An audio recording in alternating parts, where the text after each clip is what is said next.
The Wizard, Henry Rider Haggard, Author's Note.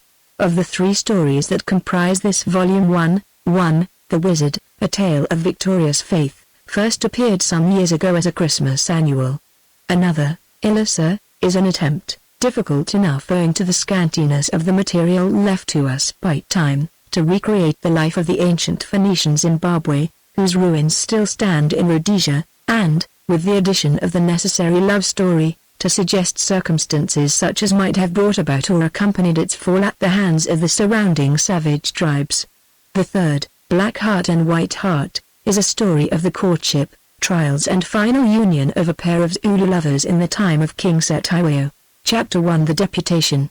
Has the age of miracle quite gone by, or is it still possible to the voice of faith calling aloud upon the earth to wring from the dumb heavens an audible answer to its prayer? Does the promise uttered by the Master of mankind upon the eve of the end, whoso that believeth in me, the works that I do he shall do also, and whatsoever ye shall ask in my name, that will I do, still hold good to such as do ask and do believe? Let those who care to study the history of the Reverend Thomas Owen, and of that strange man who carried on and completed his work, answer this question according to their judgment. The time was a Sunday afternoon in summer, and the place a church in the Midland counties. It was a beautiful church, ancient and spacious. Moreover, it had recently been restored at great cost. 700 or 800 people could have found sittings in it, and doubtless they had done so when Buscombe was a large manufacturing town, before the failure of the coal supply and other causes drove away its trade.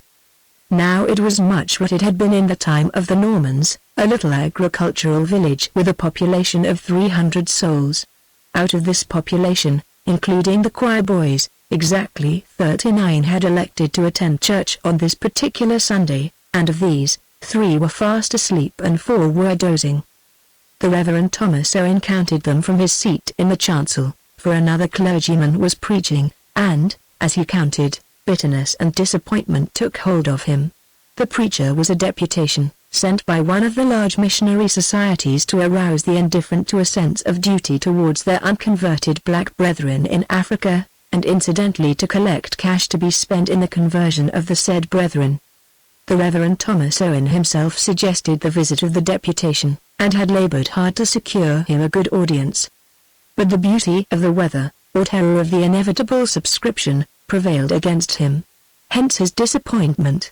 Well, he thought, with a sigh, I have done my best, and I must make it up out of my own pocket. Then he settled himself to listen to the sermon.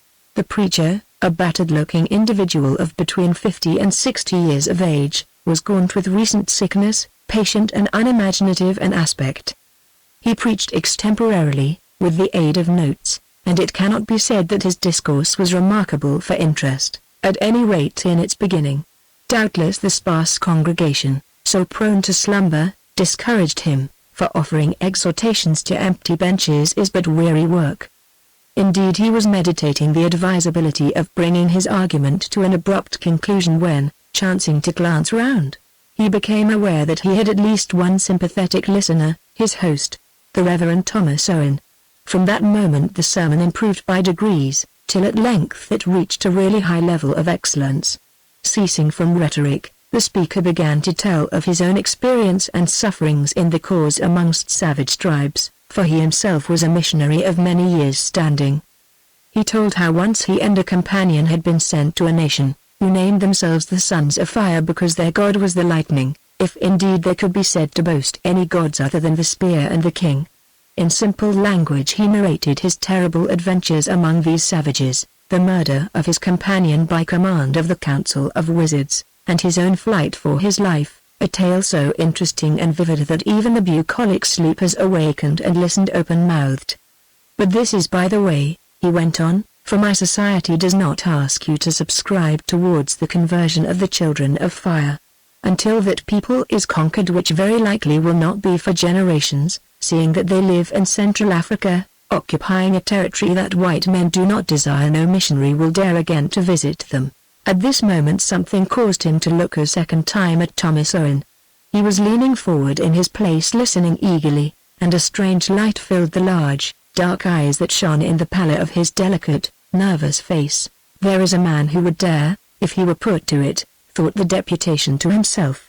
Then he ended his sermon. That evening the two men sat at dinner in the rectory. It was a very fine rectory, beautifully furnished, for Owen was a man of taste which he had the means to gratify. Also, although they were alone, the dinner was good, so good that the poor broken-down missionary, sipping his unaccustomed port, a vintage wine, sighed aloud in admiration and involuntary envy. "What is the matter?" asked Owen. "Nothing, Mr. Owen." Then, of a sudden thawing into candor, he added, "That is, everything. Heaven forgive me, but I, who enjoy your hospitality, am envious of you. Don't think too hardly of me. I have a large family to support, and if only you knew what a struggle my life is, and has been for the last 20 years, you would not, I am sure. But you have never experienced it, and could not understand. The laborer is worthy of his hire. Well, my hire is under 200 a year, and 8 of us must live or starve on it.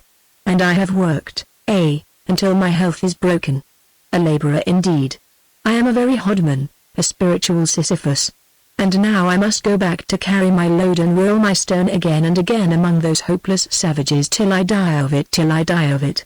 At least it is a noble life and death," exclaimed Owen, a sudden fire of enthusiasm burning in his dark eyes. "Yes, viewed from a distance. Were you asked to leave this living of 2,000 a year, I see that is what they put it at in Crockford with its English comforts and easy work, that you might lead that life and attain that death, then you would think differently. But why should I bore you with such talk? Thank heaven that your lines are cast in pleasant places.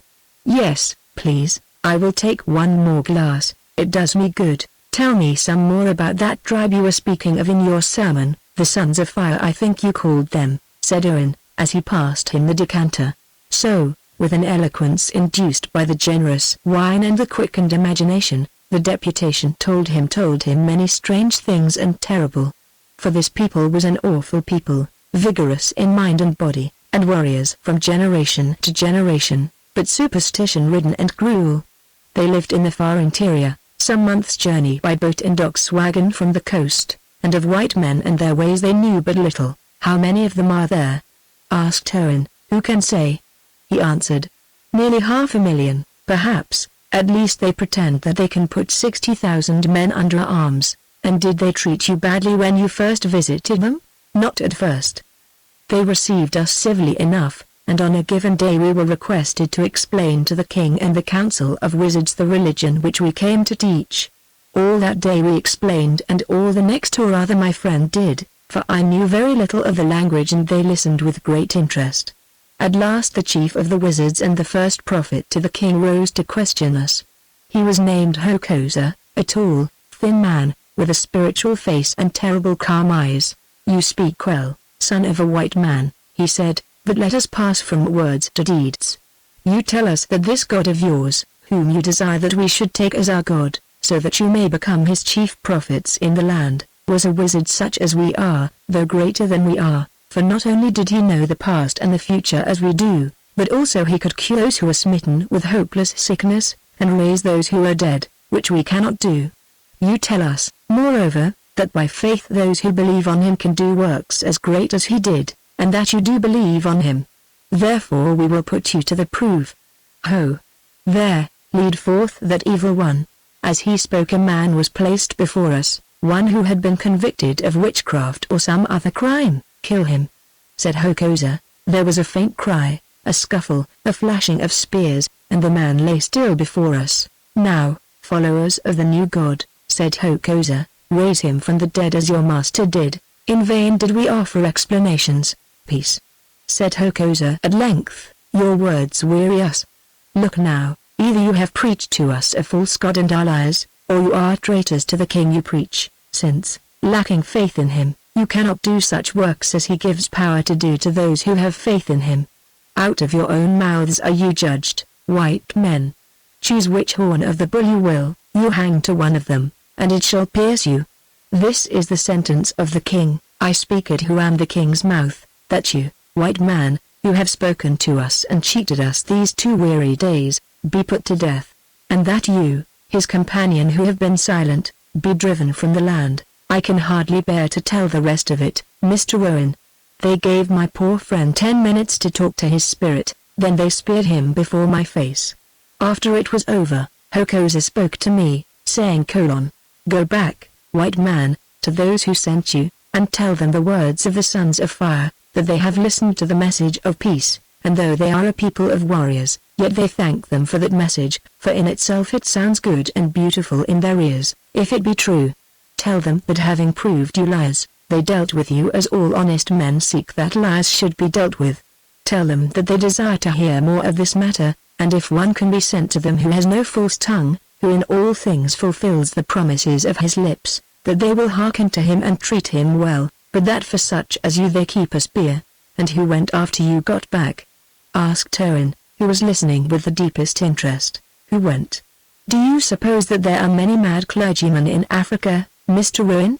Nobody went, and yet, said Owen, speaking more to himself than to his guest, the man Hokosa was right, and the Christian who of a truth believes the promises of our religion should trust to them and go. Then perhaps you would like to undertake the mission, Mr. Owen, said the deputation briskly, for the reflection stung him, unintentional as it was. Owen started. That is a new idea, he said. And now perhaps you wish to go to bed. It is past 11 o'clock. Chapter 2. Thomas Owen. Thomas Owen went to his room, but not to bed. Taking a Bible from the table, he consulted reference after reference. The promise is clear, he said aloud presently, as he shut the book, clear and often repeated. There is no escape from it, and no possibility of a double meaning. If it is not true, then it would seem that nothing is true, and that every Christian in the world is tricked and deluded. But if it is true, why do we never hear of miracles? The answer is easy, because we have not faith enough to work them. The apostles worked miracles, for they had seen, therefore their faith was perfect.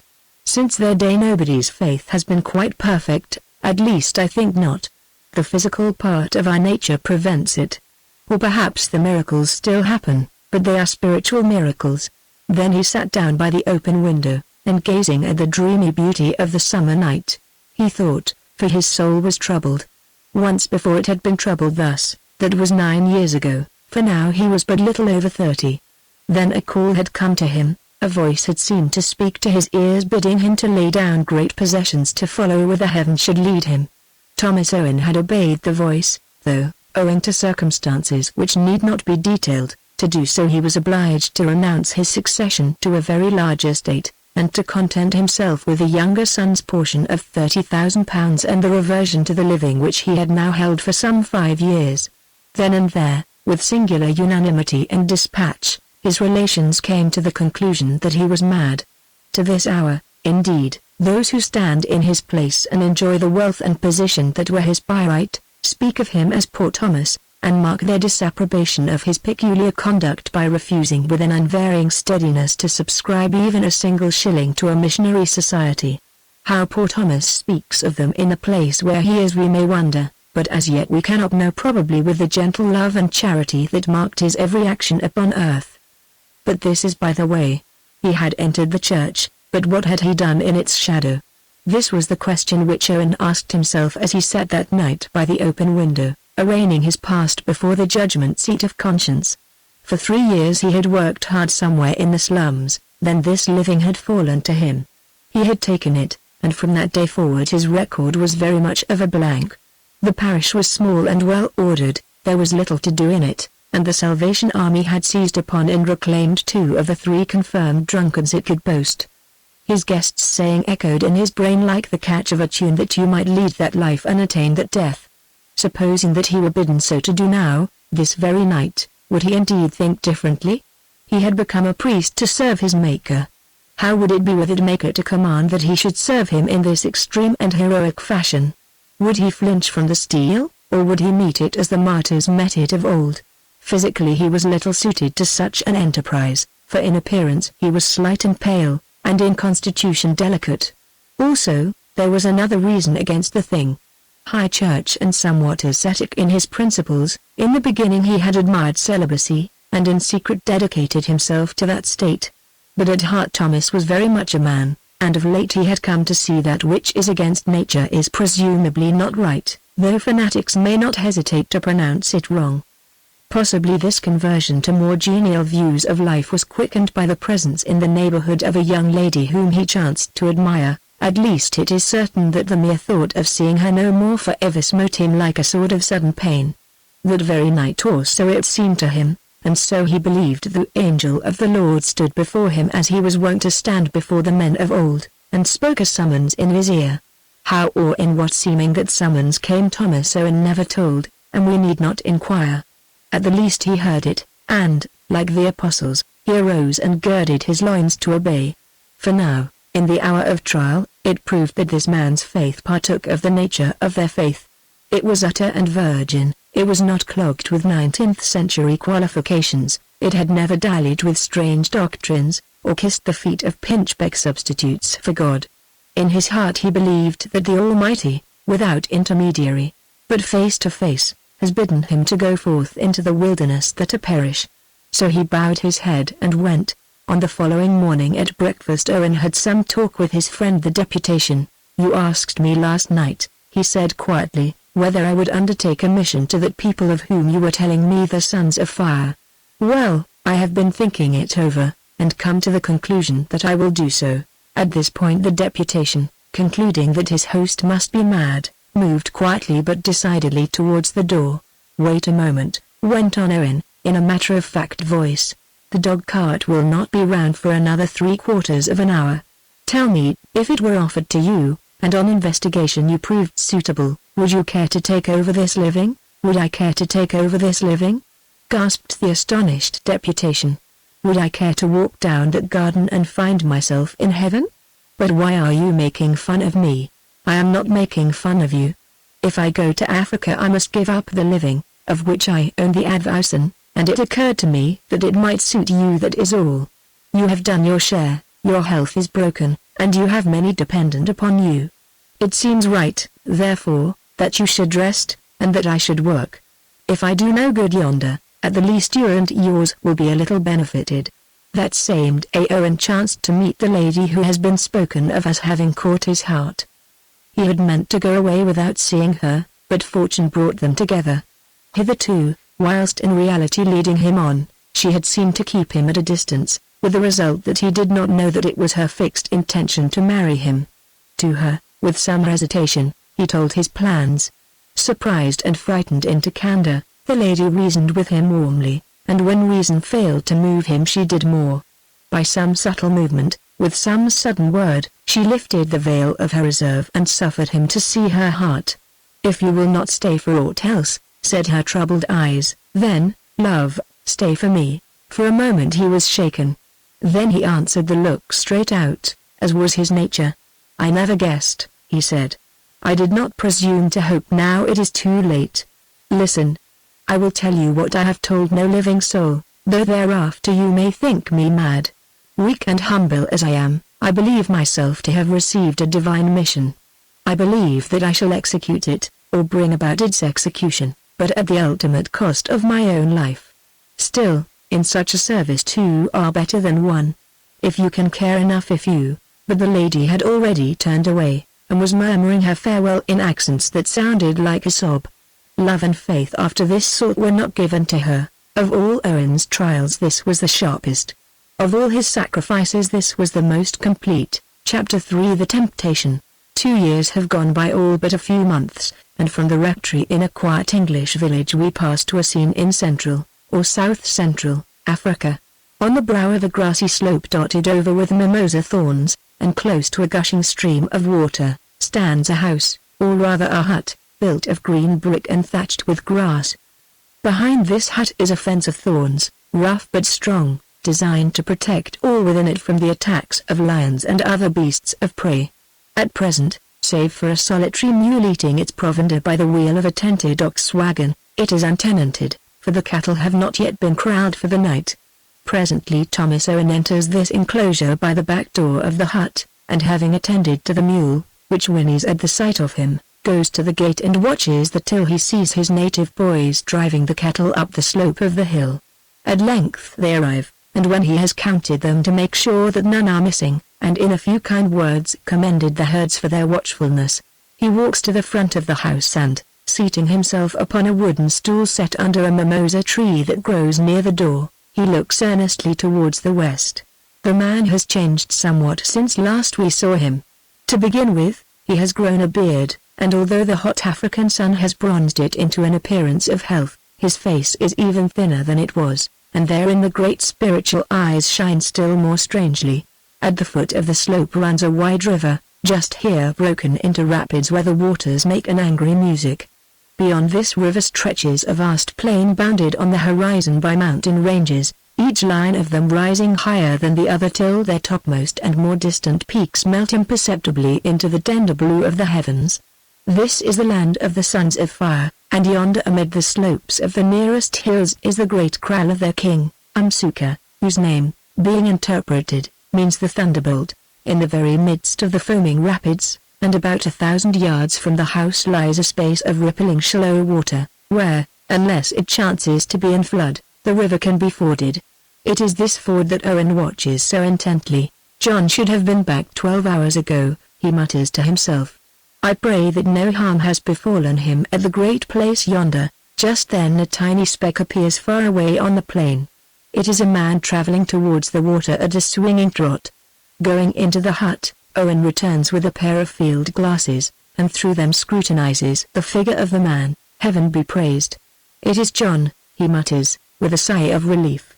Now, I wonder what answer he brings. Half an hour later John stands before him, a stalwart native of the tribe of the Amasuka, the people of fire, and with uplifted hand salutes him, giving him titles of honor. Praise me not, John, said Owen, praise God only, as I have taught you to do. Tell me, have you seen the king, and what is his word? Father, he answered, I journeyed to the great town, as you bade me, and I was admitted before the majesty of the king. Yes, he received me in the courtyard of the House of Women. With his guards, who stood at a distance out of hearing, there were present 3 only, but oh! Those 3 were great, the greatest in all the land after the king. They were Hafler, the king that is to come, the Prince Nodwingo, his brother, and Hokosa the Terrible, the chief of the wizards, and I tell you, Father, that my blood dried up and my heart shriveled when they turned their eyes upon me, reading the thoughts of my heart. Have I not told you, John, to trust in God, and fear nothing at the hands of man? You told me, Father, but still I feared, answered the messenger humbly. Yet, being bidden to it, I lifted my forehead from the dust and stood upon my feet before the king, and delivered to him the message which you set between my lips. Repeat the message, John. O king, I said. Beneath those footfall the whole earth shakes, whose arms stretch round the world and whose breath is the storm. I, whose name is John, am sent by the white man whose name is messenger, for by that title you bade me make you known, who for a year has dwelt in the land that your spears have wasted beyond the banks of the river. These are the words which he spoke to me, O king, that I pass on to you with my tongue, to the king Umsuka, lord of the Amasuka, the sons of fire. I, messenger, who am the servant and the ambassador of the king of heaven, give greeting. A year ago, king, I sent to you saying that the message which was brought by that white man whom you drove from your land had reached the ears of him whom I serve, the High and Holy One, and that, speaking in my heart, he had commanded me to take up the challenge of your message. Here am I, therefore, ready to abide by the law which you have laid down, for if guile or lies be found in me, then let me travel from your land across the bridge of spears. Still, I would dwell a little while here where I am before I pass into the shadow of your rule and speak in the ears of your people as I have been bidden. Know, king, that first I would learn your tongue, and therefore I demand that one of your people may be sent to dwell with me and to teach me that tongue.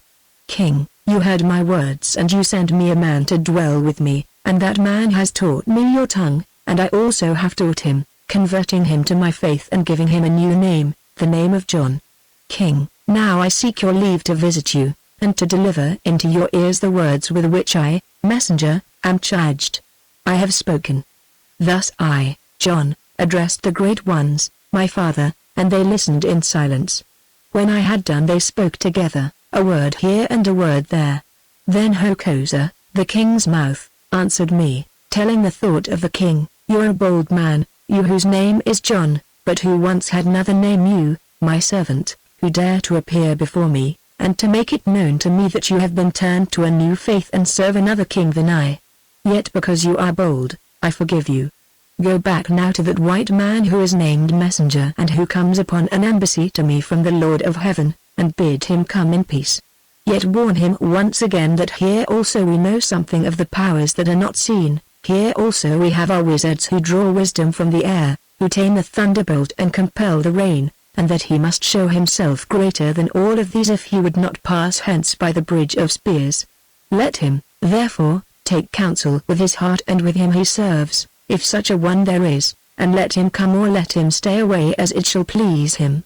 So be it, said Owen, the words of the king are good, and tomorrow we will start for the great place. John heard and assented, but without eagerness. My father, he said, in a doubtful and tentative voice, would it not perhaps be better to bide here a while first? Why? Asked Owen. We have sown, and now is the hour to reap. It is so, my father, but as I ran hither, full of the king's words, it came into my mind that now is not the time to convert the sons of fire. There is trouble brewing at the great palace, father.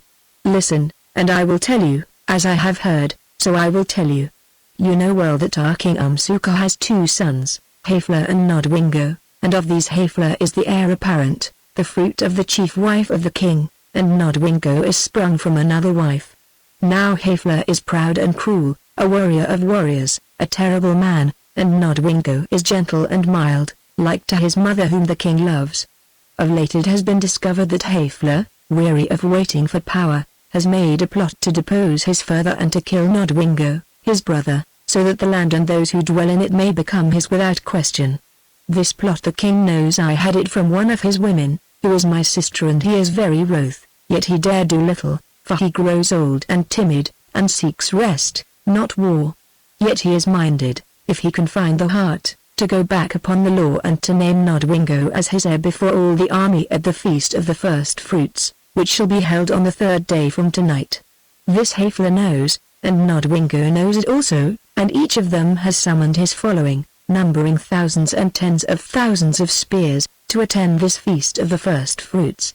That feast may well be a feast of vultures, my father, and when the brothers and their regiments rush together fighting for the throne, what will chance to the white man who comes at such a moment to preach a faith a peace, and to his servant, one John, who led him there? I do not know, answered Owen, and it troubles me not at all.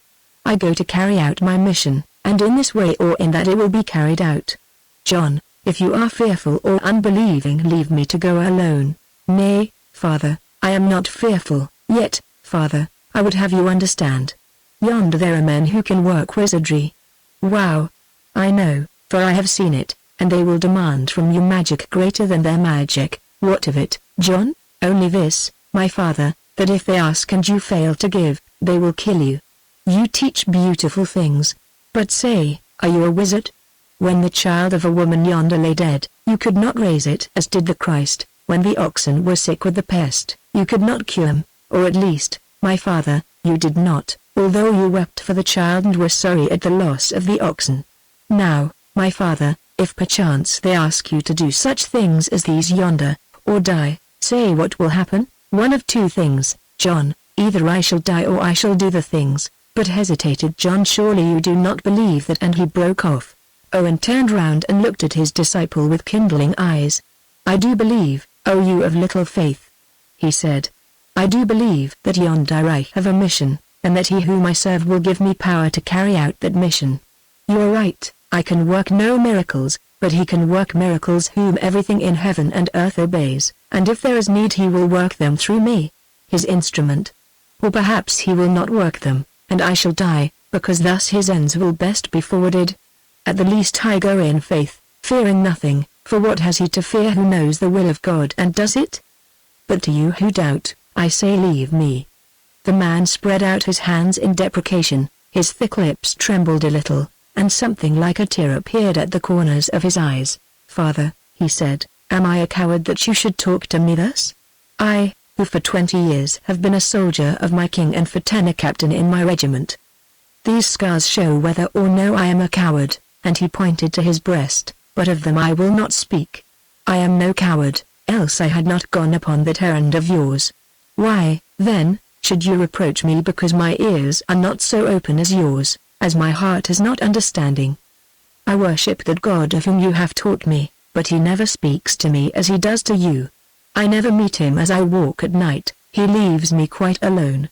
Therefore it is that I fear that when the hour of trial comes he may desert you, and unless he covers you with his shield, of this I am sure, that the spear is forged which shall blush red in your heart, my father.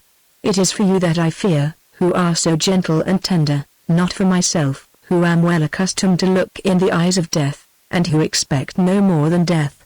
Forgive me, said Owen hastily, for he was moved, and be sure that the shield will be over us till the time comes for us to pass whither we shall need none.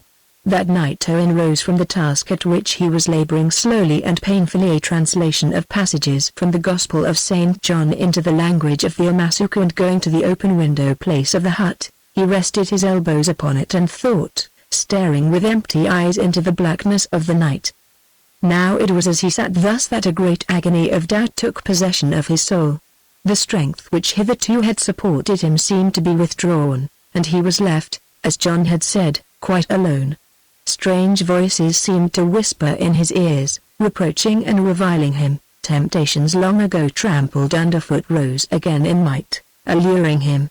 Fool, said the voices, get you hence before it is too late. You have been mad, you who dreamed that for your sake, to satisfy your pride, the Almighty will break his silence and strain his law. Are you then better, or greater, or purer than millions who have gone before you, that for you and you alone this thing should be done? Why, were it not that you are mad, you would be among the chief of sinners, you who dare to ask that the powers of heaven should be set within your feeble hand, that the angels of heaven should wait upon your mortal breath. Worm that you are, has God need of such as you? If it is his will to turn the heart of yonder people he will do it, but not by means of you. You and the servant whom you are deluding to his death will perish miserably, and this alone shall be the fruit of your presumptuous sin. Get you back out of this wilderness before the madness takes you afresh. You are still young, you have wealth, look where she stands yonder whom you desire. Get you back, and forget your folly in her arms. These thoughts, and many others of like nature, tore Owen's soul in that hour of strange and terrible temptation.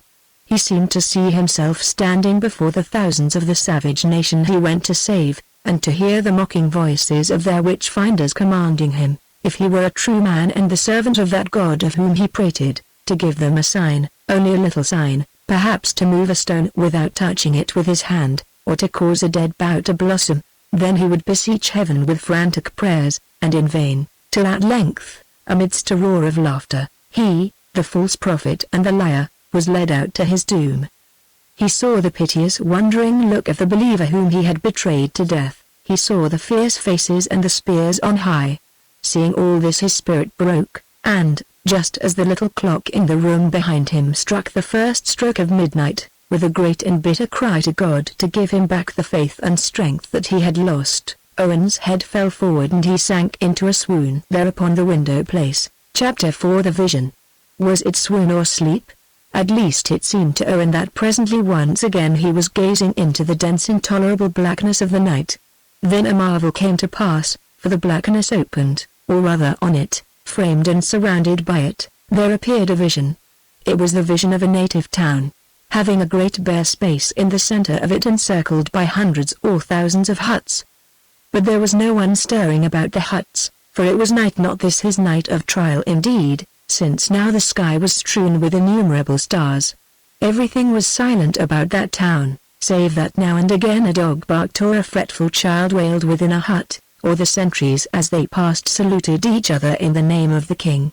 Among all those hundreds of huts, to Owen it seemed that his attention was directed to one which stood apart surrounded with a fence. Now the interior of the hut opened itself to him. It was not lighted, yet with his spirit sense he could see its every detail, the polished floor, the skin rugs, the beer gourds, the shields and spears, the roof tree of red wood, and the dried lizard hanging from the thatch, a charm to ward off evil. In this hut, seated face to face halfway between the center post and the door hole, were two men. The darkness was deep about them, and they whispered to each other through it, but in his dream this was no bar to Owen's sight. He could discern their faces clearly. One of them was that of a man of about 35 years of age. In stature he was almost a giant. He wore a cuirass of leopard skins, and on his wrists and ankles were rings of ivory, the royal ornaments. His face was fierce and powerful. His eyes, which were set far apart, rolled so much that at times they seemed all white, and his fingers played nervously with the handle of a spear that he carried in his right hand. His companion was of a different stamp, a person of more than 50 years. He was tall and spare in figure, with delicately shaped hands and feet. His hair and little beard were tinged with grey, his face was strikingly handsome, nervous and expressive, and his forehead both broad and high. But more remarkable still were his eyes, which shone with a piercing brightness, almost grey in colour, steady as the flame of a well-trimmed lamp, and so cold that they might have been precious stones set in the head of a statue. "Must I then put your thoughts in words?" said this man in a clear quick whisper. "Well, so be it, for I weary of sitting here in the dark waiting for water that will not flow. Listen, Prince, you come to talk to me of the death of a king, is it not so? Nay, do not start. Why are you affrighted when you hear upon the lips of another the plot that these many months has been familiar to your breast? Truly, Hokosa, you are the best of wizards, or the worst," answered the great man huskily. "Yet this once you are mistaken," he added with a change of voice. "I came but to ask you for a charm to turn my father's heart to dust. Prince, if I am mistaken, why am I the best of wizards, or the worst, and why did your jaw drop and your face change at my words, and why do you even now touch your dry lips with your tongue? Yes, I know that it is dark here, yet some can see in it, and I am one of them. Prince, and I can see your mind also. You would be rid of your father, he has lived too long. Moreover, his love turns to Nodwengo, the good and gentle, and perhaps who can say it is even in his thought, when all his regiments are about him 2 days hence, to declare that you, Prince, are deposed, and that your brother, Nodwengo, shall be king in your stead. Now, Nodwengo you cannot kill, he is too well loved and too well guarded. If he died suddenly, his dead lips would call out murder in the ears of all men, and, Prince, all eyes would turn to you, who alone could profit by his end. But if the king should chance to die while he is old, is he not? And such things happen to the old. Also he grows feeble, and will not suffer the regiments to be doctored for war, although day by day they clamor to be led to battle, for he seeks to end his years in peace. I say that you speak folly, answered the prince with vehemence. Then, son of the Great One, why should you waste time in listening to me? Farewell, Hafler the prince, firstborn of the king, who in a day to come shall carry the shield of Nodwengo, for he is good and gentle, and will spare your life if I beg it of him. Hafler stretched out his hand through the darkness, and caught Hokosa by the wrist. Stay, he whispered, it is true. The king must die, for if he does not die within 3 days, I shall cease to be his heir. I know it through my spies. He is angry with me, he hates me, and he loves Nodwengo and the mother of Nodwengo. But if he dies before the last day of the festival, then that decree will never pass his lips, and the regiments will never roar out the name of Nodwengo as the name of the king to come. He must die, I tell you, Hokosa, and by your hand, by my hand, prince. Nay, what have you to offer me in return for such a deed as this? Have I not grown up in Umsuka's shadow, and shall I cut down the tree that shades me? What have I to offer you? This, that next to myself you shall be the greatest in the land, Hokosa. That I am already, and whoever rules it, that I must always be. I, who am the chief of wizards, I, the reader of men's hearts, I, the hero of men's thoughts. I, the lord of the air and the lightning, I, the invulnerable. If you would murder, prince, then do the deed, do it knowing that I have your secret, and that henceforth you who rule shall be my servant. Nay, you forget that I can see in the dark. Lay down that assegai, or, by my spirit, prince as you are, I will blast you with a spell, and your body shall be thrown to the kites, as that of one who would murder his king and father. The prince heard and shook.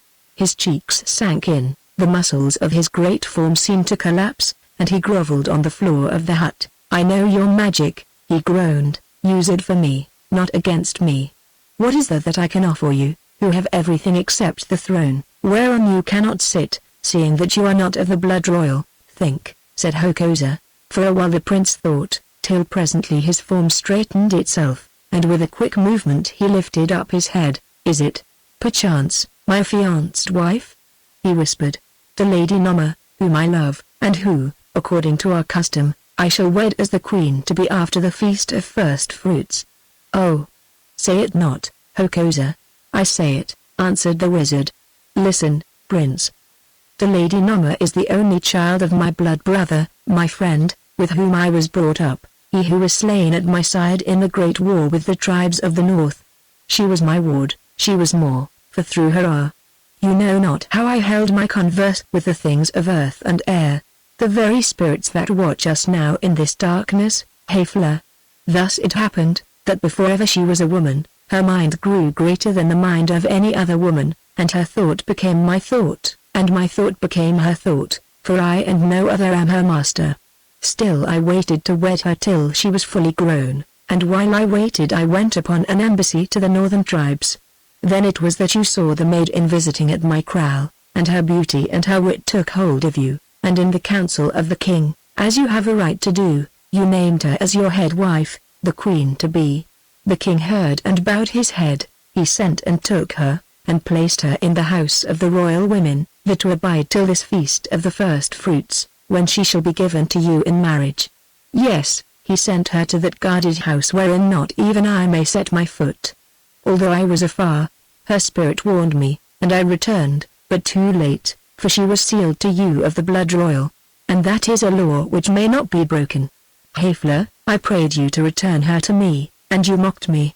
I would have brought you to your death, but it could not have availed me, for then, by that same law, which may not be broken, she who was sealed to you must die with you, and though thereafter her spirit would sit with me till I died also, it was not enough, since I who have conquered all, yet cannot conquer the fire that wastes my heart, nor cease to long by night and day for a woman who is lost to me.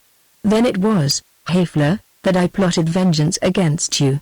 I threw my spell over the mind of the king, till he learned to hate you and your evil deeds, and I, even I, have brought it about that your brother should be preferred before you, and that you shall be the servant in his house. This is the price that you must pay for her of whom you have robbed me, and by my spirit and her spirit you shall pay. Yet listen. Hand back the girl, as you may do, for she is not yet your wife, and choose another for your queen, and I will undo all that I have done, and I will find you a means, Haefler, to carry out your will. Before 6 suns have set, the regiments rushing past you shall hail you king of the nation of the Amasuka, lord of the ancient house of fire. I cannot, groaned the prince, death were better than this, death were better? But you shall not die, you shall live a servant, and your name shall become a mockery, a name for women to make crimes on. Now the prince sprang up. Take her. He hissed, take her. You, who are an evil ghost, you, beneath whose eyes children wail, and at whose passing the hairs on the backs of hands stand up. Take her, priest of death and ill, but take my curse with her. I also can prophesy, and I tell you that this woman whom you have taught, this witch of many spells, whose glance can shrivel the hearts of men, shall give you to drink of your own medicine. She shall dog you to the death, and mock you while you perish by an end of shame. What, laughed the wizard, have I a rival in my own arts? Nay, Haefler, if you would learn the trade, pay me well and I will give you lessons. Yet I counsel you not, for you are flesh, nothing but flesh, and he who would rule the air must cultivate the spirit. Why, I tell you, prince, that even the love for her who is my heart, the lady whom we both would wed, partaking of the flesh as, alas, it does, has cost me half my powers. Now let us cease from empty scoldings, and strike our bargain. Listen. On the last day of the feast, when all the regiments are gathered to salute the king there in his great place according to custom, you shall stand forth before the king and renounce Nama, and she shall pass back to the care of my household. You yourself shall bring her to where I stand, and as I take her from you I will put into your hand a certain powder. Then you shall return to the side of the king, and after our fashion shall give him to drink the bowl of the first fruits, but as you stir the beer, you will let fall into it that powder which I have given you. The king will drink, and what he leaves undrunk you will throw out upon the dust. Now he will rise to give out to the people his royal decree, whereby, Prince, you are to be deposed from your place as heir, and your brother, Nodwengo, is to be set in your seat. But of that decree never a word shall pass his lips. If it does, recall your saying and take back the Lady Nama from where she stands beside me. I tell you that never a word will pass his lips, for even as he rises a stroke shall take him, such a stroke as often falls upon the fat and aged, and he will sink to the ground snoring through his nostrils. For a while thereafter, it may be 6 hours, it may be 12, he shall lie insensible, and then a cry will arise that the king is dead, said Hafler, and that I have poisoned him. Why, Prince? Few know what is in your father's mind, and with those, being king, you will be able to deal.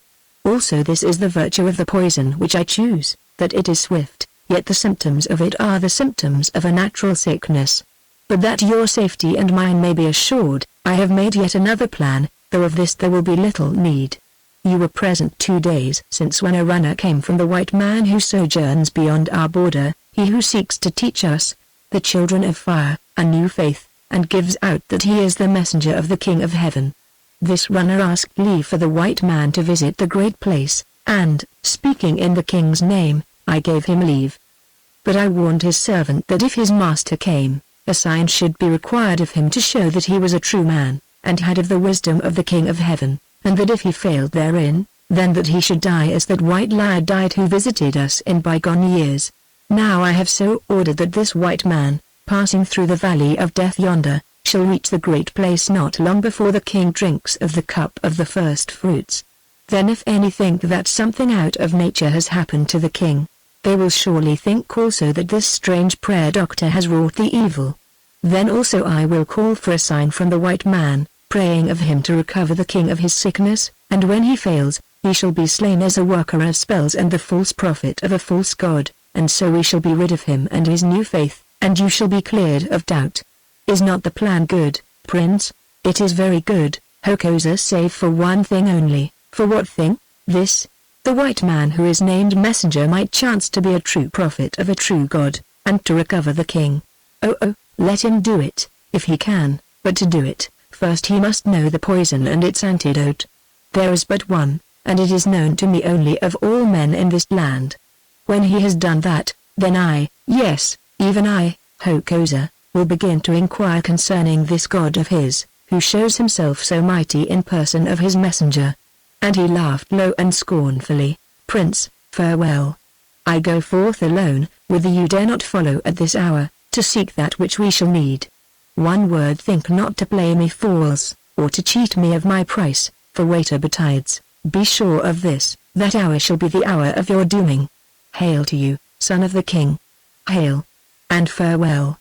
Then, removing the door board, the wizard passed from the hut and was gone. The vision changed. Now there appeared a valley walled in on either side with sloping cliffs of granite, a desolate place, sandy and, save for a single spring, without water, strewn with boulders of rock, some of them piled fantastically one upon the other.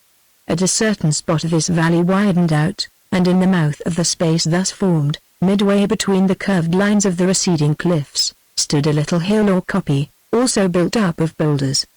It was a place of death, for all around the hill, and piled in hundreds between the crevices of its stones, lay the white bones of men. Nor was this all. Its summit was flat, and in the midst of it stood a huge tree. Even had it not been for the fruit which hung from its branches, the aspect of that tree must have struck the beholder as uncanny, even as horrible. The bark on its great bole was leprous white, and from its gaunt and spreading rungs rose branches that subdivided themselves again and again, till at last they terminated in round green fingers, springing from grey, flat slabs of bark, in shape not unlike that of a human palm. Indeed, from a little distance this tree, especially if viewed by moonlight, had the appearance of bearing on it hundreds or thousands of the arms and hands of men, all of them stretched imploringly to heaven. Well might they seem to do so, seeing that to its naked limbs hung the bodies of at least 20 human beings who had suffered death by order of the king or his captains, or by the decree of the company of wizards, whereof Hokosa was the chief. There on the hill of death stood the tree of death, and that in its dank shade, or piled upon the ground beneath it, hung and lay the pitiful remnants of the multitudes who for generations had been led thither to their doom. Now, in Owen's vision a man was seen approaching by the little pathway that ran up the side of the mount, the Road of Lost Footsteps it was called. It was Hokosa the wizard. Outside the circle of a tree he halted, and drawing a tanned skin from a bundle of medicines which he carried, he tied it about his mouth, for the very smell of that tree is poisonous and must not be suffered to reach the lungs. Presently he was under the branches, where once again he halted. This time it was to gaze at the body of an old man which swung to and fro in the night breeze. "Ah, friend," he muttered, "we strove for many years, but it seems that I have conquered at the last. Well, it is just, for if you could have had your way, your end would have been my end." Then very leisurely, as one who is sure that he will not be interrupted, Hokosa began to climb the tree, till at length some of the green fingers were within his reach. Resting his back against a bough, one by one he broke off several of them, and averting his face so that the fumes of it might not reach him, he caused the thick milk-white juice that they contained to trickle into the mouth of a little gourd which was hung about his neck by a string. When he had collected enough of the poison and carefully corked the gourd with a plug of wood, he descended the tree again. At the great fork where the main branches sprang from the trunk, he stood a while contemplating a creeping plant which ran up them. It was a plant of naked stem, like the tree it grew upon, and, also like the tree, its leaves consisted of bunches of green spikes having a milky juice. "Strange," he said aloud, "that nature should set the bane and the antidote side by side, the one twined about the other. Well, so it is in everything, yes, even in the heart of man. Shall I gather some of this juice also? No, for then I might repent and save him, remembering that he has loved me, and thus lose her I seek, her whom I must win back or be withered. Let the messenger of the King of Heaven save him, if he can. This tree lies on his path. Perchance he may prevail upon its dead to tell him of the bane and of the antidote." And once more the wizard laughed mockingly. The vision passed. At this moment Thomas Owen, recovering from his swoon, lifted his head from the window place. The night before him was as black as it had been, and behind him the little American clock was still striking the hour of midnight. Therefore he could not have remained insensible for longer than a few seconds. A few seconds, yet how much he had seen in them. Truly his want of faith had been reproved, truly he also had been warned of God in a dream, truly his ears had been opened and his instruction sealed. His soul had been kept back from the pit, and his life from perishing by the sword, and the way of the wicked had been made clear to him in a dream, in a vision of the night when deep sleep falleth upon men. Not for nothing had he endured that agony, and not for nothing had he struggled in the grip of doubt. Chapter 5 The Feast of the First Fruits. On the third morning from this night whereof the strange events have been described, an ox wagon might have been seen outspanned on the hither side of those ranges of hills that were visible from the river. These mountains, which although not high are very steep, form the outer barrier and defense of the kingdom of the Amasuka. Within 500 yards of where the wagon stood, however, a sheer cliffed gorge, fire-riven and water-hewn, pierced the range, and looking on it, Owen knew it for the gorge of his dream. Night and day the mouth of it was guarded by a company of armed soldiers, whose huts were built high on outlook places in the mountains, whence their keen eyes could scan the vast expanses of plain. A full day before it reached them, they had seen the white-capped wagon crawling across the veldt, and swift runners had reported its advent to the king at his great place.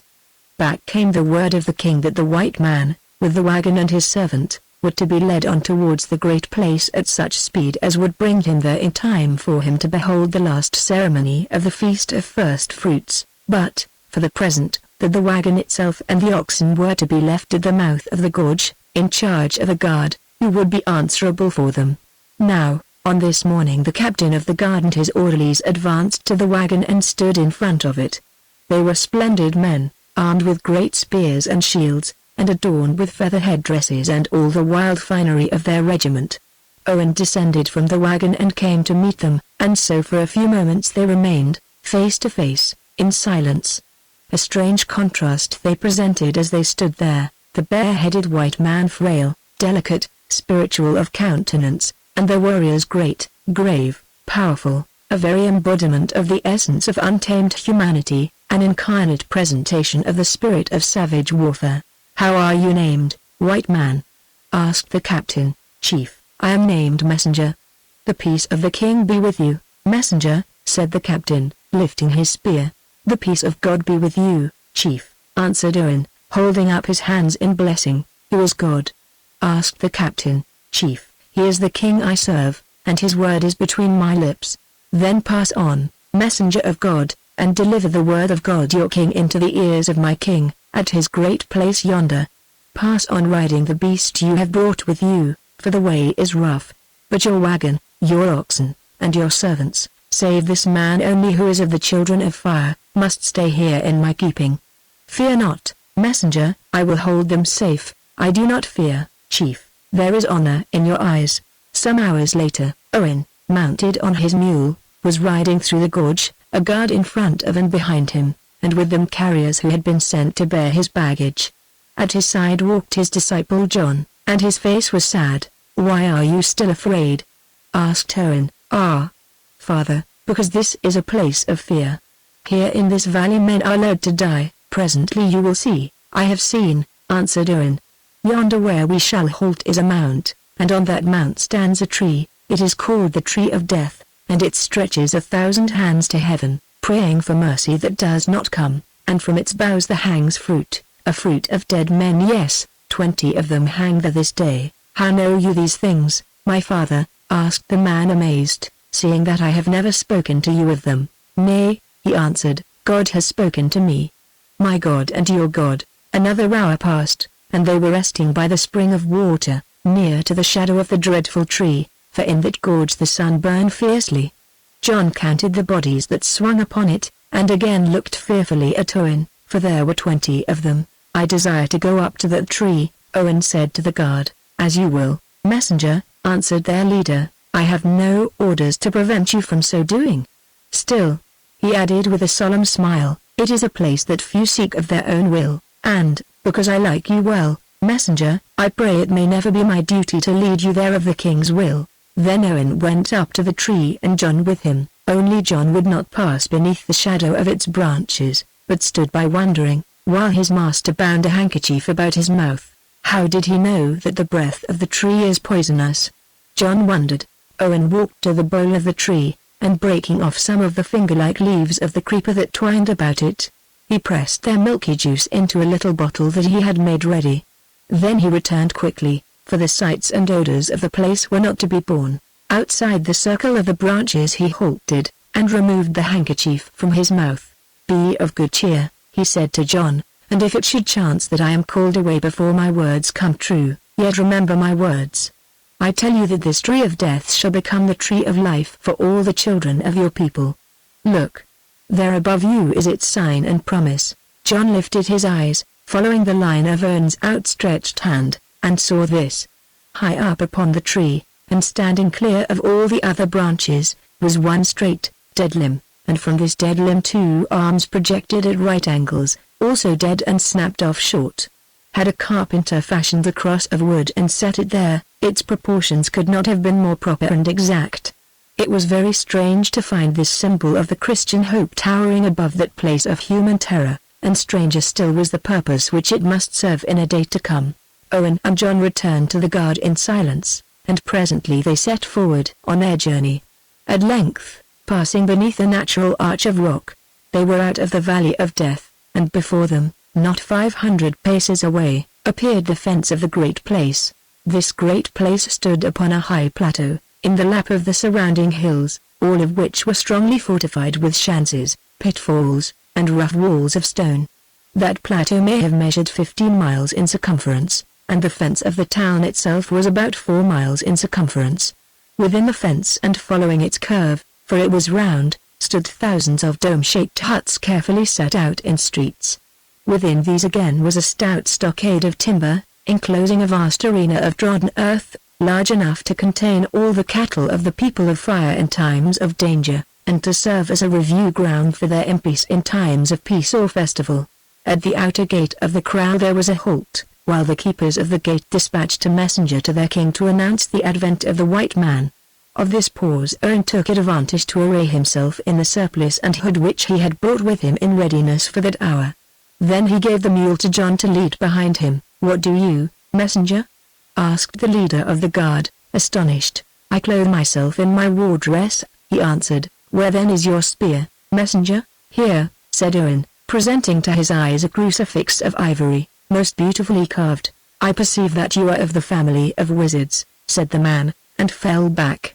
Now they entered the kraal and passed for 300 yards or more through rows of huts, till they reached the gate of the stockade, which was open to them. Once within it, Owen saw a wonderful sight, such a sight as few white men have seen. The ground of the enormous oval before him was not flat. Either from natural accident or by design it sloped gently upwards, so that the spectator, standing by the gate or at the head of it before the house of the king, could take in its whole expanse, and, if his sight were keen enough, could see every individual gathered there. On the particular day of Owen's arrival it was crowded with regiments, 12 of them, all dressed in their different uniforms and bearing shields to match, not one of which was less than 2,500 strong. At this moment the regiments were massed in deep lines, each battalion by itself, on either side of the broad roadway that ran straight up the kraal to where the king, his sons, his advisers and guards, together with the company of wizards, were placed in front of the royal house. That they stood in absolute silence, like tens of thousands of bronze statues, and Owen perceived that either they were resting or that they were gathered thus to receive him. That the latter was the case soon became evident, for as he appeared, a white spot at the foot of the slope, countless heads turned and myriads of eyes fastened themselves upon him. For an instant he was dismayed. There was something terrifying in this numberless multitude of warriors, and the thought of the task that he had undertaken crushed his spirit.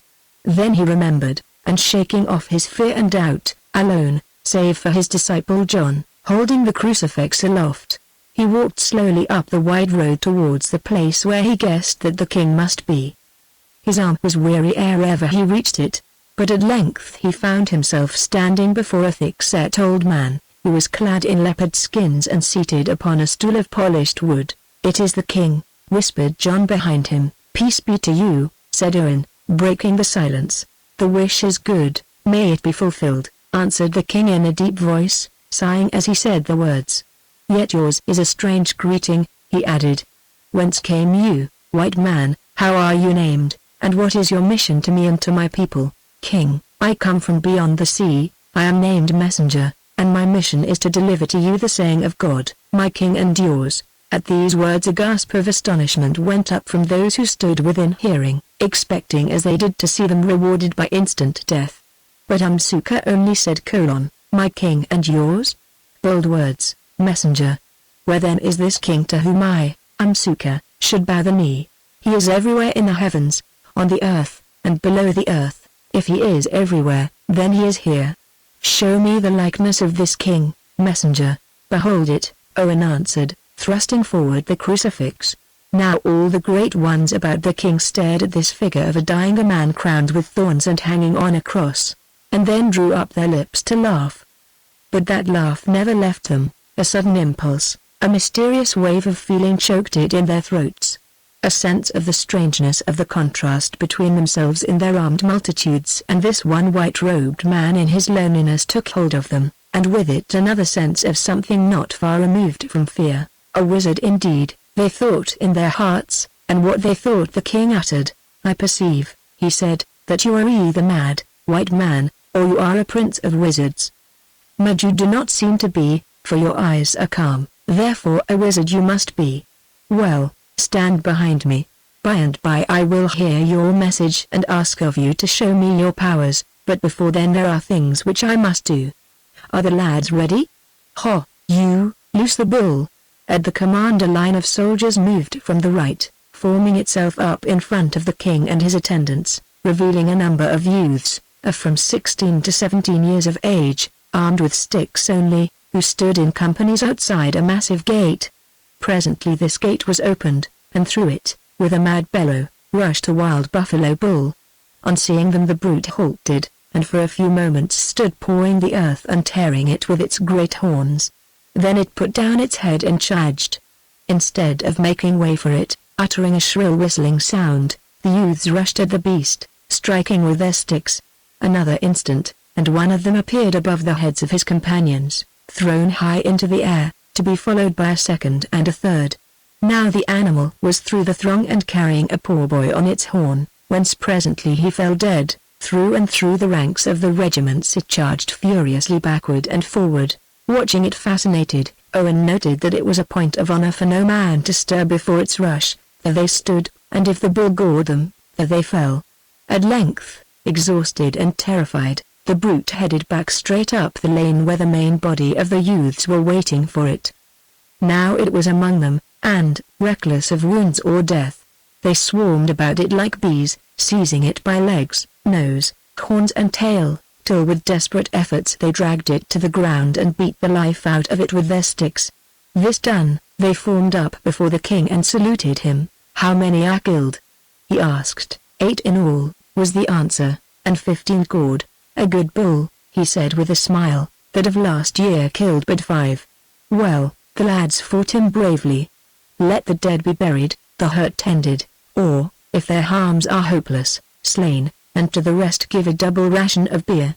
Ho, now, fall back, men, and make a space for the bees and the wasps to fight in." Some orders were given and a great ring was formed, leaving an arena clear that may have measured 150 yards in diameter. Then suddenly, from opposite sides, the 2 regiments, known as the bees and the wasps respectively, rushed upon each other, uttering their war cries. "I put 10 head of cattle on the bees, who wagers on the wasps?" cried the king. "I, lord," answered the Prince Hafler, stepping forward. "You, prince," said the king with a quick frown. "Well, you are right to back them, they are your own regiment." "Ah, they are at it." By this time the scene was that of a hell broken loose upon the earth. The 2 regiments, numbering some 5,000 men in all, had come together, and the roar of their meeting shields was like the roar of thunder. They were armed with curries only, and not with spears, for the fight was supposed to be a mimic one, but these weapons they used with such effect that soon hundreds of them were down dead or with shattered skulls and bruised limbs. Fiercely they fought, while the whole army watched, for their rivalry was keen and for many months they had known that they were to be pitted one against the other on this day. Fiercely they fought, while the captains cried their orders, and the dust rose up in clouds as they swung to and fro, breast thrusting against breast. At length the end came. The bees began to give, they fell back ever more quickly till their retreat was a rout, and, leaving many stretched upon the ground, amid the mocking cries of the army they were driven to the fence, by touching which they obtained peace at the hands of their victors. The king saw, and his somewhat heavy, quiet face grew alive with rage. "Search and see," he said, "if the captain of the bees is alive and unhurt." Messengers went to do his bidding, and presently they returned, bringing with them a man of magnificent appearance and middle age, whose left arm had been broken by a blow from a kerry. With his right hand he saluted first the king, then the Prince Nodwengo, a kindly-faced, mild-eyed man, in whose command he was. "What have you to say?" asked the king, in a cold voice of anger. "Know you that you have cost me 10 head of the royal white cattle?" "King, I have nothing to say," answered the captain calmly, "except that my men are cowards." "That is certainly so," said the king. "Let all the wounded among them be carried away, and for you, captain, who turn my soldiers into cowards, you shall die a dog's death, hanging tomorrow on the tree of doom. As for your regiment, I banish it to the fever country, there to hunt elephants for 3 years, since it is not fit to fight with men." "It is well," replied the captain, "since death is better than shame. Only, king, I have done you good service in the past. I ask that it may be presently and by the spear." "So be it," said the king. "I crave his life." "Father," said the Prince Nodwengo, "he is my friend." "A prince should not choose cowards for his friends," replied the king. "Let him be killed, I say." There Owen, who had been watching and listening, his heart sick with horror, stood forward and said, "King, in the name of him I serve, I conjure you to spare this man and those others that I hurt, who have done no crime except to be driven back by soldiers stronger than themselves." "Messenger," answered the king, "I bear with you because you are ignorant. Know that, according to our customs, this crime is the greatest of crimes, for here we show no mercy to the conquered. Yet you should do so, said Owen, seeing that you also must ere long be conquered by death, and then how can you expect mercy who have shown none? Let him be killed. Said the king. King, cried Owen once more, do this deed, and I tell you that before the sun is down great evil will overtake you. Do you threaten me, messenger? Well, we will see. Let him be killed, I say. Then the man was led away, but, before he went he found time to thank Owen and Nodwengo the prince, and to call down good fortune upon them. Chapter 6 The Drinking of the Cup. Now the king's word was done, the anger went out of his eyes, and once more his countenance grew weary.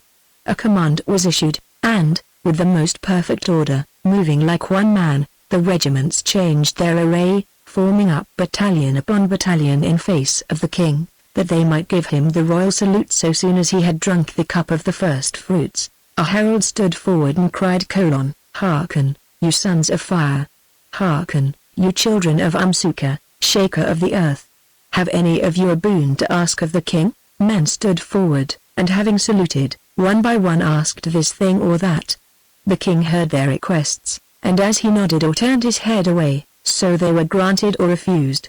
When all had done, the Prince Hafler came forward, lifted his spear, and cried: A boon, king, what is it? Asked his father, eyeing him curiously. A small matter, king, he replied. A while ago I named a certain woman, Noma, the ward of Hokoza the wizard, and she was sealed to me to fill the place of my first wife, the queen that is to be.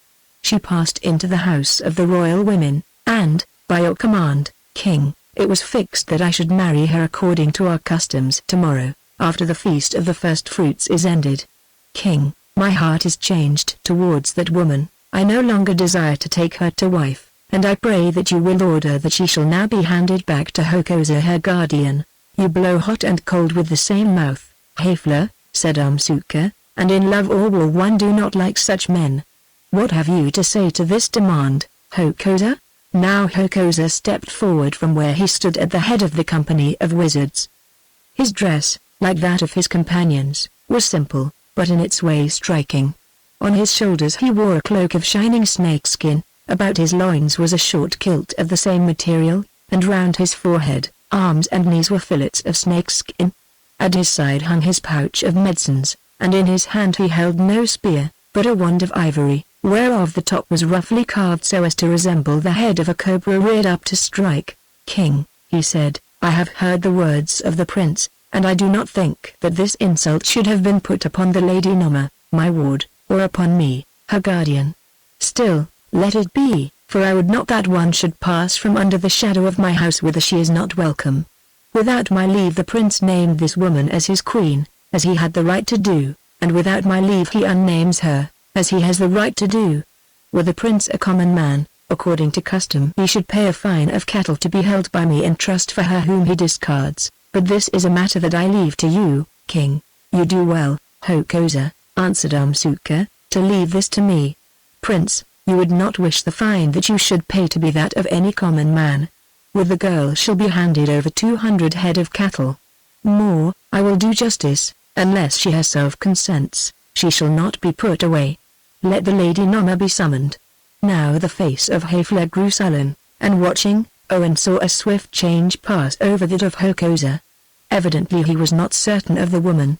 Presently there was a stir, and from the gates of the royal house the Lady Noma appeared, attended by women, and stood before the king. She was a tall and lovely girl, and the sunlight flashed upon her bronze-hued breast and her ornaments of ivory.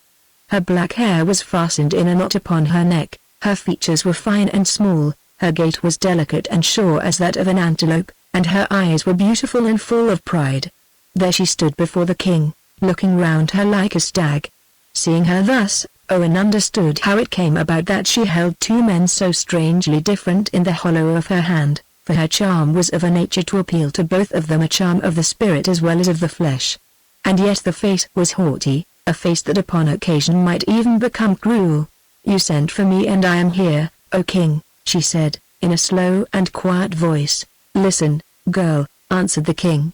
A while ago the Prince Hafler, my son, named you as her who should be his queen, whereon you were taken and placed in the house of the royal women, to abide the day of your marriage, which should be tomorrow. it is true that the prince has honored me thus, and that you have been pleased to approve of his choice," she said, lifting her eyebrows. "What of it, O king? This girl, the prince who was pleased to honor you, is now pleased to dishonor you. Here, in the presence of the council and army, he prays of me to annul his sealing to you, and to send you back to the house of your guardian, Hokosa the wizard." Nama started, and her face grew hard. "Is it so?" she said. "Then it would seem that I have lost favor in the eyes of my lord the prince, or that some fairer woman has found it. Of these matters I know nothing," replied the king, "but this I know, that if you seek justice you shall have it. Say but the word, and he to whom you were promised in marriage shall take you in marriage, whether he wills or wills it not." At this speech, the face of Haefler was suddenly lit up as with the fire of hope, while over that of Hokosa there passed another subtle change. The girl glanced at them both and was silent for a while. Her breast heaved and her white teeth bit upon her lip. To Owen, who noted all, it was clear that rival passions were struggling in her heart, the passion of power and the passion of love, or of some emotion which he did not understand. Hokosa fixed his calm eyes upon her with a strange intensity of gaze, and while he gazed his form quivered with a suppressed excitement, much as a snake quivers that is about to strike its prey. To the careless eye there was nothing remarkable about his look and attitude, to the observer it was evident that both were full of extraordinary purpose. He was talking to the girl, not with words, but in some secret language that he and she understood alone. She started as one starts who catches the tone of a well-remembered voice in a crowd of strangers, and lifting her eyes from the ground, whither she had turned them in meditation, she looked up at Hokosa. Instantly her face began to change. The haughtiness and anger went out of it, it grew troubled, the lips parted in a sigh. First she bent her head and body towards him, then without more ado she walked to where he stood and took him by the hand. Here, at some whispered word or sign, she seemed to recover herself, and again resuming the character of a proud offended beauty, she curtsied to Namsuka, and spoke: "O king, as you see, I have made my choice. I will not force myself upon a man who scorns me, no, not even to share his place and power, though it is true that I love them both.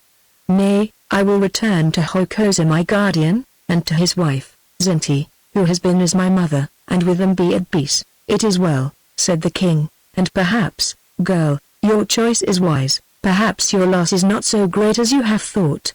Haefler, take you the hand of Hokosa and release the girl back to him according to the law, promising in the ears of men before the first month of winter to pay him 200 head of cattle as forfeit, to be held by him in trust for the girl." In a sullen voice, his lips trembling with rage, Haefler did as the king commanded, and when the hands of the conspirators unclasped, Owen perceived that in that of the prince lay a tiny packet.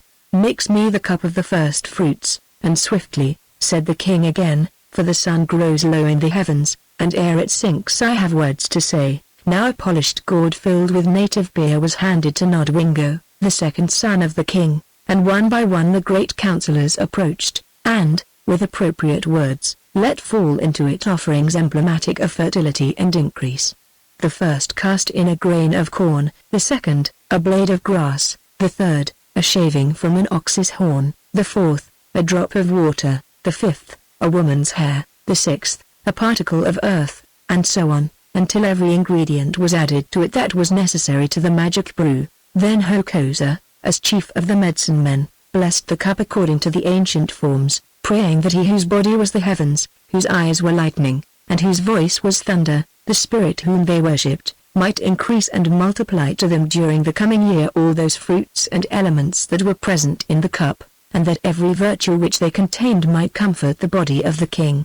His prayer finished, it was the turn of Haefler to play his part as the eldest born of the king. Kneeling over the cup which stood upon the ground, a spear was handed to him that had been made red hot in the fire. Taking the spear, he stabbed with it towards the four quarters of the horizon, then, muttering some invocation, he plunged it into the bowl, stirring its contents till the iron grew black. Now he threw aside the spear, and lifting the bowl in both hands, he carried it to his father and offered it to him. Although he had been unable to see him drop the poison into the cup, a glance at Haefler told Owen that it was there, for though he kept his face under control, He could not prevent his hands from twitching or the sweat from starting upon his brow and breast. The king rose, and taking the bowl, held it on high, saying: "In this cup, which I drink on behalf of the nation, I pledge you, my people." It was the signal for the royal salute, for which each regiment had been prepared. As the last word left the king's lips, every one of the 30,000 men present in that great place began to rattle his kerry against the surface of his ox-hide shield. At first the sound produced resembled that of the murmur of the sea, but by slow and just degrees it grew louder and ever louder, till the roar of it was like the deepest voice of thunder, a sound awe-inspiring, terrible. Suddenly, when its volume was most, 4 spears were thrown into the air, and at this signal every man ceased to beat upon his shield. In the place itself there was silence, but from the mountains around the echoes still crashed and volleyed. When the last of them had died away, the king brought the cup to the level of his lips. Owen saw, and knowing its contents, was almost moved to cry out in warning. Indeed, his arm was lifted and his mouth was open, when by chance he noted Hokosa watching him, and remembered. To act now would be madness, his time had not yet come. The cup touched the king's lips, and at the sign from every throat in that countless multitude sprang the word "King." And every foot stamped upon the ground, shaking the solid earth. Thrice the monarch drank, and thrice this tremendous salute, the salute of the whole nation to its ruler, was repeated, each time more loudly than the last. Then pouring the rest of the liquor on the ground, Umsuka set aside the cup, and in the midst of a silence that seemed deep after the crash of the great salute, he began to address the multitude: "Hearken, councillors and captains, and you, my people, hearken. As you know, I have 2 sons, calves of the Black Bull, princes of the land, my son Hafler, the eldest born, and my son Nodwingo, his half-brother." At this point the king began to grow confused. He hesitated, passing his hand over his eyes, then slowly and with difficulty repeated those words which he had already said. "We hear you, father," cried the councillors in encouragement, as for the second time he paused. While they still spoke, the veins in the king's neck were seen to swell suddenly, foam flecked with blood burst from his lips, and he fell headlong to the ground. Chapter 7: The Recovery of the King. For a moment there was silence, then a great cry arose, a cry of "Our father is dead."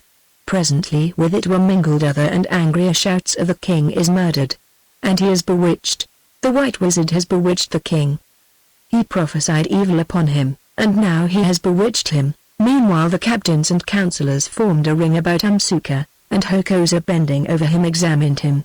"Princes and councillors," he said presently, "your father yet lives, but his life is like the life of a dying fire, and soon he must be dead. This is sure, that one of 2 things has befallen him: either the heat has caused the blood to boil in his veins and he is smitten with a stroke from heaven, such as men who are fat and heavy sometimes die of, or he has been bewitched by a wicked wizard. Yonder stands one," and he pointed to Owen, "who not an hour ago prophesied that before the sun was down great evil should overtake the king. The sun is not yet down, and great evil has overtaken him. Perchance, princes and councillors, this white prophet can tell us of the matter." "Perchance I can," answered Owen calmly. "He admits it," cried some. "Away with him." "Peace," said Owen, holding the crucifix towards those whose spears threatened his life. They shrank back, for this symbol of a dying man terrified them who could not guess its significance.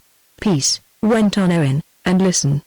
Be sure of this, councillors, that if I die, your king will die, whereas if I live, your king may live. You ask me of this matter. Where shall I begin? Shall I begin with the tale of 2 men seated together some nights ago in a hut so dark that no eyes could see in it, save perchance the eyes of a wizard? What did they talk of in that hut, and who are those men? They talked, I think, of the death of a king and of the crowning of a king. They talked of a price to be paid for a certain medicine, and one of them had a royal heir, and one— Will ye hearken to this wild babbler while your king lies dying before your eyes?" broke in Hokosa, in a shrill, unnatural voice, for almost palsied with fear as he was at Owen's mysterious words, he still retained his presence of mind. "Listen now, what is he, and what did he say? He is one who comes hither to preach a new faith to us. He comes, he says, on an embassy from the King of Heaven, who has power over all things, and who, so these white men preach, can give power to his servants. Well, let this one cease prating and show us his strength, as he has been warned he would be called upon to do. Let him give us a sign. For before you lies your king, and he is past the help of man, even I cannot help him.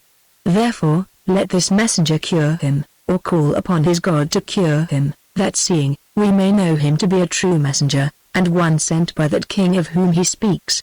Let him do this now before our eyes, or let him perish as a wizard who has bewitched the king. Do you hear my words, messenger, and can you draw this one back from between the gates of death? I hear them, answered Owen quietly, and I can, or if I cannot, then I am willing to pay the penalty with my life. You who are a doctor say that your king is as one who is already dead, so that whatever I may do I cannot hurt him further. Therefore I ask this of you, that you stand round and watch, but molest me neither by word nor deed while I attempt his cure. Do you consent? It is just, we consent, said the councillors. Let us see what the white man can do, and by the issue let him be judged. But Hokosa stared at Owen wondering, and made no answer. Bring some clean water to me in a gourd, said Owen. It was brought and given to him. He looked round, searching the faces of those about him. Presently his eye fell upon the Prince Nodwengo, and he beckoned to him, saying, Come hither, Prince, for you are honest, and I would have you to help me, and no other man. The prince stepped forward and Owen gave him the gourd of water. Then he drew out the little bottle wherein he had stored the juice of the creeper, and uncorking it, he bade Nodwengo fill it up with water.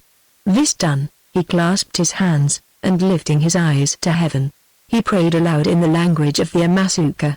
O God, he prayed, upon whose business I am here, grant, I beseech thee, that by thy grace power may be given to me to work this miracle in the face of these people, to the end that I may win them to cease from their iniquities, to believe upon thee, the only true God, and to save their souls alive. Amen.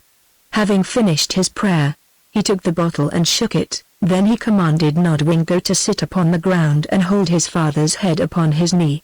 Now, as all might see by many signs, the king was upon the verge of death, for his lips were purple, his breathing was rare and stertorous, and his heart stood well nigh still. Open his mouth and hold down the tongue, said Owen. The prince obeyed, pressing down the tongue with a snuff spoon.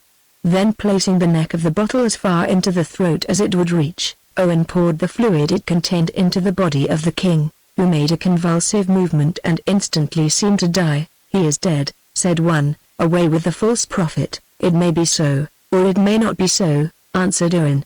Wait for the half of an hour, then, if he shows no sign of life, do what you will with me. It is well, they said, so be it. Slowly the minutes slipped by, while the king lay like a corpse before them, and outside of that silent ring the soldiers murmured as the wind. The sun was sinking fast, and Hokosa watched it, counting the seconds.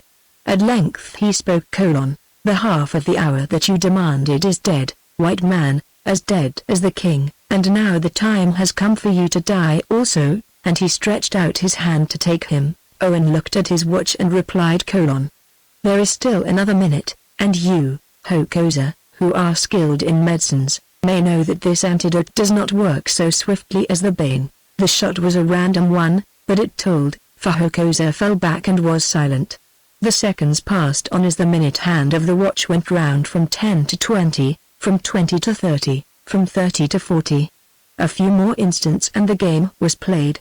Had that dream of his been vain imagining, and was all his faith nothing but a dream, wondered Owen? Well, if so, it would be best that he should die.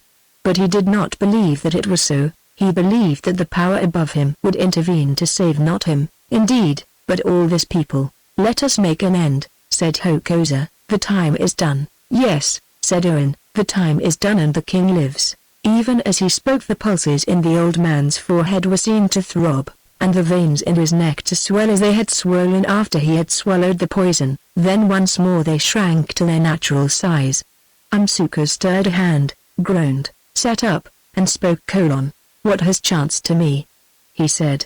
I have descended into deep darkness, now once again I see light. No one answered, for all were staring, terrified and amazed, at the messenger, the white wizard to whom had been given power to bring men back from the gate of death.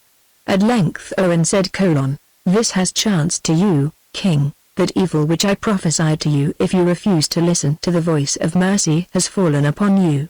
By now you would have been dead, had it not pleased him whom I serve, working through me, his messenger, to bring you back to look upon the sun. Thank him, therefore, and worship him, for he alone is master of the earth." And he held the crucifix before his eyes. The humbled monarch lifted his hand, he who for many years had made obeisance to none, and saluted the symbol, saying: "Messenger, I thank him and I worship him, though I know him not. Say now, how did his magic work upon me to make me sick to death and to recover me? By the hand of man, King, and by the virtues that lie hid in nature. Did you not drink of the cup, and were not many things mixed in the draught? Was it not but now in your mind to speak words that should bring down the head of pride and evil, and lift up the head of truth and goodness? O white man, how know you these things?" Gasped the king. "I know them, it is enough. Say, who was it that stirred the bowl, King, and who gave you to drink?" Now Umsuka staggered to his feet, and cried aloud in a voice that was thick with rage: "By my head and the heads of my fathers I smell the plot. My son, the Prince Hafler, has learned my counsel, and would have slain me before I said words that should set him beneath the feet of Nodwengo. Seize him, captains, and let him be brought before me for judgment." Men looked this way and that to carry out the command of the king, but Hafler was gone. Already he was upon the hillside, running as a man has rarely run before, his face set towards that fastness in the mountains where he could find refuge among his mother's tribesmen and the regiments which he commanded. Of late they had been sent thither by the king that they might be far from the great place when their prince was disinherited. "He is fled," said one. "I saw him go. Pursue him and bring him back, dead or alive," thundered the king. "100 head of cattle to the man who lays hand upon him before he reaches the MP of the north, for they will fight for him." "Stay," broke in Owen. "Once before this day I prayed of you, King, to show mercy, and you refused it. Will you refuse me a second time? Leave him his life who has lost all else, that he may rebel against me? Well, white man, I owe you much, and for this time your wisdom shall be my guide, though my heart speaks against such gentleness. Hearken, counselors and people, this is my decree, that Hafler, my son, who would have murdered me, be deposed from his place as heir to my throne, and that Nodwengo, his brother, be set in that place, to rule the people of fire after me when I die. It is good, it is just," said the council. "Let the king's word be done." "Hearken again," said Umsuka. "Let this white man, who is named messenger, be placed in the house of guests and treated with all honor. Let oxen be given him from the royal herds and corn from the granaries, and girls of noble blood for wives if he wills them. Hokosa, into your hand I deliver him, and, great though you are, know this, that if but a hair of his head is harmed, with your goods and your life you shall answer for it, you and all your house." "Let the king's word be done," said the councillors again.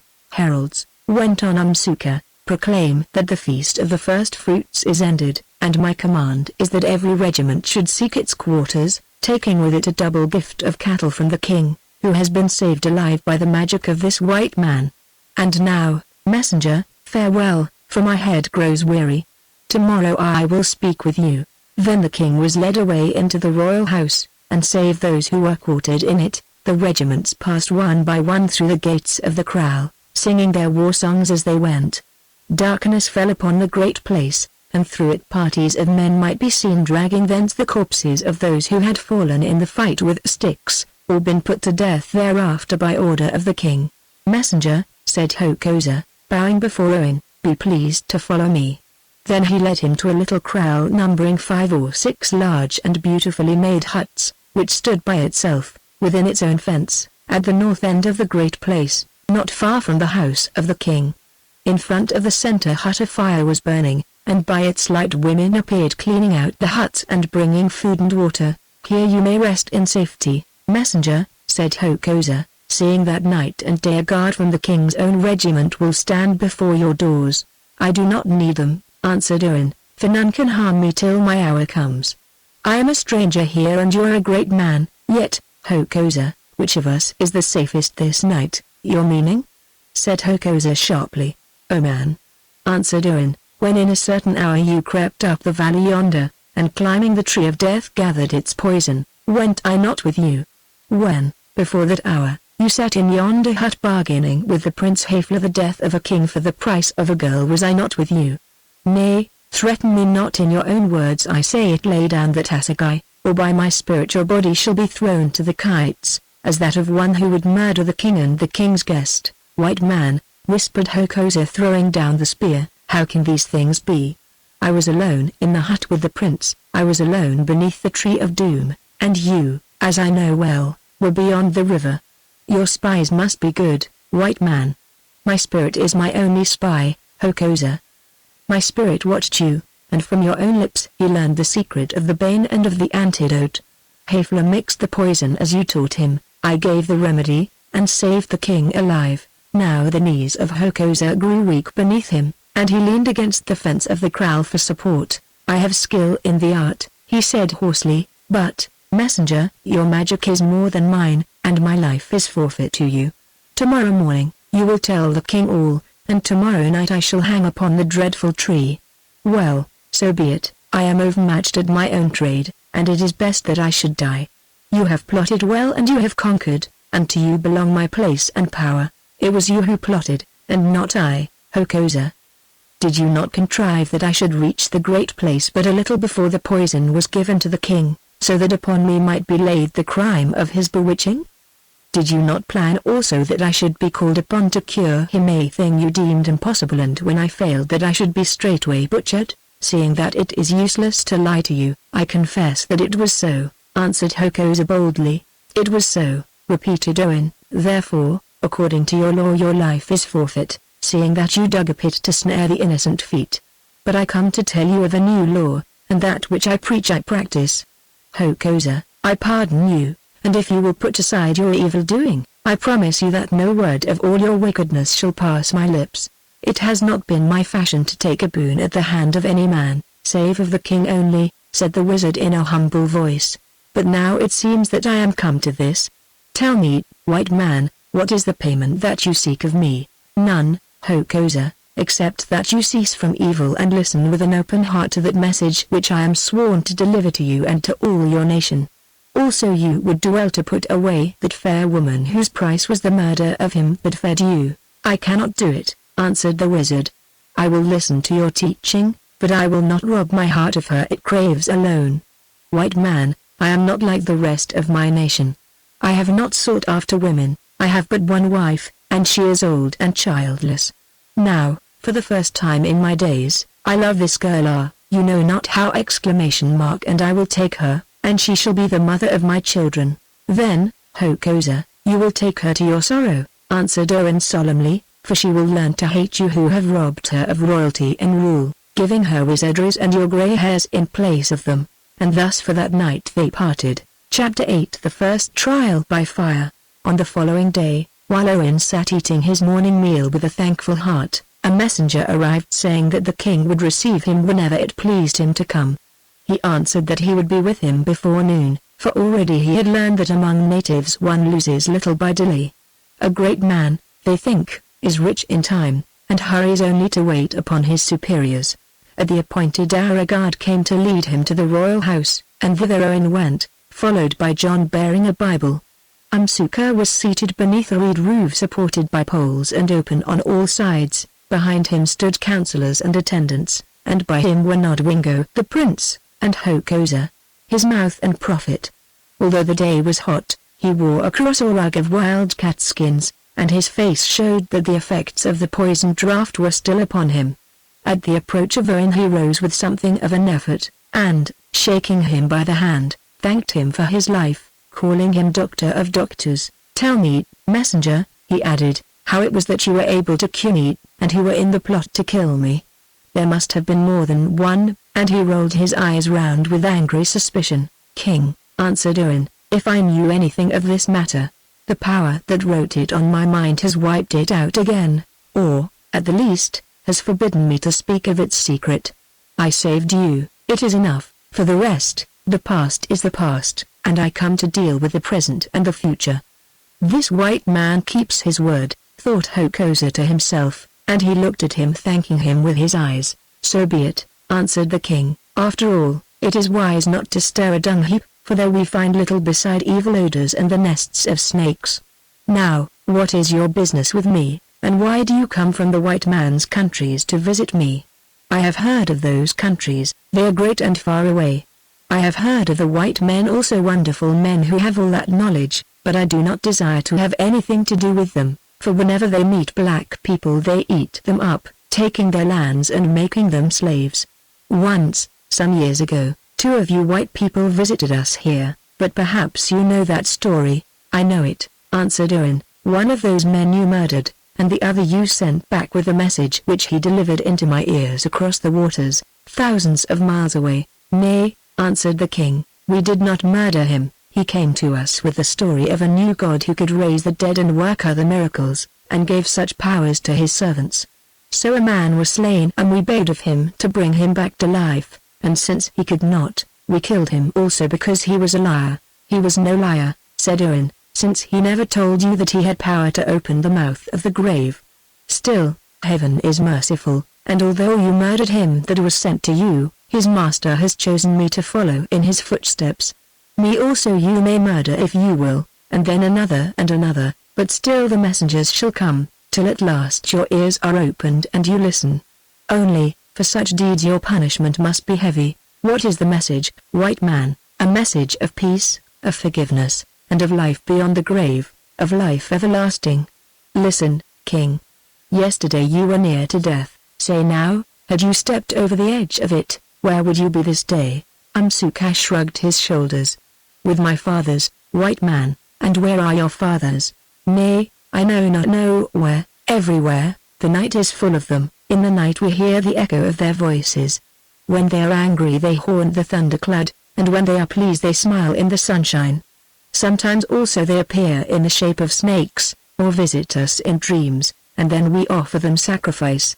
Yonder on the hillside is a haunted wood, it is full of their spirits, white man, but they cannot talk, they only mutter, and their footfalls sound like the dropping of heavy rain, for they are strengthless and unhappy, and in the end they fade away." "So you say," answered Owen, "who are not altogether without understanding, yet know little, never having been taught. Now listen to me." And very earnestly he preached to him and those about him of peace, of forgiveness, and of life everlasting. "Why should a god die miserably upon a cross?"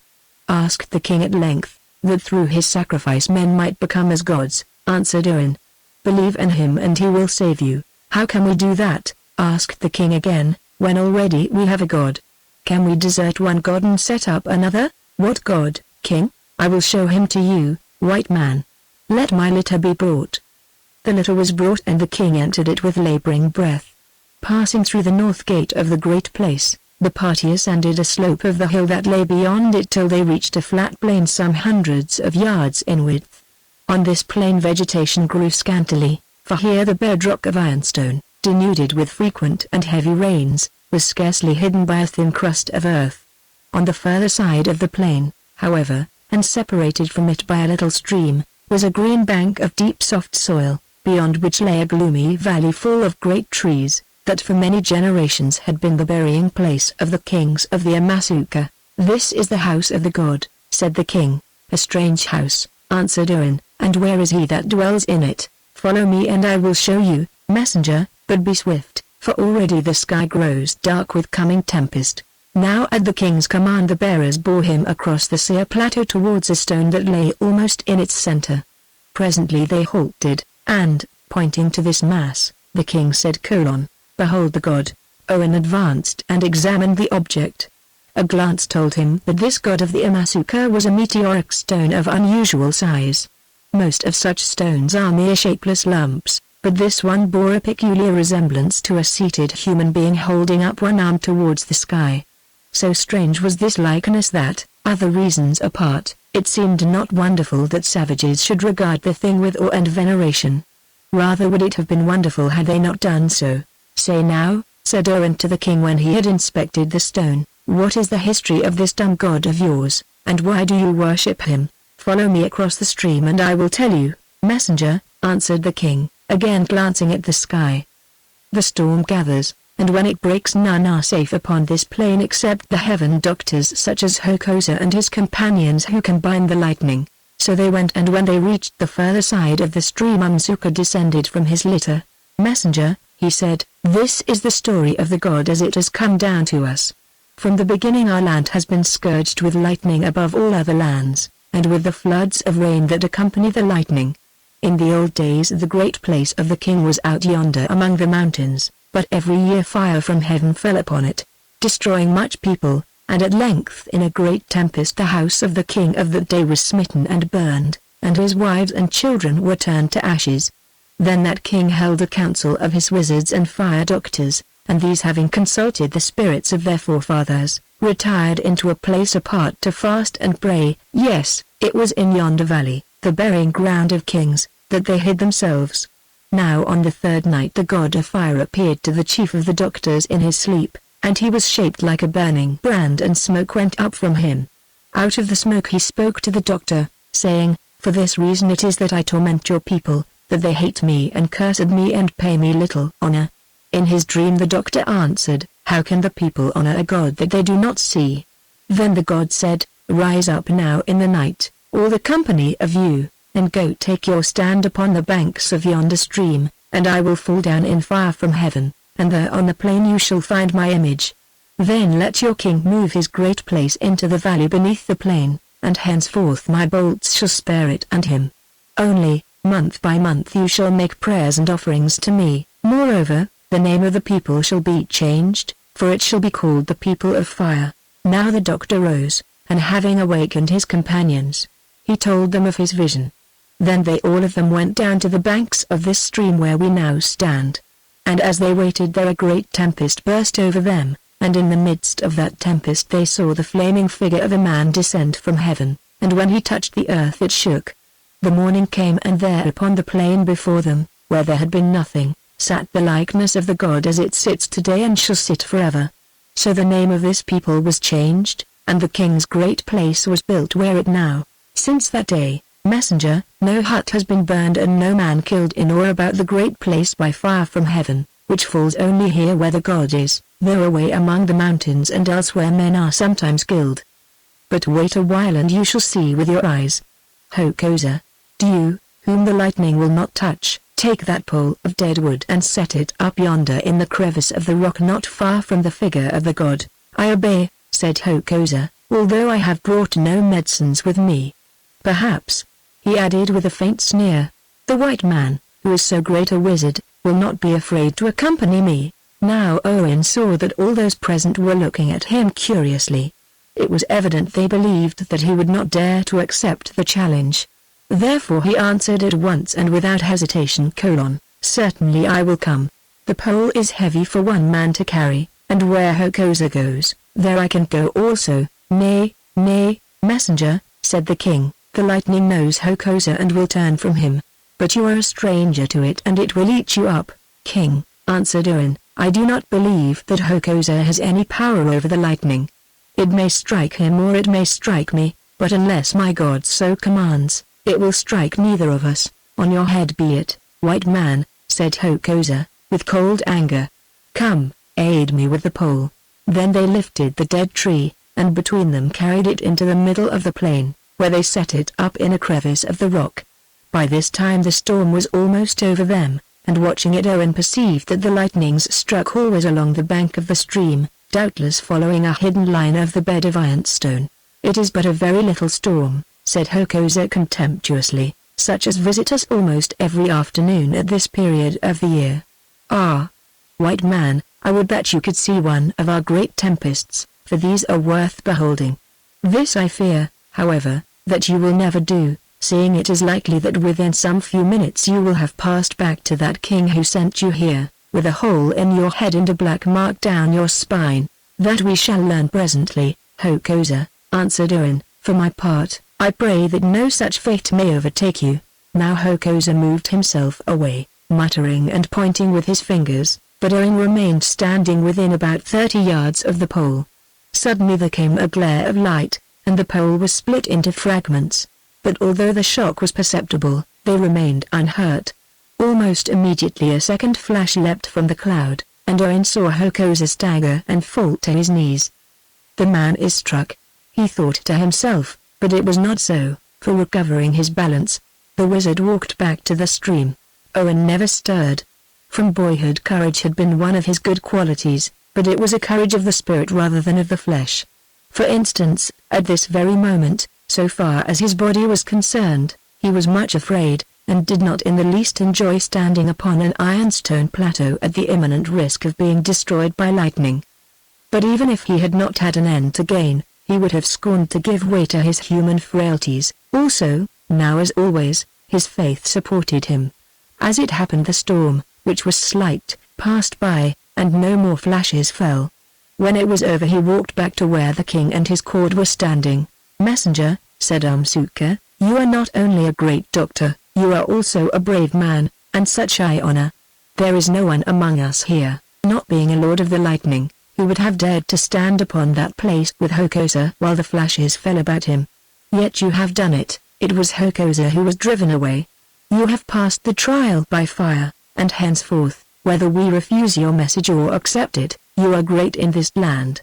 "There is no need to praise me, king," answered Owen. "The risk is something, but I knew that I was protected from it, seeing that I shall not die until my hour comes, and it is not yet. Listen now, your god yonder is nothing but a stone such as I have often seen before, for sometimes in great tempests they come to earth from the clouds. You are not the first people that have worshipped such a stone, but now we know better. Also this plain before you is full of iron, and iron draws the lightning. That is why it never strikes your town below. The iron attracts it more strongly than earth and huts of straw. Again, while the pole stood I was in little danger, for the lightning strikes the highest thing, but after the pole was shattered and Hokosa wisely went away, then I was in some danger, only no flashes fell. I am not a magician, king, but I know some things that you do not know, and I trust in one whom I shall lead you to trust also. We will talk of this more hereafter," said the king hurriedly, "for one day, I have heard and seen enough. Also I do not believe your words, for I have noted ever that those who are the greatest wizards of all say continually that they have no magic power. Hokosa, you have been famous in your day, but it seems that henceforth you who have led must follow. The battle is not yet fought, king," answered Hokosa. "Today I met the lightnings without my medicines, and it was a little storm. When I am prepared with my medicines and the tempest is great, then I will challenge this white man to face me yonder, and then in that hour my God shall show his strength and his God shall not be able to save him." "That we shall see when the time comes," answered Owen, with a smile. That night as Owen sat in his hut working at the translation of St. John, the door was opened and Hokosa entered. "White man," said the wizard, "you are too strong for me, though whence you have your power I know not. Let us make a bargain. Show me your magic and I will show you mine, and we will rule the land between us. You and I are much akin, we are great, we have the spirit sight, we know that there are things beyond the things we see and hear and feel, whereas, for the rest, they are fools, following the flesh alone. I have spoken.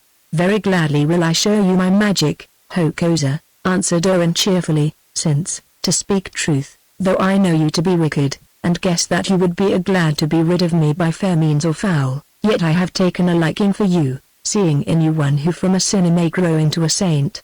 This then is my magic, to love God and serve man, to eschew wizardry, wealth, and power, to seek after holiness, poverty and humility, to deny your flesh, and to make yourself small in the sight of men, that so perchance you may grow great in the sight of heaven and save your soul alive." "I have no stomach for that lesson," said Hokosa. "Yet you shall live to hunger for it," answered Owen. And the wizard went away angered but wondering. Chapter 9 The Crisis. Now, day by day for something over a month Owen preached the gospel before the king, his counselors, and hundreds of the headmen of the nation. They listened to him attentively, debating the new doctrine point by point, for although they might be savages, these people were very keen-witted and subtle. Very patiently did Owen so, and at length to his infinite joy he also gathered in his first fruit. One night as he sat in his hut laboring as usual at the work of translation, wherein he was assisted by John whom he had taught to read and write, the Prince Nodwinko entered and greeted him. For a while he sat silent watching the white man at his task, Then he said, Messenger, I have a boon to ask of you. Can you teach me to understand those signs which you set upon the paper, and to make them also as does John your servant? Certainly, answered Owen, if you will come to me at noon tomorrow, we will begin. The prince thanked him, but he did not go away. Indeed, from his manner Owen guessed that he had something more upon his mind. At length it came out. Messenger, he said, you have told us of baptism whereby we are admitted into the army of your king. Say, have you the power of this right? I have. And is your servant here baptized? He is. Then if he who is a common man can be baptized, why may not I who am a prince? In baptism, answered Owen, there is no distinction between the highest and the lowest, but if you believe, then the door is open and through it you can join the company of heaven. Messenger, I do believe, answered the prince humbly. Then Owen was very joyful, and that same night, with John for a witness, he baptized the prince, giving him the new name of Constantine, after the first Christian emperor. On the following day Nodwengo, in the presence of Owen, who on this point would suffer no concealment, announced to the king that he had become a Christian. Umsuka heard, and for a while sat silent. Then he said in a troubled voice, Truly, messenger, in the words of that book from which you read to us, I fear that you have come hither to bring, not peace but a sword. Now when the witch doctors and the priests of fire learn this, that he whom I have chosen to succeed me has become the servant of another faith, they will stir up the soldiers and there will be civil war. I pray you, therefore, keep the matter secret, at any rate for a while, seeing that the lives of many are at stake. In this, my father, answered the prince, I must do as the messenger bids me, but if you desire it, take from me the right of succession and call back my brother from the northern mountains, that by poison or the spear he may put all of us to death. Nodwengo, be not afraid, ere long when he learns all that is happening here, your brother Hafler will come from the northern mountains, and the spears of his impis shall be countless as the stars of the sky. Messenger, you desire to draw us to the arms of your God and myself. I am at times minded to follow the path of my son Nodwengo and seek a refuge there, but say, will they be strong enough to protect us from Hafler and the warriors of the north? Already he gathers his clans, and already my captains desert to him. By and by, in the springtime may I be dead before the day he will roll down upon us like a flood of water, to fall back like waters from a wall of rock, answered Owen. Let not your heart be troubled, for my master can protect his servants, and he will protect you. But first you must confess him openly, as your son has done. Nay, I am too old to hurry, said the king with a sigh. Your tale seems full of promise to one who is near the grave. But how can I know that it is more than a dream? And shall I abandon the worship of my fathers and change, or strive to change, the customs of my people to follow after dreams? Nodwengo has chosen his part, and I do not blame him, yet, for the present I beseech you both to keep silence on this matter, lest to save bloodshed I should be driven to side against you. So be it, king, said Owen, but I warn you that truth has a loud voice, and that it is hard to hide the shining of a light in a dark place, nor does it please my lord to be denied by those who confess him. I am weary, replied the old king, and they saluted him and went. In obedience to the wish of Umsuka his father, the conversion of Nodwengo was kept secret, and yet none knew how the thing leaked out. Soon the women in their huts, and the soldiers by their watchfires, whispered it in each other's ears that he who was appointed to be their future ruler had become a servant of the unknown God. That he had forsworn war and all the delights of men, that he would take but one wife and appear before the army, not in the uniform of a general, but clad in a white robe, and carry, not the broad spear, but a cross of wood. Swiftly the strange story flew from mouth to mouth, yet it was not altogether believed till it chanced that one day when he was reviewing a regiment, a soldier who was drunk with beer openly insulted the prince, calling him a coward who worshipped a coward. Now men held their breaths, waiting to see this fool led away to die by torture of the ant-heap or some other dreadful doom. But the prince only answered, Soldier, you are drunk, therefore I forgive you your words. Whether he whom you blaspheme will forgive you, I know not. Get you gone. Their warriors stared and murmured, for by those words, wittingly or unwittingly, their general had confessed his faith, and that day they made ribald songs about him in the camp. But on the morrow when they learned how that the man whom the prince spared had been seized by a lion and taken away as he sat at night with his companions in the bivouac, his mouth full of boasting of his own courage in offering insult to the prince and the new faith, then they looked at each other askance and said little more of the matter. Doubtless it was chance, and yet the spirit whom the messenger preached was one of whom it seemed wisest not to speak lightly. But still the trouble grew, for by now the witch doctors, with Hokosa at the head of them, were frightened for their place and power, and fomented it both openly and in secret. Of the women they asked what would become of them when men were allowed to take but one wife. Of the heads of kraals, how they would grow wealthy when their daughters ceased to be worth cattle. Of the councillors and generals, how the land could be protected from its foes when they were commanded to lay down the spear. Of the soldiers, whose only trade was war, how it would please them to till the fields like girls. Dismay took hold of the nation, and although they were much loved, there was open talk of killing or driving away the king and Nodwengo who favored the white man, and of setting up Hefla in their place. At length the crisis came, and in this fashion. The Amasuka, like many other African tribes, had a strange veneration for certain varieties of snakes which they declared to be possessed by the spirits of their ancestors. It was a law among them that if one of these snakes entered a kraal it must not be killed, or even driven away, under pain of death, but must be allowed to share with the human occupants any hut that it might select. As a result of this enforced hospitality, deaths from snake bite were numerous among the people, but when they happened in a kraal its owners met with little sympathy, for the doctors explained that the real cause of them was the anger of some ancestral spirit towards his descendants. Now, before John was dispatched to instruct Owen in the language of the Amasuka, a certain girl was sealed to him as his future wife, and this girl, who during his absence had been orphaned, he had married recently with the approval of Owen, who at this time was preparing her for baptism. On the third morning after his marriage John appeared before his master in the last extremity of grief and terror. "Help me, messenger!" he cried, "for my ancestral spirit has entered our hut and bitten my wife as she lay asleep." "Are you mad?" asked Owen. "What is an ancestral spirit, and how can it have bitten your wife?" "A snake," gasped John, "a green snake of the worst sort." Then Owen remembered the superstition, and snatching bluestone and spirits of wine from his medicine chest, he rushed to John's hut. As it happened, he was fortunately in time with his remedies and succeeded in saving the woman's life, whereby his reputation as a doctor and a magician, already great, was considerably enlarged. "Where is the snake?"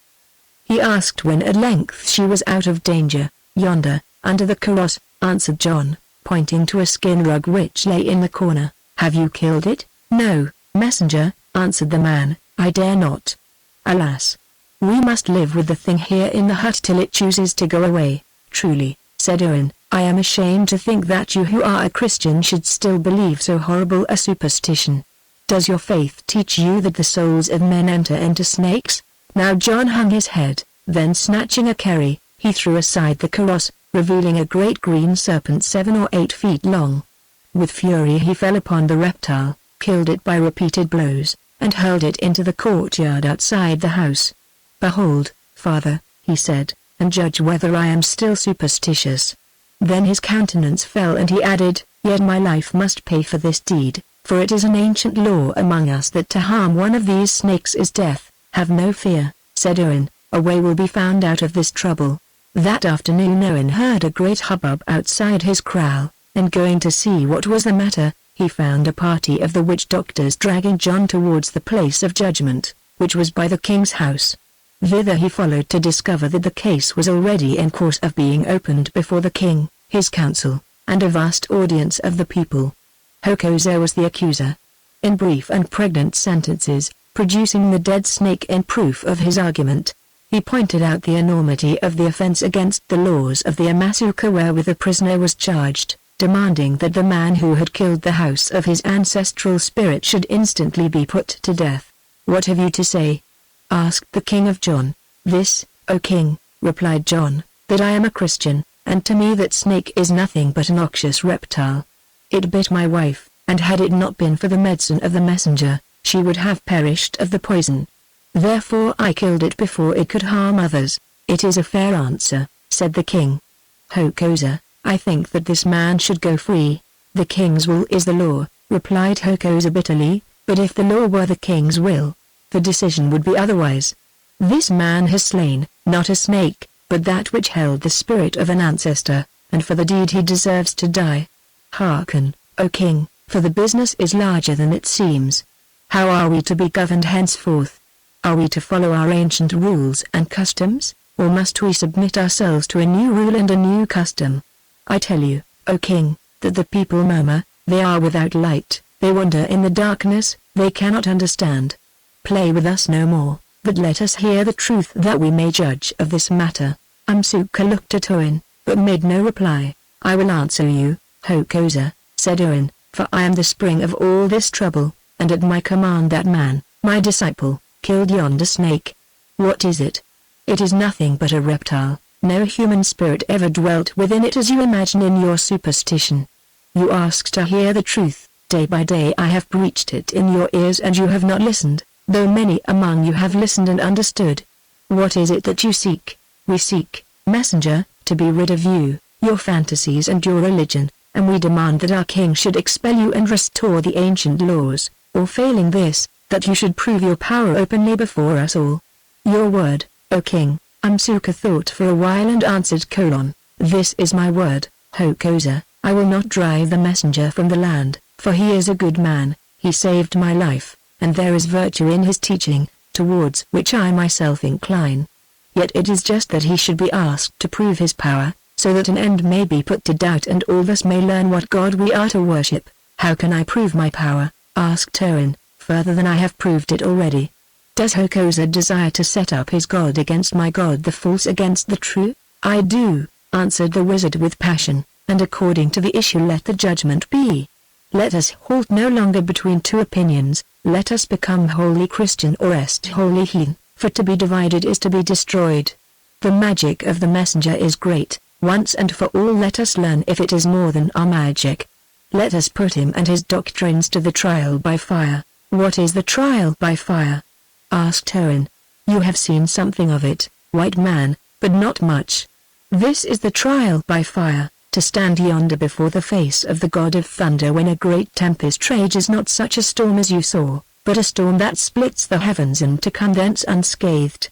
Listen, I who am a heaven herd, I who know the signs of the weather, tell you that within 2 days such a tempest as this will break upon us. Then white man, I and my companions will be ready to meet you on the plain.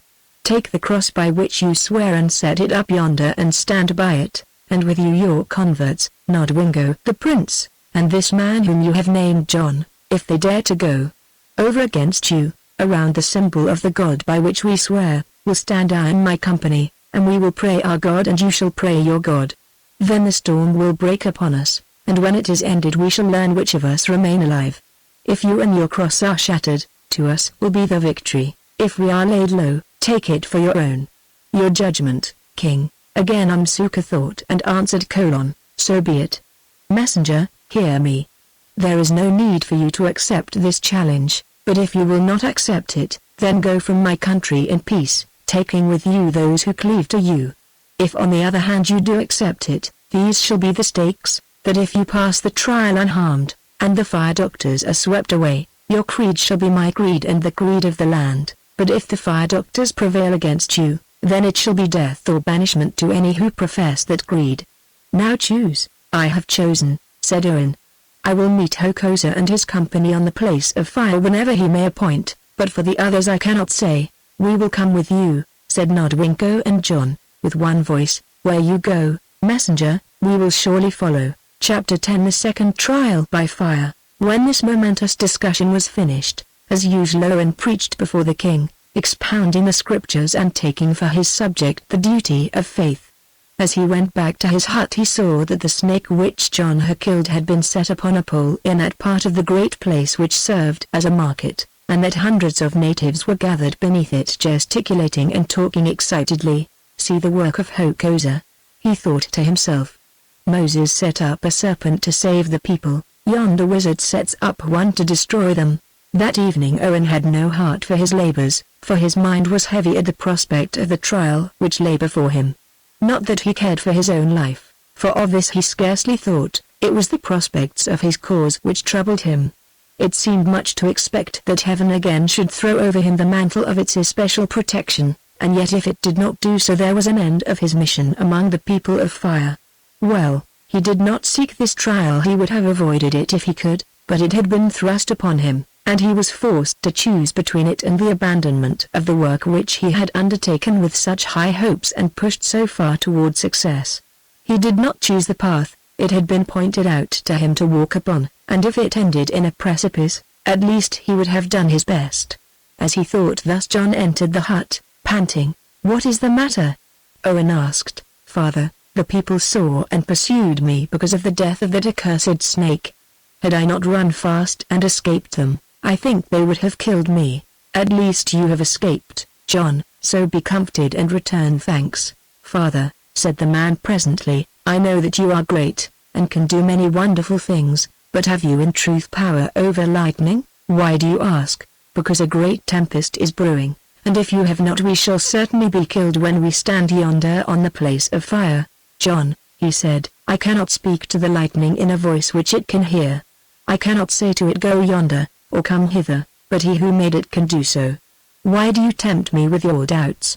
Have I not told you the story of Elijah the prophet and the priests of Baal? Did Elijah's master forsake him, and shall he forsake us? Also this is certain, that all the medicine of Hokosa and his wizards will not turn a lightning flash by the breadth of a single hair.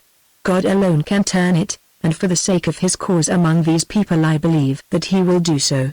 Thus Owen spoke until, in reproving the weakness of another, he felt his own faith come back to him and, remembering the past and how he had been preserved in it, the doubt and trouble went out of his mind to return no more. The third day, the day of trial, came. For 60 hours or more the heat of the weather had been intense. Indeed, during all that time the thermometer in Owen's hut, notwithstanding the protection of a thick hatch, had shown the temperature to vary between a maximum of 113 and a minimum of 101 degrees. Now, in the early morning, it stood at 108. "Will the storm break today?" asked Owen of Nodwengo, who came to visit him. "They say so, messenger, and I think it by the feel of the air. If so, it will be a very great storm, for the heaven is full of fire. Already Hokosa and the doctors are at their rights upon the plain yonder, but there will be no need to join them till 2 hours after midday. Is the cross ready?" asked Owen. "Yes, and set up. It is a heavy cross, 6 men could scarcely carry it." "Oh, messenger, I'm not afraid, and yet, have you no medicine? If not, I fear that the lightning will fall upon the cross as it fell upon the pole, and then—" "Listen, Nodwengo," said Owen, "I know a medicine, but I will not use it. You see that wagon chain? Well, one end of it buried in the ground and the other with a spear blade made fast to it hung to the top of the cross. We could live out the fiercest storm in safety. But I say that I will not use it. Are we witch doctors that we should take refuge in tricks? No, let faith be our shield, and if it fail us, then let us die. Pray now with me that it may not fail us." It was afternoon. All round the field of fire were gathered thousands upon thousands of the people of the Amasuka. The news of this duel between the god of the white man and their god had traveled far and wide, and even the very aged who could scarcely crawl and the little ones who must be carried were collected there to see the issue. Nor had they need to fear disappointment, for already the sky was half hidden by dense thunderclouds piled ridge on ridge, and the hush of the coming tempest lay upon the earth. Round about the meteor stone which they called a god, each of them stirring a little gourd of medicine that was placed upon the ground before him, but uttering no word, were gathered Hokosa and his followers to the number of 20. They were all of them arrayed in their snakeskin dresses and other wizard finery. Also each man held in his hand a wand fashioned from a human thigh bone. In front of the stone burned a little fire, which now and again Hokosa fed with aromatic leaves, at the same time pouring medicine from his bowl upon the holy stone. Opposite the symbol of the god, but at a good distance from it, a great cross of white wood was set up in the rock by a spot which the witch doctors themselves had chosen. Upon the banks of the stream, in the place apart, were the king, his councillors and the regiment on guard, and with them Owen, the Prince Nodwengo and John. "The storm will be fierce," said the king uneasily, glancing at the western sky, upon whose bosom the blue lightnings played with an incessant flicker. Then he bade those about him stand back, and calling Owen and the prince to him, said, "Messenger, my son tells me that your wisdom knows a plan whereby you may be preserved from the fury of the tempest. Use it, I pray of you, messenger, that your life may be saved, and with it the life of the only son who is left to me." "I cannot," answered Owen, "for thus by doubting him I should tempt my master. Still, it is not laid upon the prince to accompany through this trial. Let him stay here, and I alone will stand beneath the cross." "Stay, Nodwengo," implored the old man.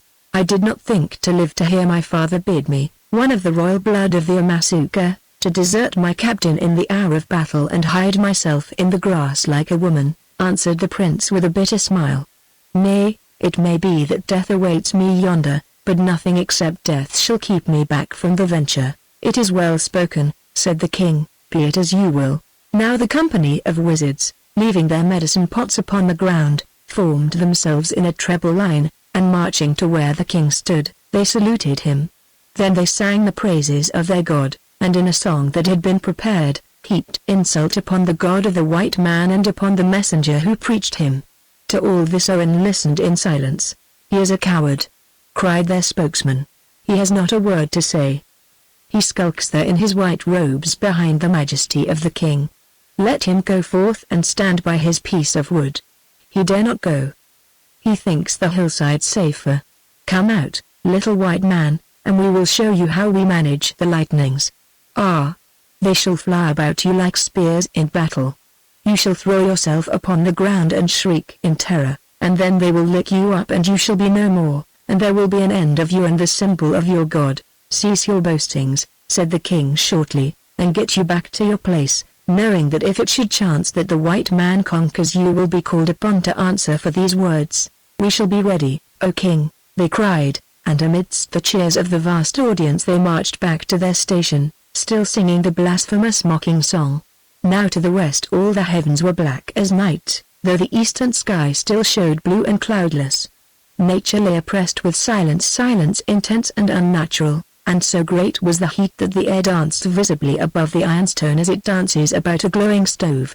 Suddenly the quietude was broken by a moaning sound of wind, the grass stirred, the leaves of the trees began to shiver, and an icy breath beat upon Owen's brow. "Let us be going," he said, and lifting the ivory crucifix above his head, he passed the stream and walked towards the wooden cross. After him came the Prince Nodwengo, wearing his royal dress of leopard skin, and after him, John, arrayed in a linen robe. As the little procession appeared to their view some of the soldiers began to mock, but almost instantly the laughter died away. Rude as they were, these savages understood that here was no occasion for their mirth, that the three men indeed seemed clothed with a curious dignity. Perhaps it was their slow and quiet gait, perhaps a sense of the errand upon which they were bound, or it may have been the strange unearthly light that fell upon them from over the edge of the storm cloud. At the least, as the multitude became aware, their appearance was impressive. They reached the cross and took up their stations there, Owen in front of it, Nodwengo to the right, and John to the left. Now a sharp squall of strong wind swept across the space, and with it came a flaw of rain. It passed by, and the storm that had been muttering and growling in the distance began to burst. The great clouds seemed to grow and swell, and from the breast of them swift lightnings leapt, to be met by other lightnings rushing upwards from the earth. The air was filled with a tumult of uncertain wind and a hiss as of distant train. Then the batteries of thunder were opened, and the world shook with their volume. Down from on high the flashes fell blinding and incessant, and by the light of them the fire doctors could be seen running to and fro, pointing now here and now there with their wands of human bones, and pouring the medicines from their gourds upon the ground and upon each other. Owen and his two companions could be seen also, standing quietly with clasped hands, while above them towered the tall white cross. At length the storm was straight overhead. Slowly it advanced in its awe-inspiring might as flash after flash, each more fantastic and horrible than the last, smote upon the floor of ironstone. It played about the shapes of the doctors, who in the midst of it looked like devils in an inferno. It crept onwards towards the station of the cross, but it never reached the cross. One flash struck indeed within 50 paces of where Owen stood. Then of a sudden a marvel happened. or something which to this day the people of fire talk of as a marvel, for in an instant the rain began to pour like a wall of water stretching from earth to heaven, and the wind changed. It had been blowing from the west. Now it blew from the east with the force of a gale. It blew and rolled the tempest back upon itself, causing it to return to the regions whence it had gathered. At the very foot of the cross its march was stayed. There was the waterline, as straight as if it had been drawn with a rule. The thunderclouds that were pressed forward met the clouds that were pressed back, and together they seemed to come to earth, filling the air with a gloom so dense that the eye could not pierce it. To the west was a wall of blackness towering to the heavens. To the east, light, blue and unholy, gleamed upon the white cross and the figures of its watchers. For some seconds 20 or more there was a lull, and then it seemed as though all hell had broken loose upon the world. The wall of blackness became a wall of flame, in which strange and ardent shapes appeared ascending and descending. The thunder bellowed till the mountains rocked, and in one last blaze, awful and indescribable, the skies melted into a deluge of fire. In the flower of it Owen thought that he saw the figures of men falling this way and that. Then he staggered against the cross for support and his senses failed him. When they returned again, he perceived the storm being drawn back from the face of the pale earth like a pall from the face of the dead, and he heard a murmur of fear and wonder rising from 10,000 throats. Well might they fear and wonder, for of the 21 wizards 11 were dead, 4 were paralyzed by shock, 5 were flying in their terror, and 1, Hokosa himself, stood staring at the fallen, a very picture of despair. Nor was this all, for the meteor stone with a human shape which for generations the people of fire had worshipped as a god, lay upon the plain in fused and shattered fragments. The people saw, and a sound as of a hollow groan of terror went up from them. Then they were silent. For a while Owen and his companions were silent also, since their hearts were too full for speech. Then he said: As the snake fell harmless from the hand of Paul, so has the lightning turned back from me, who strive to follow in his footsteps, working death and dismay among those who would have harmed us. May forgiveness be theirs who are without understanding. Brethren, let us return and make report to the king. Now, as they had come, so they went back, first Owen with the crucifix, next to him Nodwengo, and last of the 3 John. They drew near to the king, when suddenly, moved by a common impulse, the thousands of the people upon the banks of the stream with one accord threw themselves upon their knees before Owen, calling him God and offering him worship. Infected by the contagion, Umsuka, his guard and his counselors followed their example, so that of all the multitude Hokosa alone remained upon his feet, standing by his dishonored and riven deity. Rise! Cried Owen aghast. Would you do sacrilege, and offer worship to a man? Rise, I command you. Then the king rose, saying: You are no man, messenger, you are a spirit. He is a spirit, repeated the multitude after him. I am not a spirit, I am yet a man, cried Owen again, but the spirit whom I serve has made his power manifest in me his servant, and your idols are smitten with the sword of his power, O ye sons of fire. Hokosa still lives, let him be brought hither. They fetched Hokosa, and he stood before them. You have seen, wizard, said the king.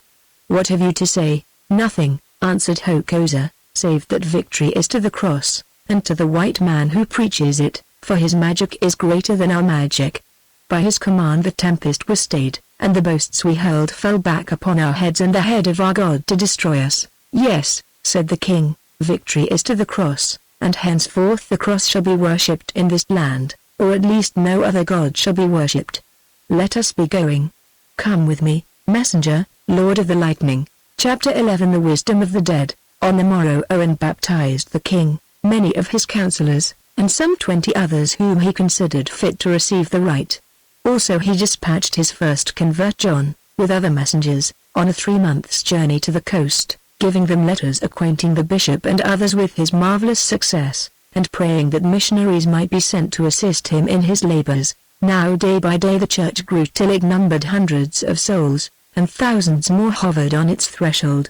From dawn to dark Owen toiled, preaching, exhorting, confessing, gathering in his harvest, and from dark to midnight he pored over his translation of the scriptures, teaching Nodwengo and a few others how to read and write them. But although his efforts were crowned with so signal and extraordinary a triumph, He was well aware of the dangers that threatened the life of the infant church. Many accepted it indeed, and still more tolerated it, but there remained multitudes who regarded the new religion with suspicion and veiled hatred. Nor was this strange, seeing that the hearts of men are not changed in an hour or their ancient customs easily overset. On one point, indeed, Owen had to give way. The Amasuka were a polygamous people, all their law and traditions were interwoven with polygamy, and to abolish that institution suddenly and with violence would have brought their social fabric to the ground. Now, as he knew well, the missionary church declares in effect that no man can be both a Christian and a polygamist. Therefore among the followers of that custom the missionary church makes but little progress. Not without many qualms and hesitations, Owen, having only the scriptures to consult, came to a compromise with his converts. If a man already married to more than one wife wished to become a Christian, he permitted him to do so upon the condition that he took no more wives, while a man unmarried at the time of his conversion might take one wife only.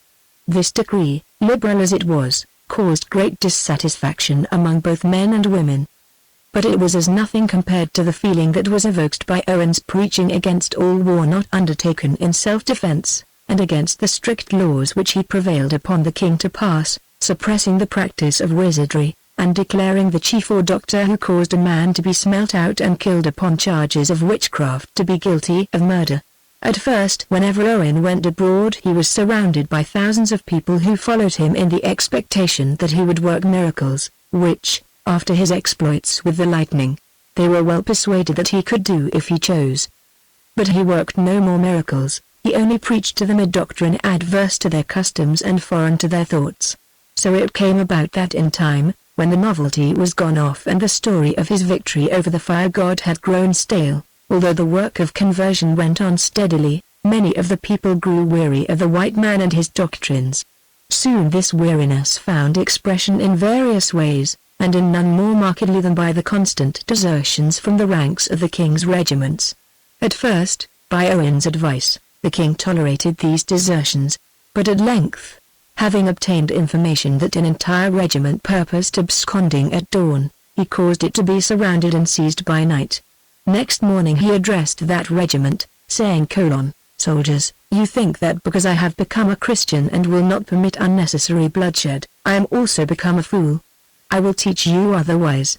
1 man in every 20 of you shall be killed, and henceforth any soldier who attempts to desert will be killed also." The order was carried out, for Owen could not find a word to say against it, with the result that desertions almost ceased, though not before the king had lost some 8 or 9,000 of his best soldiers.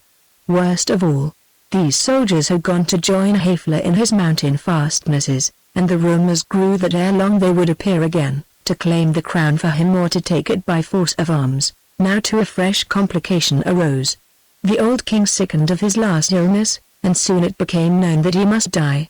A month later die he did, passing away peacefully in Owen's arms, and with his last breath exhorting his people to cling to the Christian religion, to take Nodwengo for their king and to be faithful to him. The king died, and that same day was buried by Owen in the gloomy resting place of the blood royal of the people of fire, where a Christian priest now set foot for the first time. On the morrow Nodwengo was proclaimed king with much ceremony in face of the people and of all the army that remained to him. One captain raised a cry for Haefler his brother. Nodwengo caused him to be seized and brought before him. "Man," he said, "on this my coronation day I will not stain my hand with blood. Listen. You cry upon Haefler, and to Haefler you shall go, taking him this message. Tell him that I, Nodwengo, have succeeded to the crown of Amsuka, my father, by his will and the will of the people. Tell him it is true that I have become a Christian, and that Christians follow not after war but peace. Tell him, however, that though I am a Christian I have not forgotten how to fight or how to rule. It has reached my ears that it is his purpose to attack me with a great force which he is gathering, and to possess himself of my throne. If he should choose to come, I shall be ready to meet him, but I counsel him against coming, for it will be to find his death. Let him stay where he is in peace, and be my subject, or let him go afar with those that cleave to him, and set up a kingdom of his own, for then I shall not follow him, but let him not dare to lift a spear against me, his sovereign. since if he does so he shall be treated as a rebel and find the doom of a rebel. Begone, and show your face here no more." The man crept away crestfallen, but all who heard that speech broke into cheering, which, as its purport was repeated from rank to rank, spread far and wide, for now the army learned that in becoming a Christian, Nodwengo had not become a woman. Of this indeed he soon gave them ample proof. The old king's grip upon things had been lax, that of Nodwengo was like iron. He practiced no cruelties, and did injustice to none, but his discipline was severe, and soon the regiments were brought to a greater pitch of proficiency than they had ever reached before, although they were now allowed to marry when they pleased, a boon that hitherto had been denied to them. Moreover, by Owen's help, he designed an entirely new system of fortification of the kraal and surrounding hills, which would, it was thought, make the place impregnable. These and many other acts, equally vigorous and far-seeing, put new heart into the nation. Also the report of them put fear into Haefler, who, it was rumored, had now given up all idea of attack. Some there were, however, who looked upon these changes with little love, and Hokosa was one of them. After his defeat in the duel by fire, for a while his spirit was crushed. Hitherto he had more or less been a believer in the protecting influence of his own god or fetish, who would, as he thought, hold his priests scatheless from the lightning. Often and often had he stood in past days upon that plain while the great tempests broke around his head, and returned thence unharmed, attributing to sorcery a safety that was really due to chance. From time to time indeed a priest was killed, but, so his companions held, the misfortune resulted invariably from the man's neglect of some rite, or was a mark of the anger of the heavens. Now Hokosa had lived to see all these convictions shattered. He had seen the lightning, which he pretended to be able to control, roll back upon him from the foot of the Christian cross, reducing his god to nothingness and his companions to corpses. At first Hokosa was dismayed, but as time went on hope came back to him. Stripped of his offices and power, and from the greatest in the nation, after the king, become one of small account, still no harm or violence was attempted towards him. He was left wealthy and in peace, and living thus he watched and listened with open eyes and ears, waiting till the tide should turn. It seemed that he would not have long to wait, for reasons that have been told. "Why do you sit here like a vulture on a rock?" asked the girl Noma, whom he had taken to wife, "when you might be yonder with Haefler, preparing him by your wisdom for the coming war." "Because I am a king vulture, and I wait for the sick bull to die," he answered, pointing to the great place beneath him. "Say, why should I bring Haefler to prey upon a carcass I have marked down for my own?" "Now you speak well," said Noma. "The bull suffers from a strange disease, and when he is dead another must lead the herd." "That is so," answered her husband, "and, therefore, I'm patient." It was shortly after this conversation that the old king died, with results very different from those which Hokosa had anticipated. Although he was a Christian, to his surprise Nodwengo showed that he was also a strong ruler, and that there was little chance of the scepter slipping from his hand, none indeed, while the white teacher was there to guide him. "What will you do now, Hokosa?" asked Noma his wife upon a certain day. "Will you turn to Haefler after all?" "No," answered Hokosa, "I will consult my ancient law. Listen. Whatever else is false, this is true, that magic exists, and I am its master. For a while it seemed to me that the white man was greater at the art than I am, but of late I have watched him and listened to his doctrines, and I believe that this is not so. It is true that in the beginning he read my plans in a dream, or otherwise, it is true that he held the lightning back upon my head, but I hold that these things were accidents. Again and again he has told us that he is not a wizard, and if this be so, he can be overcome." "How, husband, how?" "By wizardry. This very night, Noma, with your help I will consult the dead, as I have done in bygone time, and learn the future from their lips which cannot lie. So be it, though the task is hateful to me, and I hate you who force me to it." Noma answered thus with passion, but her eyes shone as she spoke, for those who have once tasted the cup of magic are ever drawn to drink of it again, even when they fear the draught. It was midnight, and Hokosa with his wife stood in the burying ground of the kings of the Amasuka. Before Owen came upon his mission it was death to visit this spot except upon the occasion of the laying to rest of one of the royal blood, or to offer the annual sacrifice to the spirits of the dead. Even beneath the bright moon that shone upon it the place seemed terrible. Here in the bosom of the hills was an amphitheater, surrounded by walls of rock varying from 500 to 1,000 feet in height. In this amphitheater grew great mimosa thorns, and above them towered pillars of granite, set there not by the hand of man but by nature. It would seem that the Amasuka, led by some fine instinct, have chosen these columns as fitting memorials of their kings. At the least a departed monarch lay at the foot of each of them. The smallest of these unhewn obelisks, it was about 50 feet high, marked the resting place of Amsuka, and deep into its granite Owen with his own hand had cut the dead king's name and date of death, surmounting his inscription with the symbol of the cross. Towards this pillar Hokosa made his way through the wet grass, followed by Noma his wife. Presently they were there, standing one upon each side of a little mound of earth more like an ant heap than a grave, for, after the custom of his people, Amsuka had been buried sitting. At the foot of each of the pillars rose a heap of similar shape, but many times as large. The kings who slept there were accompanied to their resting places by numbers of their wives and servants, who had been slain in solemn sacrifice that they might attend their lord whithersoever he should wander. "What is that you desire and would do?" asked Noma, in a hushed voice. Bold as she was, the place and the occasion awed her. "I desire wisdom from the dead," he answered. "Have I not already told you, and can I not win it with your help?" "What dead, husband?" "Amsuka the king." "Ah. I served him living, and at the last he drove me away from his side. Now he shall serve me, and out of the nowhere I will call him back to mine. Will not this symbol defeat you?" And Noma pointed at the cross hewn in the granite. At her words a sudden gust of rage seemed to shake the wizard. His still eyes flashed, his lips turned livid, and with them he spat upon the cross. "It has no power," he said. "May it be accursed, and may he who believes therein hang thereon. It has no power, but even if it had, according to the tale of that white liar, such things as I would do have been done beneath its shadow. By it the dead have been raised, dead kings have been dragged from death and forced to tell the secrets of the grave. Come, let us to the work. What must I do, husband?" "You shall sit you there, even as a corpse sits, and there for a little while you shall die. Yes, your spirit shall leave you, and I will fill your body with the soul of him who sleeps beneath, and through your lips I will learn his wisdom, to whom all things are known. It is terrible."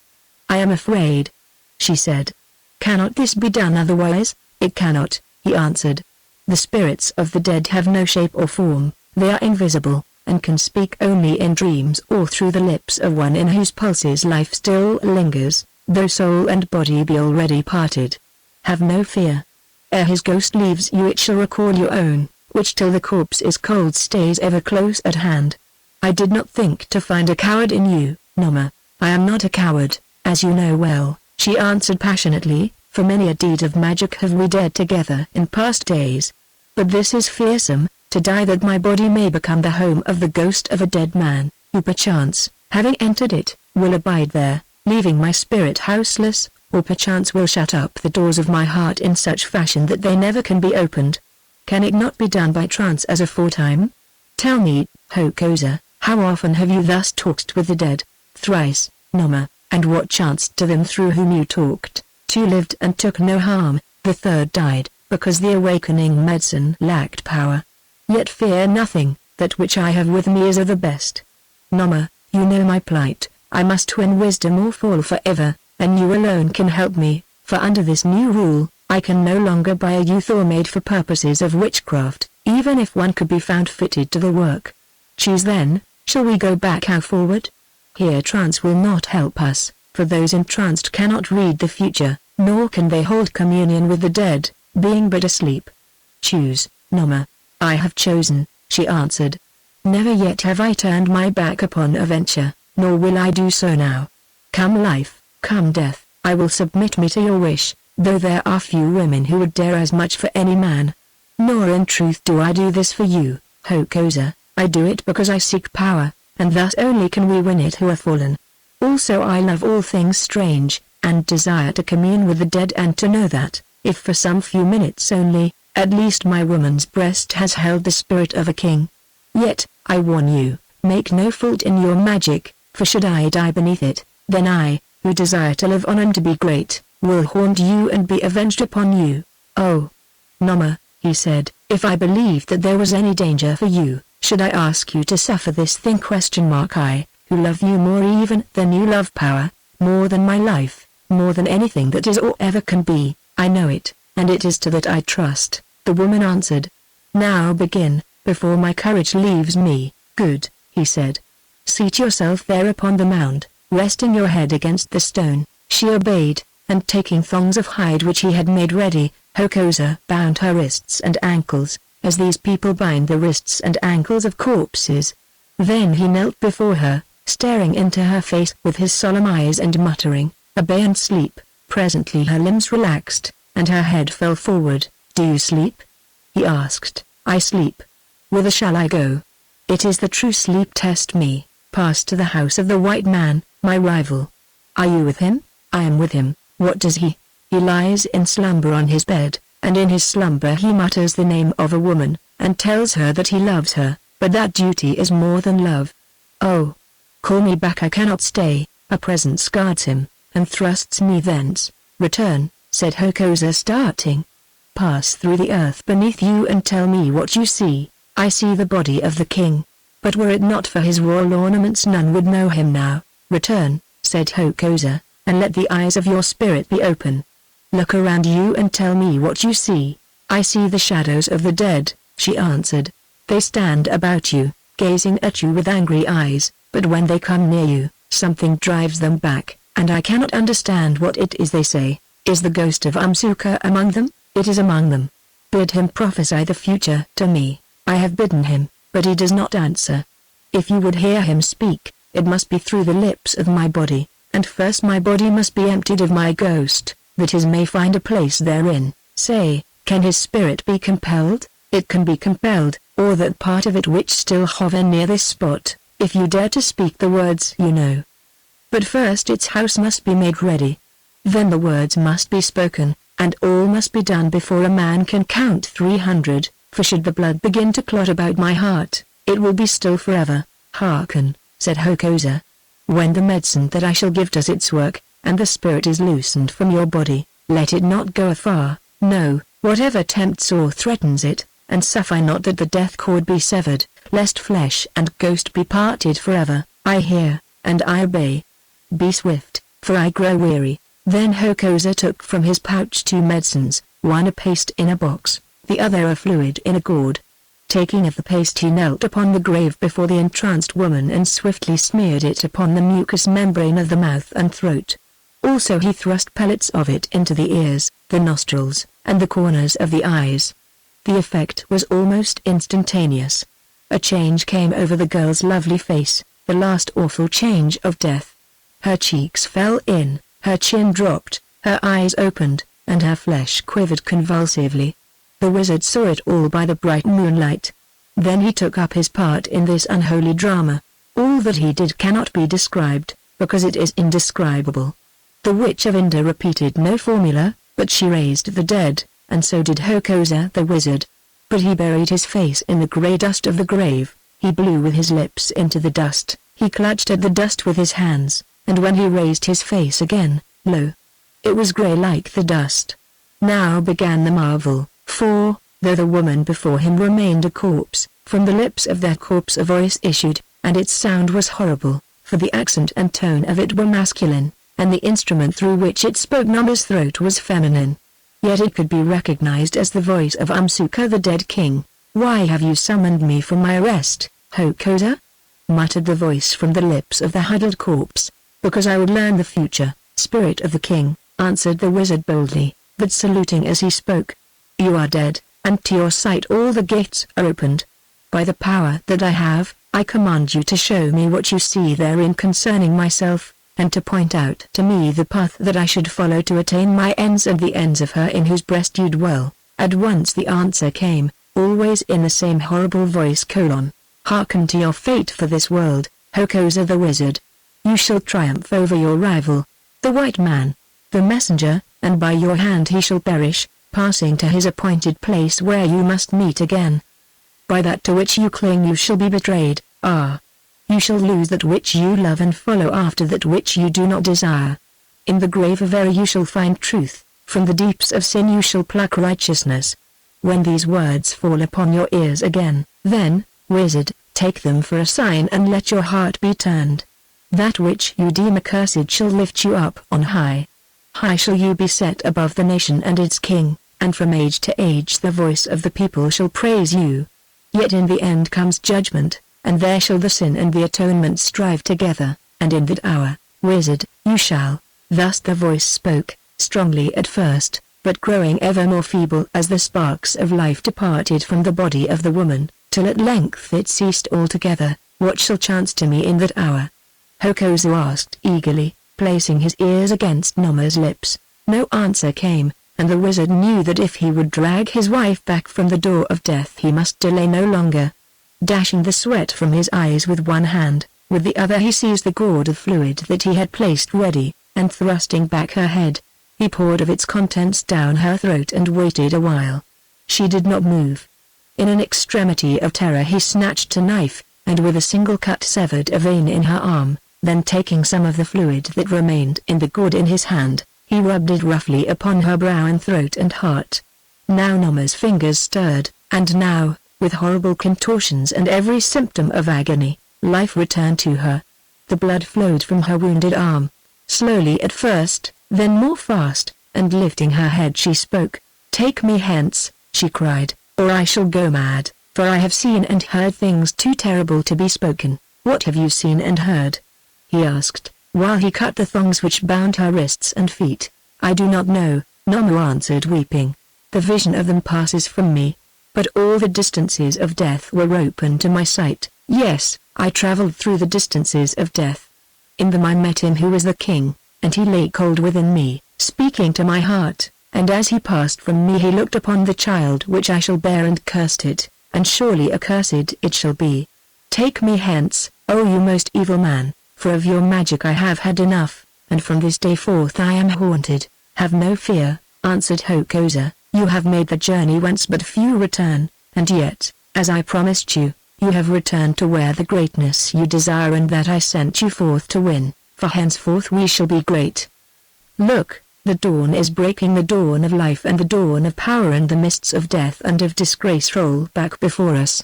Now the path is clear, the dead have shown it to me, and of wizardry I shall need no more."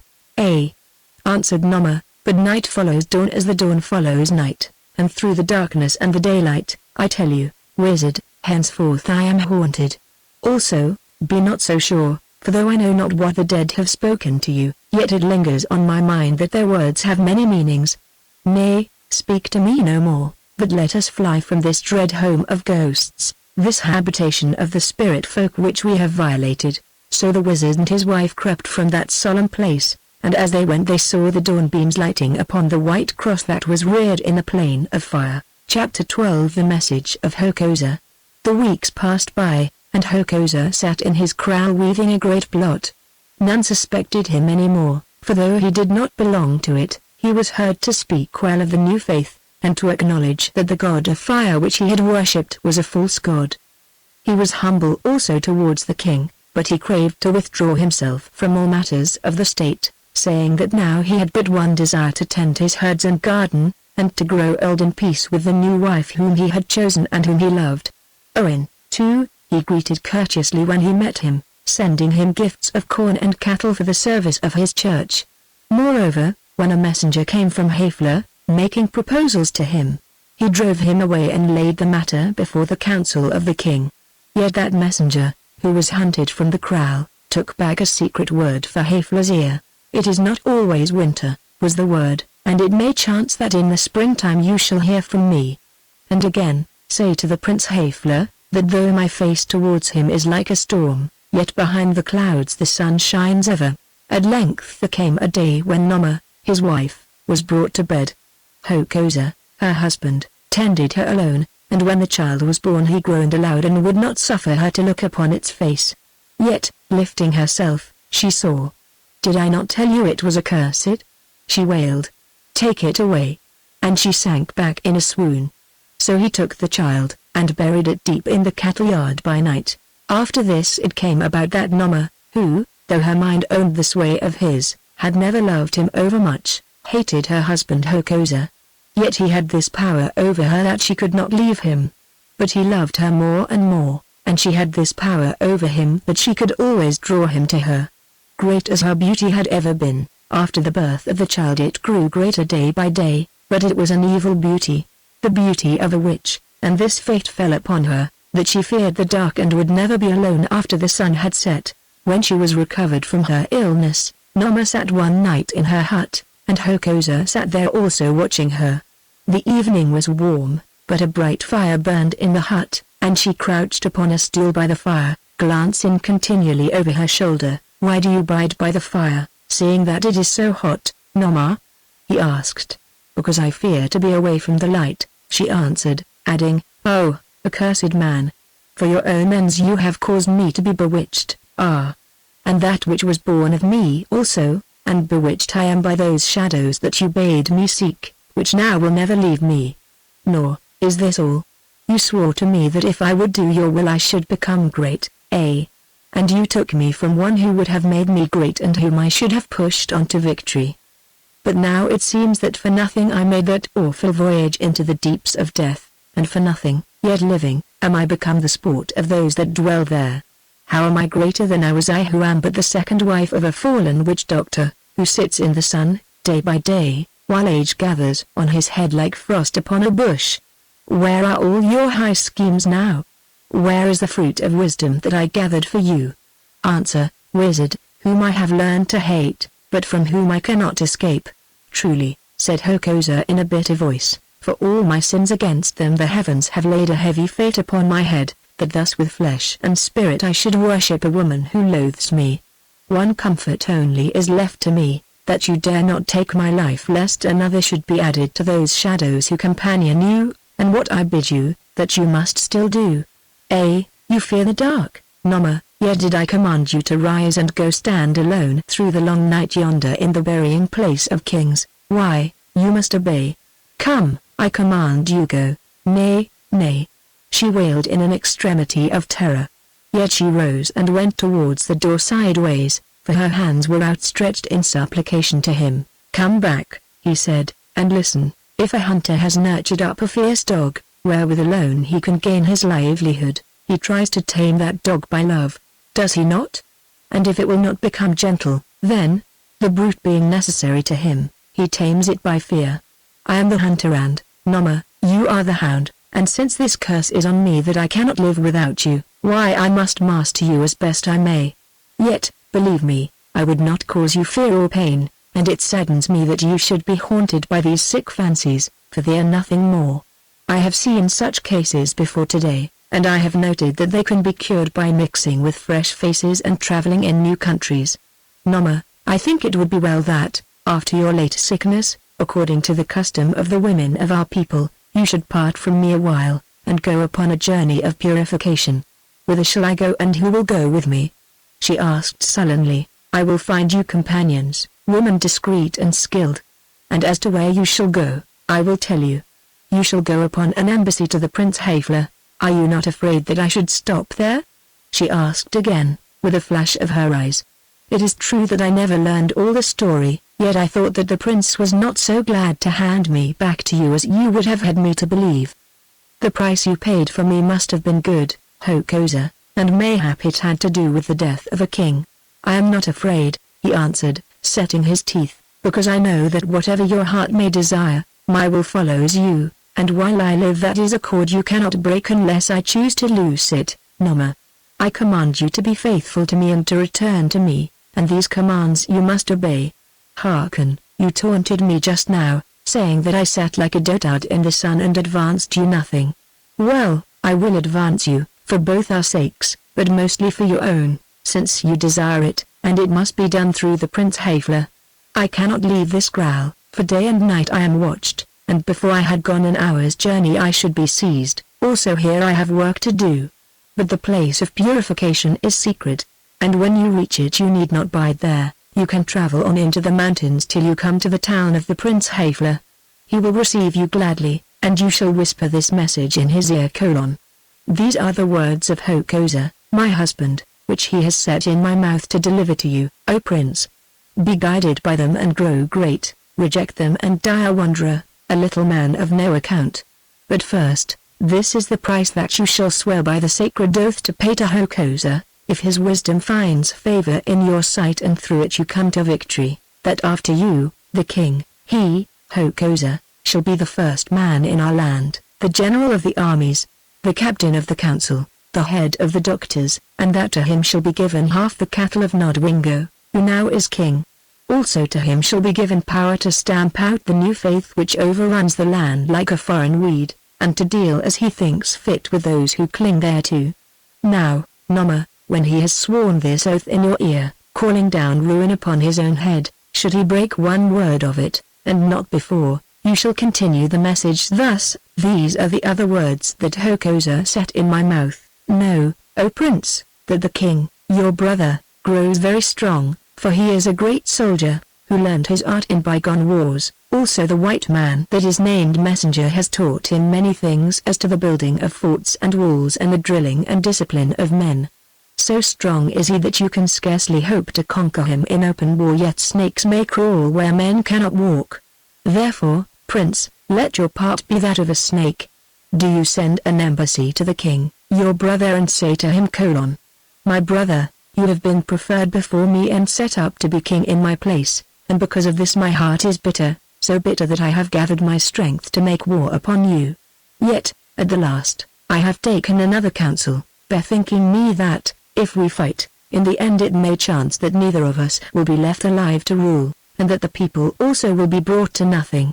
To the north there lies a good country and a wide, where but few men live, and thither I would go, setting the mountains and the river between us, for there, far beyond your borders, I also can be a king. Now, to reach this country, I must travel by the pass that is not far from your great place, and I pray you that you will not attack my in peace or the women and children that I shall send, and a guard before them, to await me in the plain beyond the mountains, seeing that these can only journey slowly. Let us pass by in peace, my brother, for so shall our quarrel be ended, but if you do so much as lift a single spear against me, then I will give you battle, setting my fortune against your fortune and my God against your God. Such are the words that the embassy shall deliver into the ears of the king, Nodwengo, and it shall come about that when he hears them, Nodwengo, whose heart is gentle and who seeks not war, shall answer softly, saying: Go in peace, my brother, and live in peace in that land which you would win. Then shall you, Hafler, send on the most of your cattle and the women and the children through that pass in the mountains, bidding them to await you in the plain, and after a while you shall follow them with your in peace. But these shall not travel in war array, for carriers must bear their fighting shields in bundles and their stabbing spears shall be rolled up in mats. Now, on the 6th day of your journey you shall camp at the mouth of the pass which the cattle and the women have already traveled, and his outposts and spies will bring it to the ears of the king that your force is sleeping there, purposing to climb the pass on the morrow. But on that night, so soon as the darkness falls, you must rise up with your captains and your regiments, leaving your fires burning and men about your fires, and shall travel very swiftly across the valley, so that an hour before the dawn you reach the second range of mountains, and pass it by the gorge which is the burying place of kings. Here you shall light a fire, which those who watch will believe to be but the fire of a herdsman who is cold. But I, Hokosa, also shall be watching, and when I see that fire I will creep, with some whom I can trust, to the little northern gate of the outer wall, and we will spear those that guard it and open the gate, that your army may pass through. Then, before the regiments can stand to their arms or those within it are awakened, you must storm the inner walls and by the light of the burning huts, put the dwellers in the great place to the spear, and the rays of the rising sun shall crown you king. Follow this counsel of mine, O Prince Hafler, and all will go well with you. Neglect it and be lost. There is but one thing which you need fear, it is the magic of the messenger, to whom it is given to read the secret thoughts of men. But of him take no account, for he is my charge, and before ever you set a foot within the great place he shall have taken his answer back to him who sent him. Hokosa finished speaking. Have you heard? He said to Noma. I have heard. Then speak the message. She repeated it word for word, making no fault. Have no fear, she added. I shall forget nothing when I stand before the prince. You are a woman, but your counsel is good. What think you of the plan, Nama, it is deep and well laid, she answered, and surely it would succeed were it not for one thing. The white man, messenger, will be too clever for you, for as you say, he is a reader of the thoughts of men.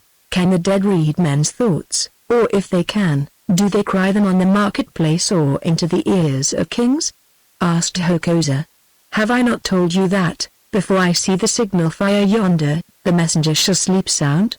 I have a medicine, Nama, a slow medicine that none can trace. The messenger may sleep sound, Hokosa, and yet perchance he may pass on his message to another and, with it, his magic. Who can say? Still, husband, strike on for power and greatness and revenge, letting the blow fall where it will. Chapter 13 The Basket of Fruit. 3 days later it was announced that according to the custom of the women of the people of fire, Nama having given birth to a stillborn child, was about to start upon a journey to the Mount of Purification. Here she would abide a while and make sacrifice to the spirits of her ancestors, that they might cease to be angry with her and in future protect her from such misfortunes.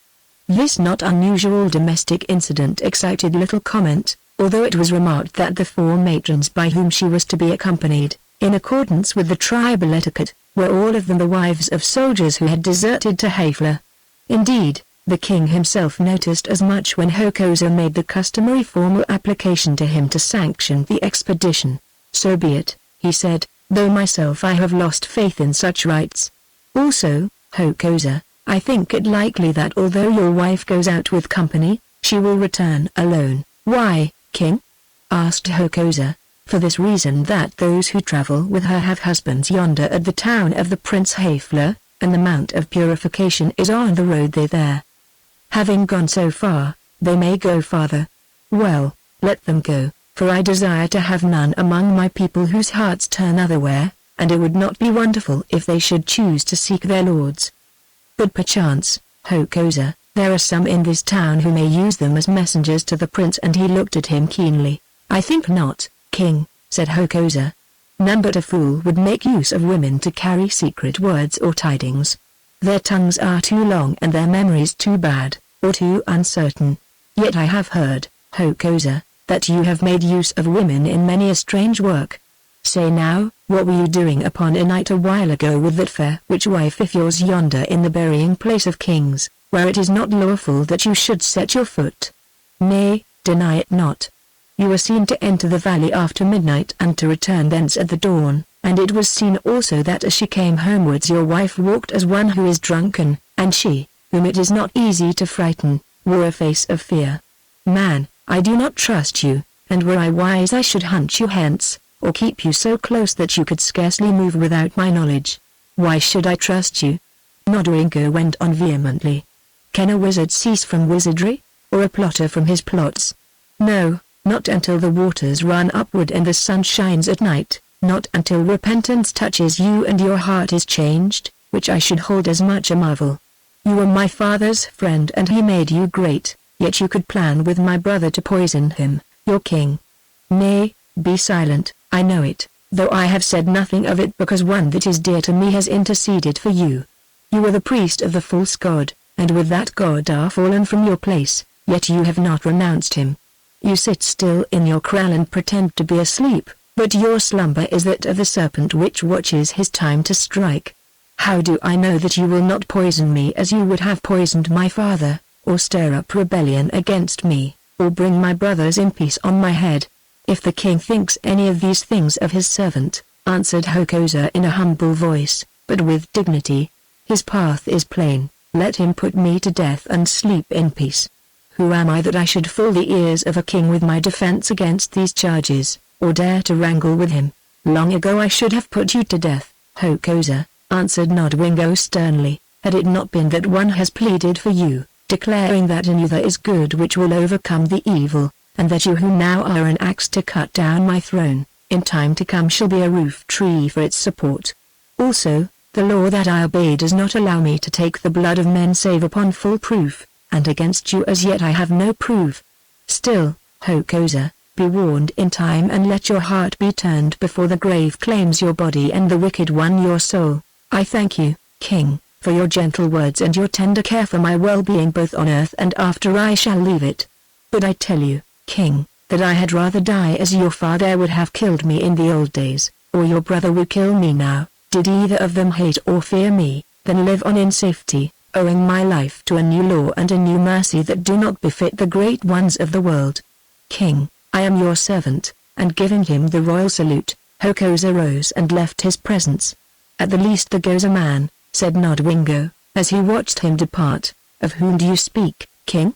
Asked Owen, who at that moment entered the royal house. Of him whom you must have touched in the doorway, messenger, Hokosa the wizard, answered the king, and he told him of what had passed between them. I said, he added, that he was a man, and so he is, yet I hold that I have done wrong to listen to your pleading and to spare him, for I am certain that he will bring bloodshed upon me and trouble on the faith. Think now, messenger, how full must be that man's heart of secret rage and hatred, he who is so great and is now so little. Will he not certainly strive to grow great again?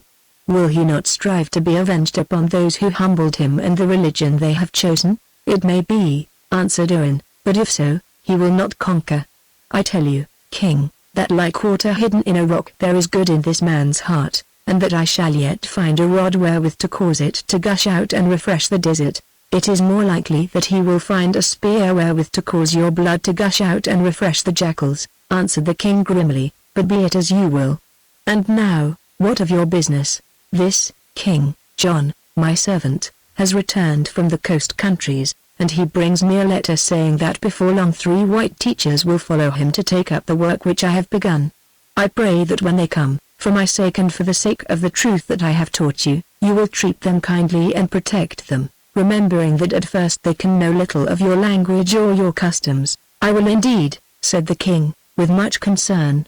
But tell me, messenger, why do you speak of yourself as of one who soon will be but a memory? Do you purpose to leave us? No, king, but I believe that ere long I shall be recalled. I have given my message, my task is well nigh ended and I must be turning home. Save for your sakes I do not sorrow at this, for to speak truth I grow very weary, and he smiled sadly. Hokosa went home alarmed and full of bitterness, for he had never guessed that the servant of the messenger, as he called Nodwengo the king, knew so much about him and his plans. His fall was hard to him, but to be thus measured up, weighed, and contemptuously forgiven was almost more than he could bear. It was the white prophet who had done this thing. He had told Nodwengo of his, Hokosa's, share in the plot to murder the late King Umsuka, though how he came to know of that matter was beyond guessing. He had watched him, or caused him to be watched, when he went forth to consult spirits in the place of the dead. He had warned Nodwengo against him. Worst of all, he had dared to treat him with contempt, had pleaded for his life and safety, so that he was spared as men spare a snake from which the charmer has drawn the fangs. When they met in the gate of the king's house yonder, this white thief, who had stolen his place and power, had even smiled upon him and greeted him kindly, and doubtless while he smiled, by aid of the magic he possessed, had read him through and gone on to tell the story to the king. Well, of this there should be an end. He would kill the messenger, or himself be killed. When Hokosa reached his kraal he found Noma sitting beneath a fruit tree that grew in it, idly employed in stringing beads, for the work of the household she left to his other wife, Zinti, an old and homely woman who thought more of the brewing of the beer and the boiling of the porridge than of religions or politics or of the will of kings. Of late Noma had haunted the shadow of this tree, for beneath it lay that child which had been born to her. "Does it please the king to grant leave for my journey?" she asked, looking up. "Yes, it pleases him. I am thankful," she answered, "for I think that if I bide here much longer, with ghosts and memories for company, I shall go mad." And she glanced at a spot nearby, where the earth showed signs of recent disturbance. "He gives leave," Hokosa went on, taking no notice of her speech, "but he suspects us. Listen." And he told her of the talk that had passed between himself and the king. "The white man has read you as he reads in his written books," she answered, with a little laugh. "Well, I said that he would be too clever for you, did I not? It does not matter to me, for tomorrow I go upon my journey, and you can settle it as you will." Answered Hokosa, grinding his teeth. "It is true that he has read me, but this I promise you, that all books shall soon be closed to him. Yet how is it to be done without suspicion or discovery? I know many poisons. but all of them must be administered, and let him work never so cunningly. He who gives a poison can be traced. Then cause some other to give it and let him bear the blame, suggested Noma languidly. Hokosa made no answer, but walking to the gate of the kraal, which was open, he leaned against it lost in thought. As he stood thus he saw a woman advancing towards him, who carried on her head a small basket of fruit, and knew her for one of those whose business it was to wait upon the messenger in his huts, or rather in his house, for by now he had built himself a small house, and near it a chapel. This woman saw Hokosa also and looked at him sideways, as though she would like to stop and speak to him, but feared to do so. "Good morrow to you, friend," he said. "How goes it with your husband and your house?" Now Hokosa knew well that this woman's husband had taken a dislike to her and driven her from his home, filling her place with one younger and more attractive. At the question the woman's lips began to tremble, and her eyes swam with tears. "Ah, great doctor," she said, "why do you ask me of my husband? Have you not heard that he has driven me away and that another takes my place? Do I hear all the gossip of this town?" asked Hokosa, with a smile. "But come in and tell me the story. Perchance I may be able to help you, for I have charms to compel the fancy of such faithless ones." The woman looked round, and seeing that there was no one in sight, she slipped swiftly through the gate of the kraal, which he closed behind her. "Noma," said Hokosa, "here is one who tells me that her husband has deserted her, and who comes to seek my counsel. Bring her milk to drink." "There are some wives who would not find that so great an evil," replied Noma mockingly, as she rose to do his bidding. Hokosa winced at the sarcasm, and turning to his visitor, said, "Now tell me your tale, but say first, why are you so frightened?" "I am frightened, master," she answered, "lest any should have seen me enter here, for I have become a Christian, and the Christians are forbidden to consult the witch doctors, as we were wont to do. For my case, it is—" "No need to set it out," broke in Hokosa, waving his hand. "I see it written on your face. Your husband has put you away and loves another woman, your own half-sister whom you brought up from a child." "Ah, master, you have heard aright." "I have not heard. I look upon you and I see." "Fool, am I not a wizard?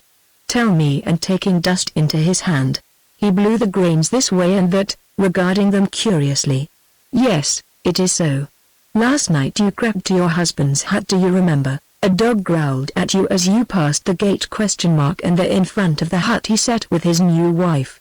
She saw you coming, but pretending not to see, she threw her arms about his neck, kissing and fondling him before your eyes, till you could bear it no longer, and revealed yourself, upbraiding them.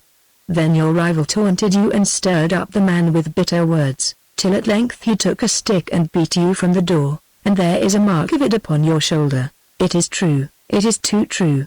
She groaned. "Yes, it is true.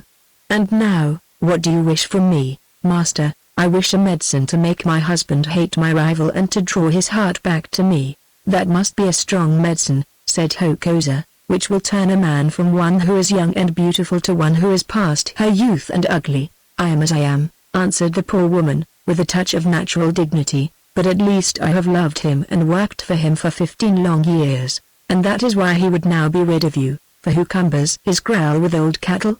And yet at times they are the best, master. Wrinkles and smooth skin seem strange upon one pillow," she added, glancing at Noma, who came from the hut carrying a bowl of milk in her hand. "If you seek counsel," said Hokosa quickly, "why do you not go to the white man, that messenger in whom you believe, and ask him for a potion to turn your husband's heart?" "Master, I have been to him, and he is very good to me, for when I was driven out he gave me work to do and food. But he told me that he had no medicine for such cases, and that the great man in the sky alone could soften the breast of my husband and cause my sister to cease from her wickedness. Last night I went to see whether he would do it, and you know what befell me there. That befell you which befalls all fools who put their trust in words alone. What will you pay me, woman, if I give you the medicine which you seek?" "Alas, master, I am poor. I have nothing to offer you, for when I would not stay in my husband's kraal to be a servant to his new wife, he took the cow and the 5 goats that belonged to me, as, I being childless, according to our ancient law he had the right to do. You are bold who come to ask a doctor to minister to you, bearing no fee in your hand," said Hokosa. "Yet, because I have pity on you, I will be content with very little. Give me that basket of fruit, for my wife has been sick and loves its taste."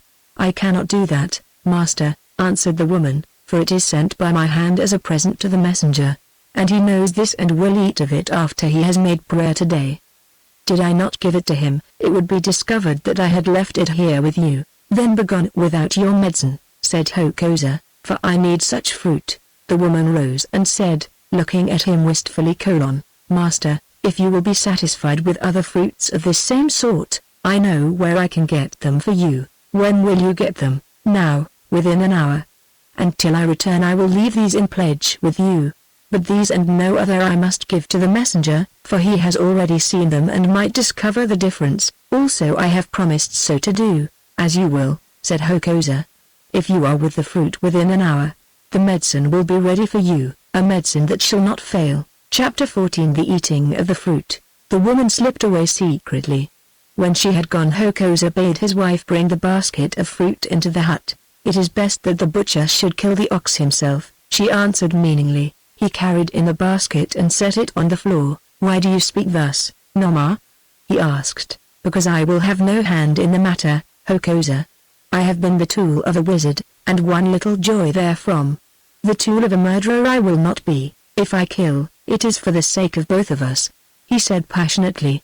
"It may be so, Hokosa, or for the sake of the people, or for the sake of heaven above, I do not know and do not care, but I say, do your own killing, for I am sure that even less luck will hang to it than hangs to your witchcraft. Of all women you are the most perverse," he said, stamping his foot upon the ground. "Thus you may say again before everything is done, husband, but if it be so, why do you love me and tie me to you with your wizardry?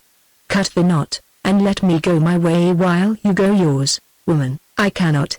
But still I bid you beware, for, strive as you will, my path must be your path.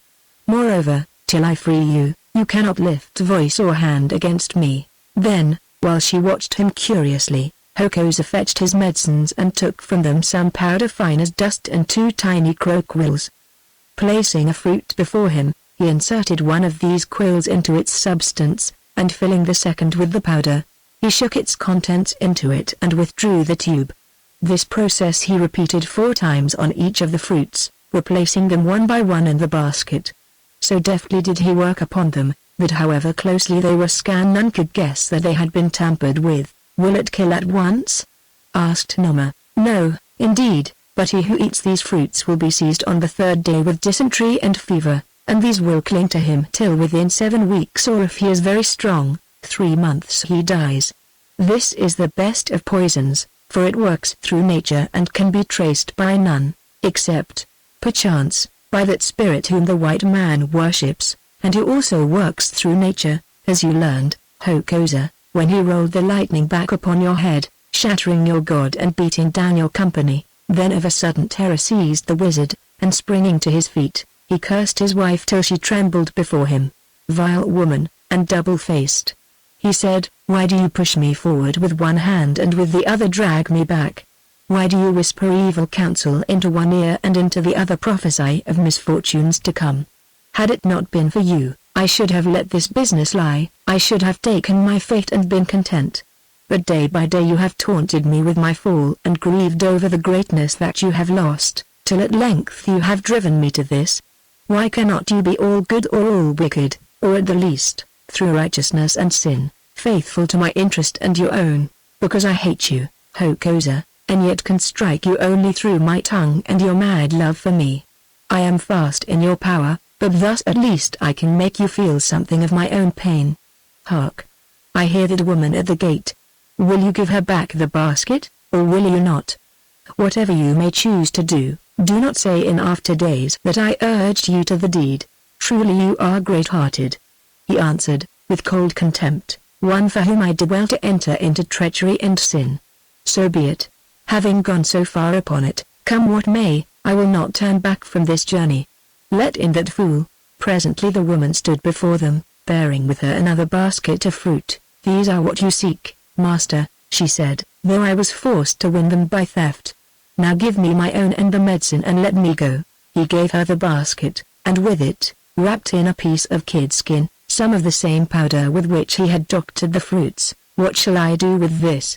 she asked. "You must find means to sprinkle it upon your sister's food, and thereafter your husband shall come to hate even the sight of her." "But will he come to love me again?" Hokosa shrugged his shoulders. "I know not," he answered, "that is for you to see to. Yet this is sure, that if a tree grows up before the house of a man, shutting it off from the sunlight, when that tree is cut down the sun shines upon his house again." "It is nothing to the sun on what he shines," said the woman. "If the saying does not please you, then forget it. I promise you this and no more, that very soon the man shall cease to turn to your rival." "The medicine will not harm her?" asked the woman doubtfully. "She has worked me bitter wrong indeed, yet she is my sister, whom I nursed when she was little, and I do not wish to do her hurt.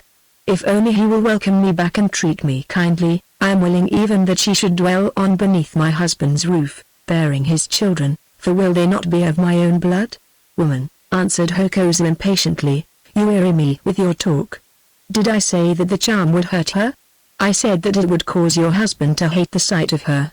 Now begone, taking or leaving it, and let me rest. If your mind is troubled, throw aside that medicine, and go soothe it with such sights as you saw last night." On hearing this the woman sprang up, hid away the poison in her hair, and taking her basket of fruit, passed from the kraal as secretly as she had entered it. "Why did you give her death medicine?" asked Nama of Hokosa, as he stood staring after her. "Have you a hate to satisfy against the husband or the girl who is her rival?" "None," he answered, "for they have never crossed my path." "Oh, foolish woman! Cannot you read my plan?" "Not altogether, husband. Listen then, this woman will give to her sister a medicine of which in the end she must die. She may be discovered or she may not, but it is certain that she will be suspected, seeing that the bitterness of the quarrel between them is known. Also she will give to the messenger certain fruits, after eating of which he will be taken sick and in due time die, of just such a disease as that which carries off the woman's rival. Now, if any think that he is poisoned, which I trust none will, whom will they suppose to have poisoned him, though indeed they can never prove the crime?" "The plan is clever," said Nama with admiration, "but in it I see a flaw.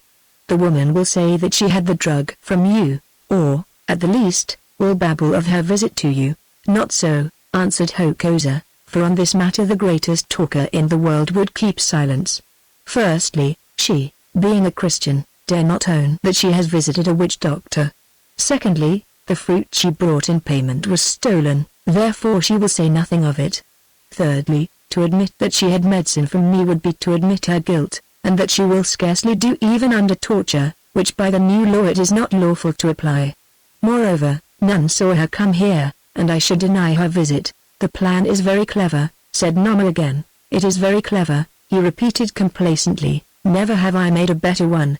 Now throw those fruits to the she-goats that are in the kraal, and burn the basket, while I go and talk to some in the great place, telling them that I have returned from counting my cattle on the mountain, whither I went after I had bowed the knee in the house of the king." 2 hours later, Hokosa, having made a wide detour and talked to sundry of his acquaintances about the condition of his cattle, might have been seen walking slowly along the north side of the great place towards his own kraal. His path lay past the chapel and the little house that Owen had built to dwell in. This house was furnished with a broad veranda, and upon it sat the messenger himself, eating his evening meal. Hokosa saw him, and a great desire entered his heart to learn whether or no he had partaken of the poisoned fruit. Also it occurred to him that it would be wise if, before the end came, he could contrive to divert all possible suspicion from himself, by giving the impression that he was now upon friendly terms with the great white teacher and not disinclined even to become a convert to his doctrine. For a moment he hesitated, seeking an excuse.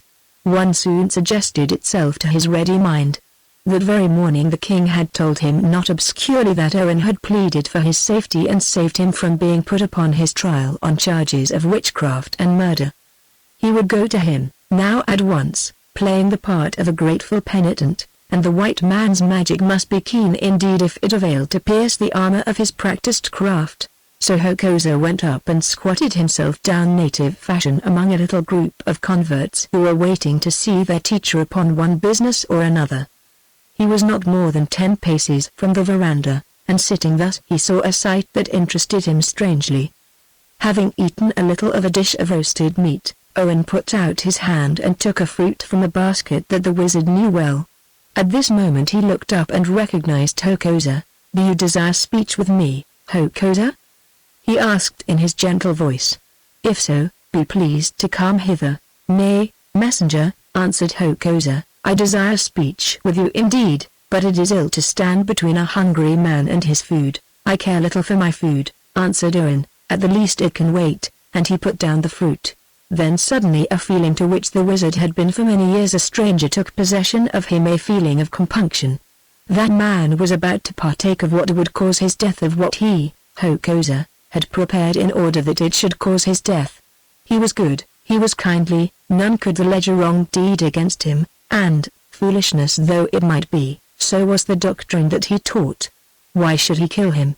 It was true that never till that moment had he hesitated, by fair means or foul, to remove an enemy or rival from his path. He had been brought up in this teaching. It was part of the education of wizards to be merciless, for they reign by terror and evil craft. Their magic lay chiefly in clairvoyance and powers of observation developed to a pitch that was almost superhuman, and the best of their weapons was poison in infinite variety, whereof the guild alone understood the properties and preparation.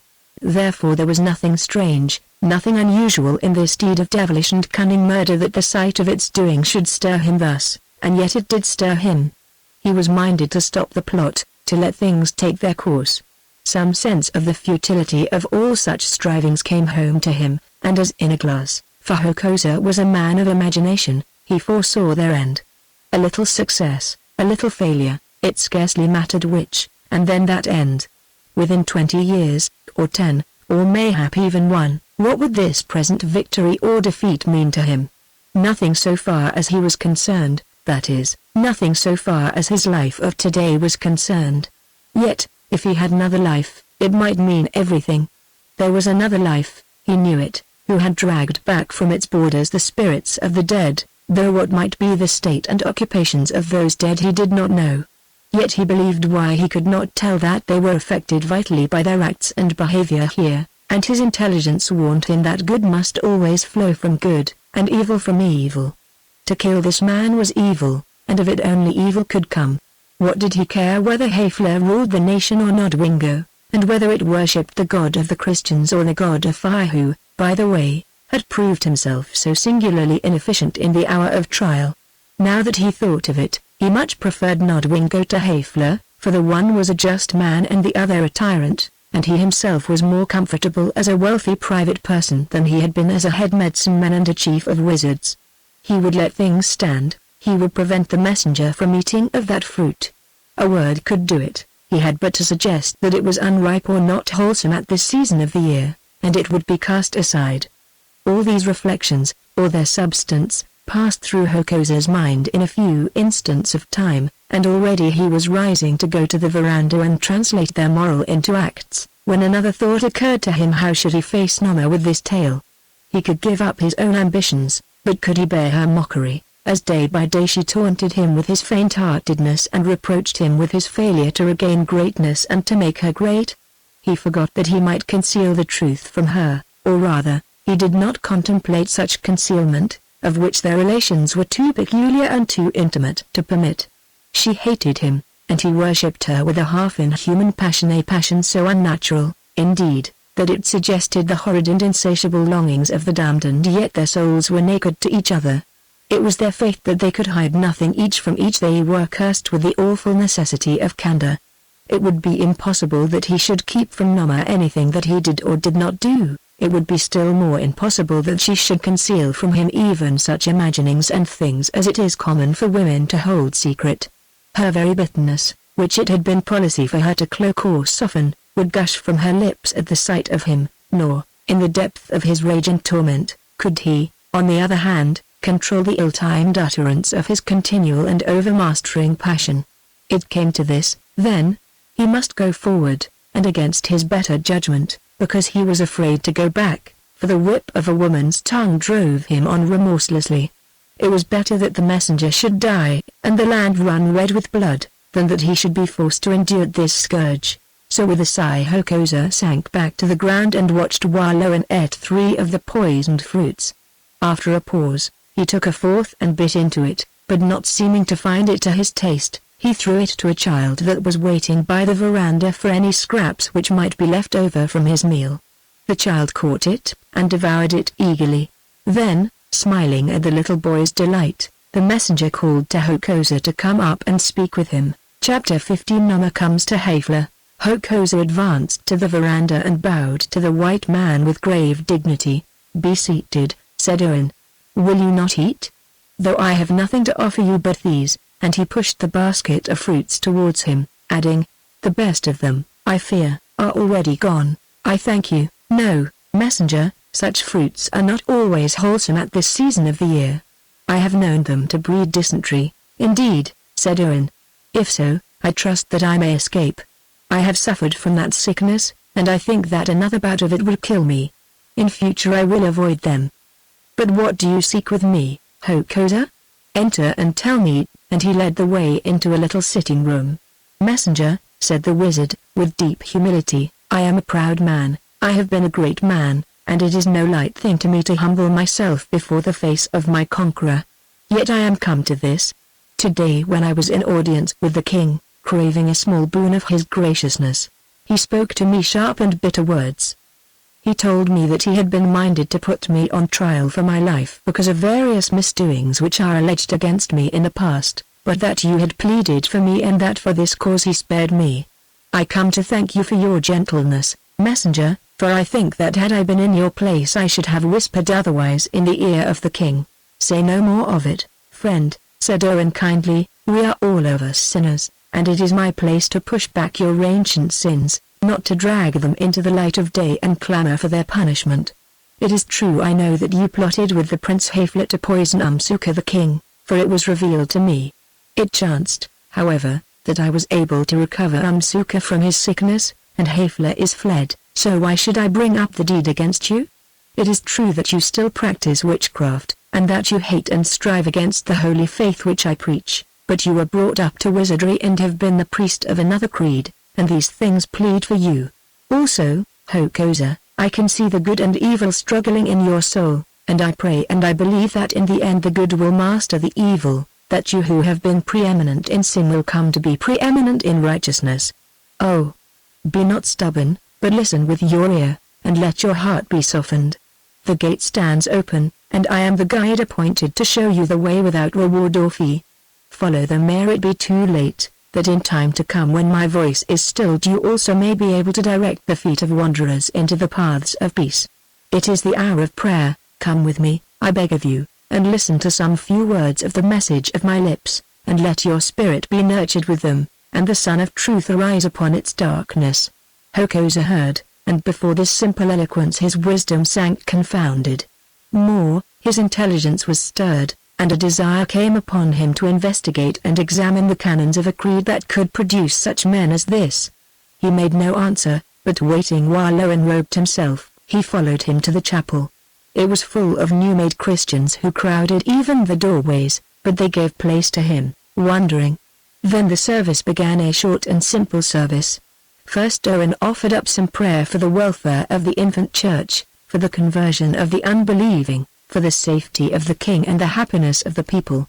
Then John, the messenger's first disciple, read aloud from a manuscript a portion of the scripture which his master had translated.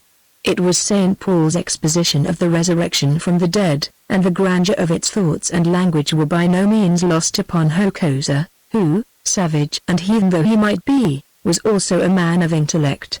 The reading over, Owen addressed the congregation, taking for his text, "Thy sin shall find thee out."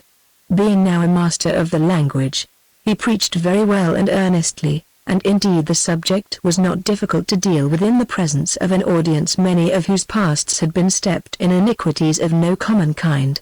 As he talked of judgment to come for the unrepentant, some of his hearers groaned and even wept, and when, changing his note, he dwelt upon the blessed future state of those who earned forgiveness, their faces were lighted up with joy. But perhaps among all those gathered before him there were none more deeply interested than Hokosa and one other, that woman to whom he had sold the poison, and who, as it chanced, sat next to him. Hokosa, watching her face as he was skilled to do, saw the thrusts of the preacher go home, and grew sure that already in her jealous haste she had found opportunity to sprinkle the medicine upon her rival's food. She believed it to be but a charm indeed, yet knowing that in using such charms she had done wickedly, she trembled beneath the words of denunciation, and rising at length, crept from the chapel. Truly, her sin will find her out, thought Hokosa to himself, and then in a strange half-impersonal fashion he turned his thoughts to the consideration of his own case. Would his sin find him out? He wondered. Before he could answer that question, it was necessary first to determine whether or no he had committed a sin. The man before him, the gentle and yet impassioned man, bore in his vitals the seed of death which he, Hokosa, had planted there. Was it wrong to have done this? It depended by which standard the deed was judged. According to his own code, the code on which he had been educated and which hitherto he had followed with exactness, it was not wrong. That code taught the necessity of self-aggrandizement, or at least and at all costs the necessity of self-preservation. This white preacher stood in his path. He had humiliated him, Hokosa, and in the end, either of himself or through his influences, it was probable that he would destroy him. Therefore he must strike before in his own person he received a mortal blow, and having no other means at his command, he struck through treachery and poison. That was his law, which for many generations had been followed and respected by his class with the tacit assent of the nation. According to this law, then, he had done no wrong. But now the victim by the altar, who did not know that already he was bound upon the altar, preached a new and a very different doctrine under which, were it to be believed, he, Hokosa, was one of the worst of sinners. The matter, then, resolved itself to this: which of these two rules of life was the right rule? Which of them should a man follow to satisfy his conscience and to secure his abiding welfare? Apart from the motives that swayed him, as a mere matter of ethics, this problem interested Hokosa not a little, and he went homewards determined to solve it if he might.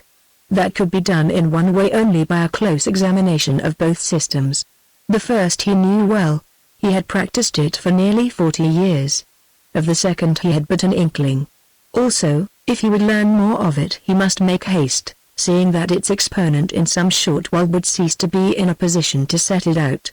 "I trust that you will come again," said Owen to Hokosa as they left the chapel. "Yes, indeed, messenger," answered the wizard, "I will come every day, and if you permit it, I will attend your private teachings also, for I accept nothing without examination, and I greatly desire to study this new doctrine of yours, root and flower and fruit." On the morrow Noma started upon her journey. As the matrons who accompanied her gave out with a somewhat suspicious persistency, its ostensible object was to visit the Mount of Purification, and the by fastings and solitude to purge herself of the sin of having given birth to a stillborn child. For amongst savage peoples such an accident is apparent to be looked upon as little short of a crime, or, at the least, as indicating that the woman concerned is the object of the indignation of spirits who need to be appeased. To this mount, Noma went, and there performed the customary rites. Little wonder, she thought to herself, that the spirits were angry with her, seeing that yonder in the burying ground of kings she had dared to break in upon their rest. From the place of purification she travelled on 10 days' journey with her companions till they reached the mountain fastness where Haffler had established himself. The town and its surroundings were of extraordinary strength, and so well guarded that it was only after considerable difficulty and delay that the women were admitted. Hearing of her arrival and that she had words for him, Haffler sent for Noma at once, receiving her by night and alone in his principal hut. She came and stood before him, and he looked at her beauty with admiring eyes, for he could not forget the woman whom the cunning of Hokosa had forced him to put away. "Whence come you, pretty one?" he asked, "and wherefore come you? Are you weary of your husband, that you fly back to me? If so, you are welcome indeed, for know, Noma, that I still love you." "Prince, I am weary of my husband sure enough, but I do not fly to you, for he holds me fast to him with bonds that you cannot understand, and fast to him while he lives I must remain. What hinders, Noma, that having got you here I should keep you here? The cunning and magic of Hokosa may be great, but they will need to be still greater to win you from my arms. This hinders, Prince, that you are playing for a higher stake than that of a woman's love, and if you deal thus by me and my husband, then of a surety you will lose the game. What stake, Nama? The stake of the crown of the people of fire. And why should I lose if I take you as a wife? Because Hokosa, seeing that I do not return and learning from his spies why I do not return, will warn the king, and by many means bring all your plans to nothing. Listen now to the words of Hokosa that he has set between my lips to deliver to you, and she repeated to him all the message without fault or fail. Say it again, he said, and she obeyed. Then he answered: Truly the skill of Hokosa is great, and well he knows how to set a snare, but I think that if by his counsel I should sprint the bird, he will be too clever a man to keep upon the threshold of my throne. He who sets one snare may set twain, and he who sits by the threshold may desire to enter the house of kings wherein there is no space for two to dwell. Is this the answer that I am to take back to Hokosa? Asked Nama. It will scarcely bind him to your cause, Prince, and I wonder that you dare to speak it to me who am his wife. I dare to speak it to you, Nama, because, although you be his wife, all wives do not love their lords, and I think that, perchance in days to come, you would choose rather to hold the hand of a young king than that of a witch doctor sinking into old. Thus shall you answer Hokosa. You shall say to him that I have heard his words and that I find them very good, and will walk along the path which he has made. Here before you I swear by the oath that may not be broken, the sacred oath, calling down ruin upon my head should I break one word of it, that if by his aid I succeed in this great venture, I will pay him the price he asks. After myself, the king, he shall be the greatest man among the people, he shall be general of the armies, he shall be captain of the council and head of the doctors, and to him shall be given half the cattle of Nodwingo. Also, into his hand I will deliver all those who cling to this faith of the Christians, and, if it pleases him, he shall offer them as a sacrifice to his God. This I swear, and you, Nama, are witness to the oath. Yet it may chance that after he, Hokosa, has gathered up all this pomp and greatness, he himself shall be gathered up by death, that harvest man whom soon or late will garner every ear. And he looked at her meaningly. It may be so, Prince, she answered. It may be so, he repeated, and when it is so, then, Prince, we will talk together, but not till then. Nay, touch me not, for were he to command me, Hokosa has this power over me that I must show him all that you have done, keeping nothing back. Let me go now to the place that is made ready for me, and afterwards you shall tell me again and more fully the words that I must say to Hokosa my husband. On the morrow Hefla held a secret council of his great men, and the next day an embassy departed to Nodwingo the king, taking to him that message which Hokosa, through Nama his wife, had put into the lips of the prince. 20 days later the embassy returned saying that it pleased the king to grant the prayer of his brother Hefla, and bringing with it the tidings that the white man, messenger, had fallen sick, and it was thought that he would die. So in due course the women and children of the people of Hefla started upon their journey towards the new land where it was given out that they should live, and with them went Nama, purposing to leave them as they drew near the gates of the great place of the king. A while after, Hefla and Rizimpies followed with carriers bearing their fighting shields in bundles, and having their stabbing spears rolled up in mats. Chapter 16 The Repentance of Hokosa. Hokosa kept his promise. On the morrow of his first attendance there he was again to be seen in the chapel, and after the service was over he waited on therein at his house and listened to his private teaching. Day by day he appeared thus, till at length he became master of the whole doctrine of Christianity, and discovered that that which at first had struck him as childish and even monstrous, now presented itself to him in a new and very different light. The conversion of Hokosa came upon him through the gate of reason, not as is usual among savages and some who are not savage by that of the emotions. Given the position of a universe torn and groaning beneath the dual rule of good and evil, two powers of well-nigh equal potency, he found no great difficulty in accepting this tale of the self-sacrifice of the God of good that he might wring the race he loved out of the conquering grasp of the God of ill. There was a simple majesty about this scheme of redemption which appealed to one side of his nature. Indeed, Hokosa felt that under certain conditions and in a more limited fashion he would have been capable of attempting as much himself. Once his reason was satisfied, the rest followed in a natural sequence. Within 3 weeks from the hour of his first attendance at the chapel, Hokosa was at heart a Christian.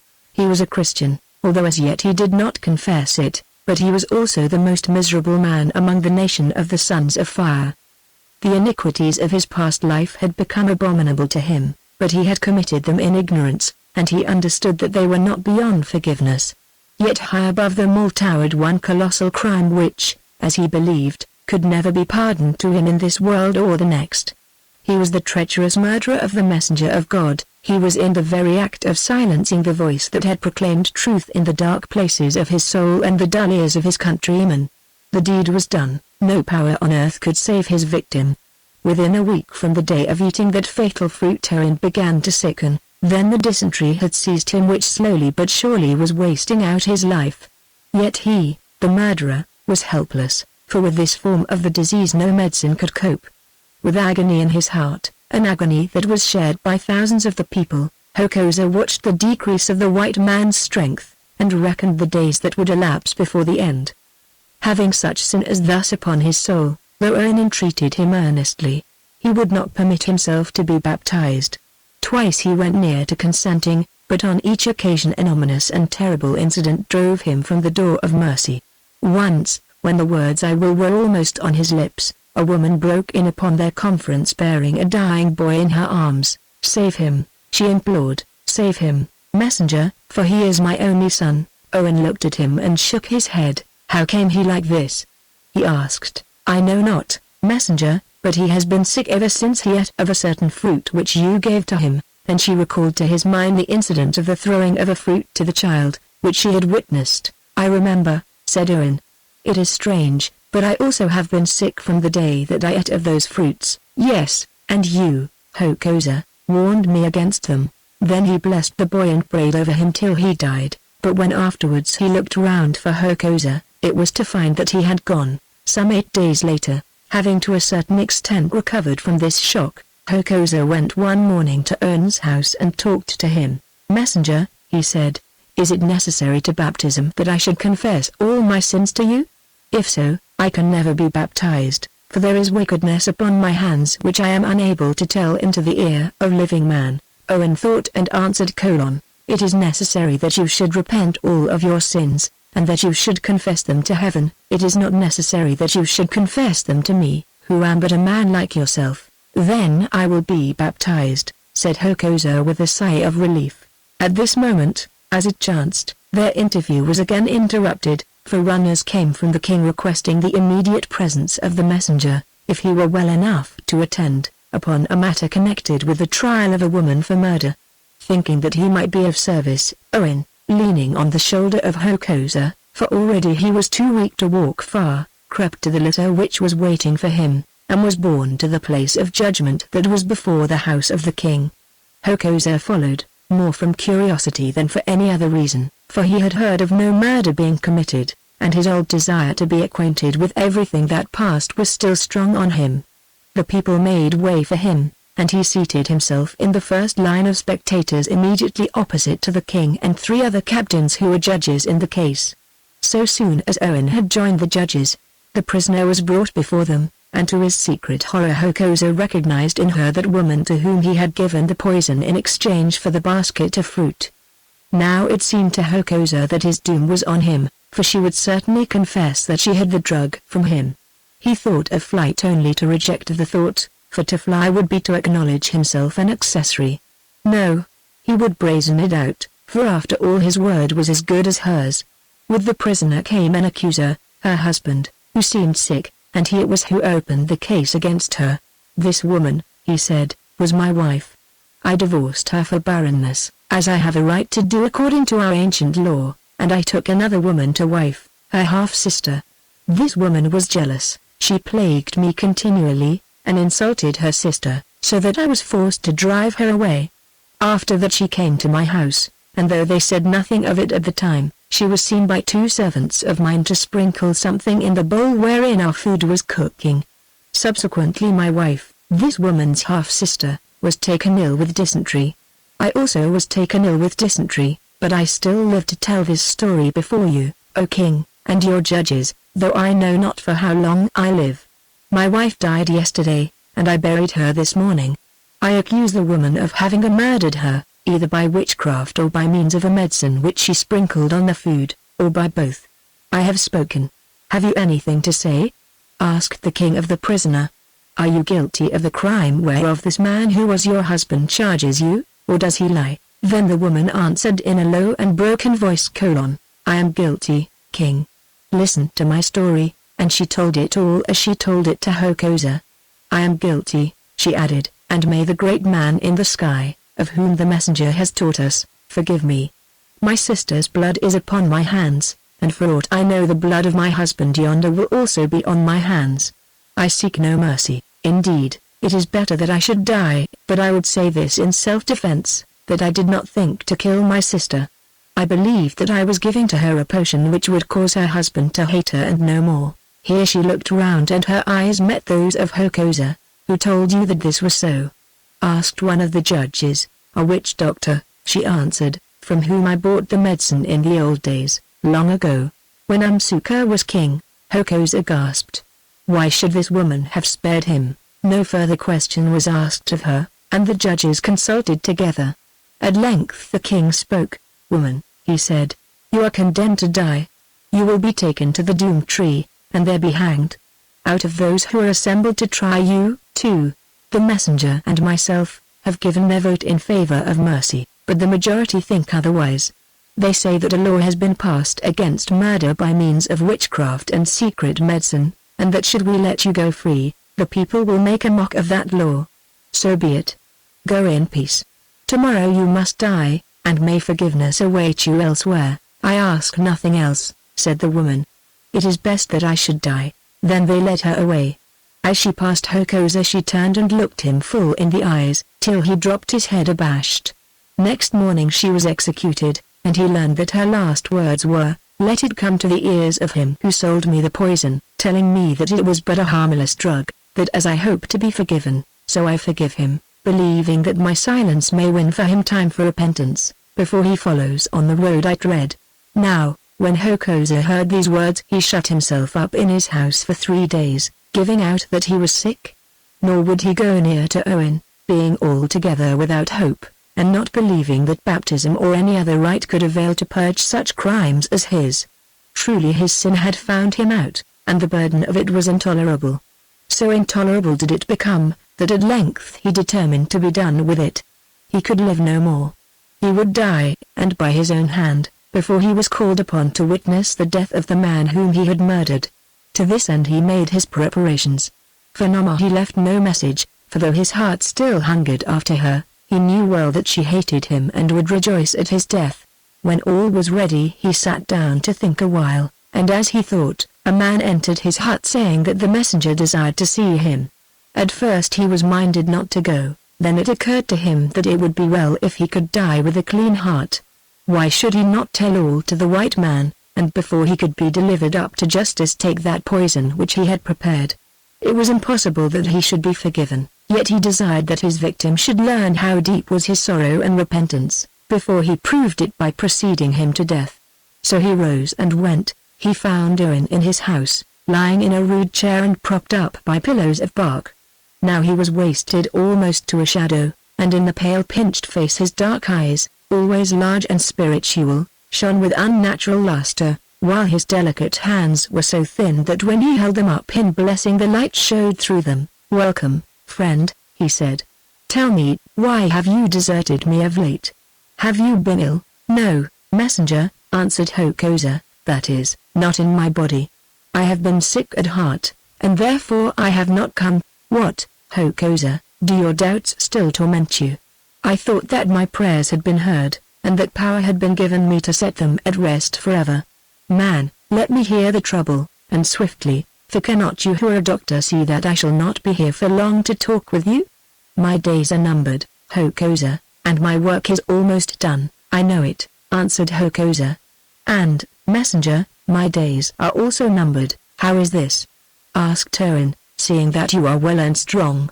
Does an enemy put you in danger of your life? Yes, messenger, and I myself am that enemy, for today I, who am no longer fit to live, must die by my own hand. Nay, listen and you will say that I do well, for before I go I would tell you all. Messenger, you are doomed, are you not? Well, it was I who doomed you. That fruit which you ate a while ago was poisoned, and by my hand, for I am a master of such arts. From the beginning I hated you, as well I might, for had you not worsted me and torn power from my grasp, and placed the people and the king under the rule of another god? Therefore, when all else failed, I determined to murder you, and I did the deed by means of that woman who not long ago was hung for the killing of her sister, though in truth she was innocent. And he told him what had passed between himself and the woman, and told him also of the plot which he had hatched to kill Nodwenko and the Christians, and to set Haefler on the throne. She was innocent, he went on, but I am guilty. How guilty you and I know alone. Do you remember that day when you ate the fruit, how after it I accompanied you to the church yonder and listened to your preaching? Your sin shall find you out, you said, and of a surety mine has found me out. For, messenger, it came about that in listening to you then and afterwards, I grew to love you and to believe the words you taught, and therefore am I of all men the most miserable, and therefore must I, who have been great and the counselor of kings, perish miserably by the death of a dog. Now curse me, and let me go. Chapter 17 The Loosing of Noma. When Owen heard that it was Hokosa who had poisoned him, he groaned and hid his face in his hands, and thus he remained till the evil tale was finished.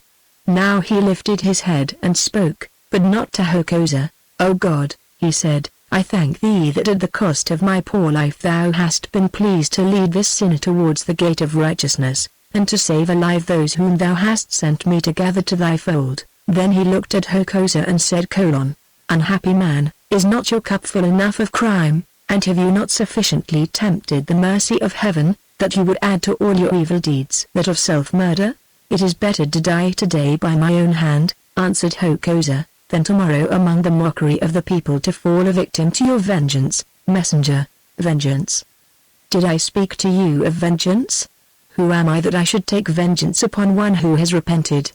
Hokosa, freely do I forgive you all, even as in some few days I hope to be forgiven.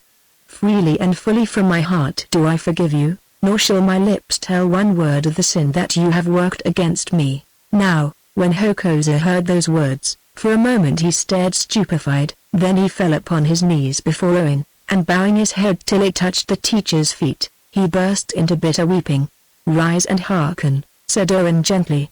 Weep not because I have shown kindness to you, for that is my duty and no more, but for your sins in your own heart weep now and ever.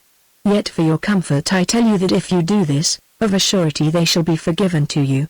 Hokosa, you have indeed lost that which you loved, and henceforth you must follow after that which you did not desire. In the very grave of error you have found truth, and from the depths of sin you shall pluck righteousness. That cross which you deemed accursed shall lift you up on high, for by it you shall be saved. Hokosa heard and shivered. Who set those words between your lips, messenger? He whispered. Who said them, Hokosa? Nay, I know not, or rather, I know well. He said them who teaches us to speak all things that are good. It must be so, indeed, replied Hokosa. Yet I have heard them before, I have heard them from the lips of the dead, and with them went this command, that when they fell upon my ears again I should take them for a sign, and let my heart be turned. Tell me that tale, said Owen. So he told him, and this time it was the white man who trembled. Horrible has been your witchcraft, O son of darkness, said Owen, when he had finished, yet it would seem that it was permitted to you to find truth in the pit of sorcery. Obey, and let your heart be turned. The dead told you that you should be set high above the nation and its king, and that saying I cannot read, though it may be fulfilled in some fashion of which today you do not think. At the least, the other saying is true, that in the end comes judgment, and that there shall the sin and the atonement strive together, therefore for judgment prepare yourself. And now depart, for I must talk with the king as to this matter of the onslaught of Haefler. Then, that will be the signal for my death, for what king can forgive one who has plotted such treachery against him? Said Hokosa. Fear not, answered Owen, I will soften his heart. Go you into the church and pray, for the you shall be less tempted, but before you go, swear to me that you will work no evil on yourself. I swear it, messenger, since now I desire to live, if only for a while, seeing that death shuts every door." Then he went to the church and waited there. An hour later he was summoned, and found the king seated with Owen. "Man," said Nodwengo, "I am told by the messenger here that you have knowledge of a plot which my brother the Prince Hafler has made to fall treacherously upon me and put me and my people to the spear. How you come to be acquainted with the plot, and what part you have played in it, I will not now inquire, for so much have I promised to the messenger. Yet I warn you it will be well that you should tell me all you know, and that should you lie to me or attempt to deceive me, then you shall surely die." "King, hear all the truth," answered Hokosa in a voice of desperate calm. "I have knowledge of the plot, for it was I who wove it, but whether or not Hafler will carry it out altogether I cannot say, for as yet no word has reached me from him." "King, this was the plan that I made." And he told him everything. "It is fortunate for you, Hokosa," said Nodwengo grimly when he had finished, "that I gave my word to the messenger that no harm should come to you, seeing that you have repented and confessed. This is certain, that Hafler has listened to your evil counsels, for I gave my consent to his flight from this land with all his people, and already his women and children have crossed the mountain path in thousands. Well, this I swear, that their feet shall tread it no more, for where they are there he shall go to join them, should he chance to live to do so. Hokosa, begone, and know that day and night you will be watched. Should you so much as dare to approach one of the gates of the great place, that moment you shall die. Have no fear, O king," said Hokosa humbly, "for I have emptied all my heart before you. The past is the past, and cannot be recalled. For the future, while it pleases you to spare me, I am the most loyal of your servants. Can a man empty a spring with a pitcher?" asked the king contemptuously. "By tomorrow this heart of yours may be full again with the blackest treachery, O master of sin and lies. Many months ago I spared you at the prayer of the messenger, and now at his prayer I spare you again, yet in doing so I think that I am foolish." "Nay, I will answer for him," broke in Owen. "Let him stay here with me, and set your guard without my gates." "How do I know that he will not murder you, friend?" asked the king. "This man is a snake whom few can nurse with safety." "He will not murder me," said Owen smiling, "because his heart is turned from evil to good. Also, there is little need to murder a dying man." "Nay, speak not so," said the king hastily, "and as for this man, be it as you will. Come, I must take counsel with my captains, for our danger is near and great." So it came about that Hokosa stayed in the house of Owen. On the morrow the great place was full of the bustle of preparation, and by dawn of the following day an impi of some 17,000 spears had started to ambush Hafler and his force in a certain wooded defile through which he must pass on his way to the mountain pass where his women and children were gathered. The army was not large, at least in the eyes of the people of Fire who, before the death of Umsuka and the break-up of the nation, counted their warriors by tens of thousands. But after those events the most of the regiments had deserted to Hafler, leaving to Nodwengo not more than 20,000 spears upon which he could rely. Of these he kept less than a third to defend the great place against possible attacks, and all the rest he sent to fall upon Hafler far away, hoping there to make an end of him once and for all. This counsel the king took against the better judgment of many of his captains, and as the issue proved, it was mistaken. When Owen told Hokosa of it, that old general shrugged his shoulders. "The king would have done better to keep his regiments at home," he said, "and fight it out with Hafler here, where he is well prepared. Yonder the country is very wide, and broken, and it may well chance that the impi will miss that of Hafler, and then how can the king defend this place with a handful, should the prince burst upon him at the head of 40,000 men? But who am I that I should give counsel for which none seek? As God wills, so shall it befall," answered Owen wearily, "but oh! The thought of all this bloodshed breaks my heart. I trust that its beatings may be stilled before my eyes behold the evil hour." On the evening of that day Hokosa was baptized. The ceremony took place, not in the church, for Owen was too weak to go there, but in the largest room of his house and before some few witnesses chosen from the congregation. Even as he was being signed with the sign of the cross, a strange and familiar attraction caused the convert to look up, and behold, before him, watching all with mocking eyes, stood Numa his wife. At length the rite was finished, and the little audience melted away, all save Nama, who stood silent and beautiful as a statue, the light of mockery still gleaming in her eyes. Then she spoke, saying: I greet you, husband. I have returned from doing your business afar, and if this foolishness is finished, and the white man can spare you, I would talk with you alone. I greet you, wife, answered Hokosa. Say out your say, for none are present save us three, and from the messenger here I have no secrets. What, husband, none? Do you ever talk to him of certain fruit that you ripened in a garden yonder? From the messenger I have no secrets, repeated Hokosa in a heavy voice. Then his heart must be full of them indeed, and it is little wonder that he seems sick, replied Nama, jibing. Tell me, Hokosa, is it true that you have become a Christian, or would you but fool the white man and his following? It is true. At the words her graceful shape was shaken with a little gust of silent laughter. The wizard has turned saint, she said.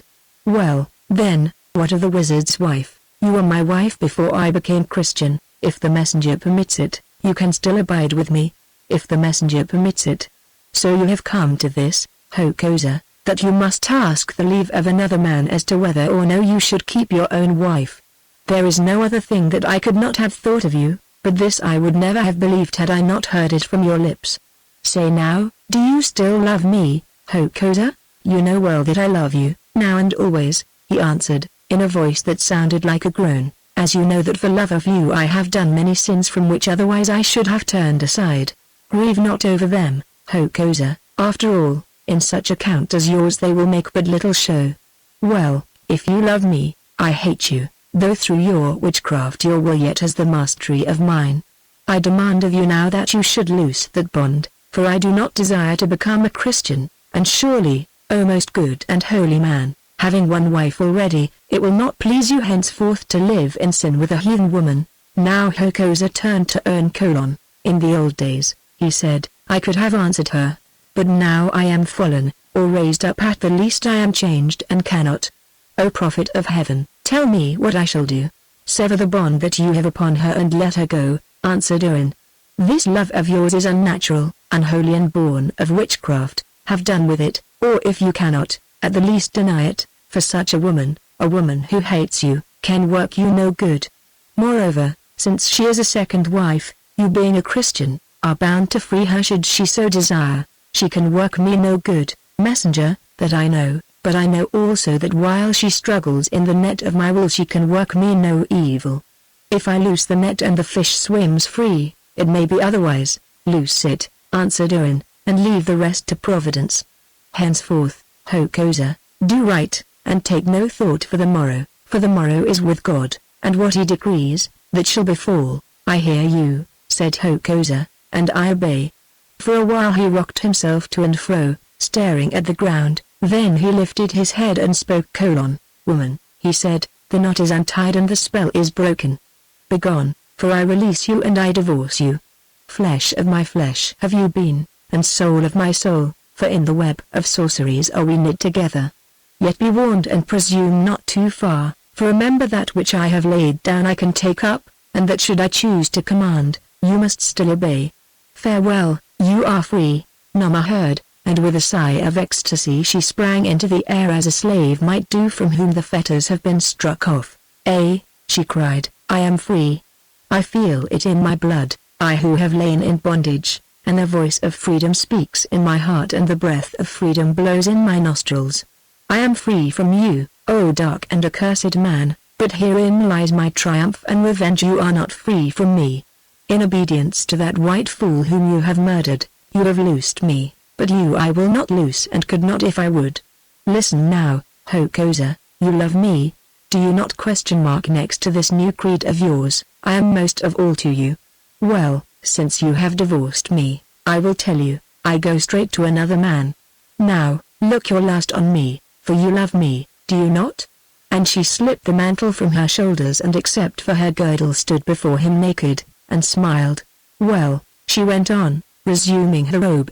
The last words of those we love are always dear to us, therefore, Hokosa, you who are my husband, I leave mine with you. You are a coward and a traitor, and your doom shall be that of a coward and a traitor.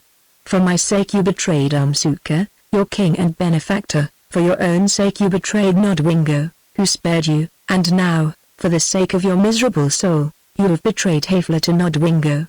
Nay, I know the tale, do not answer me, but the end of it that is yet to learn.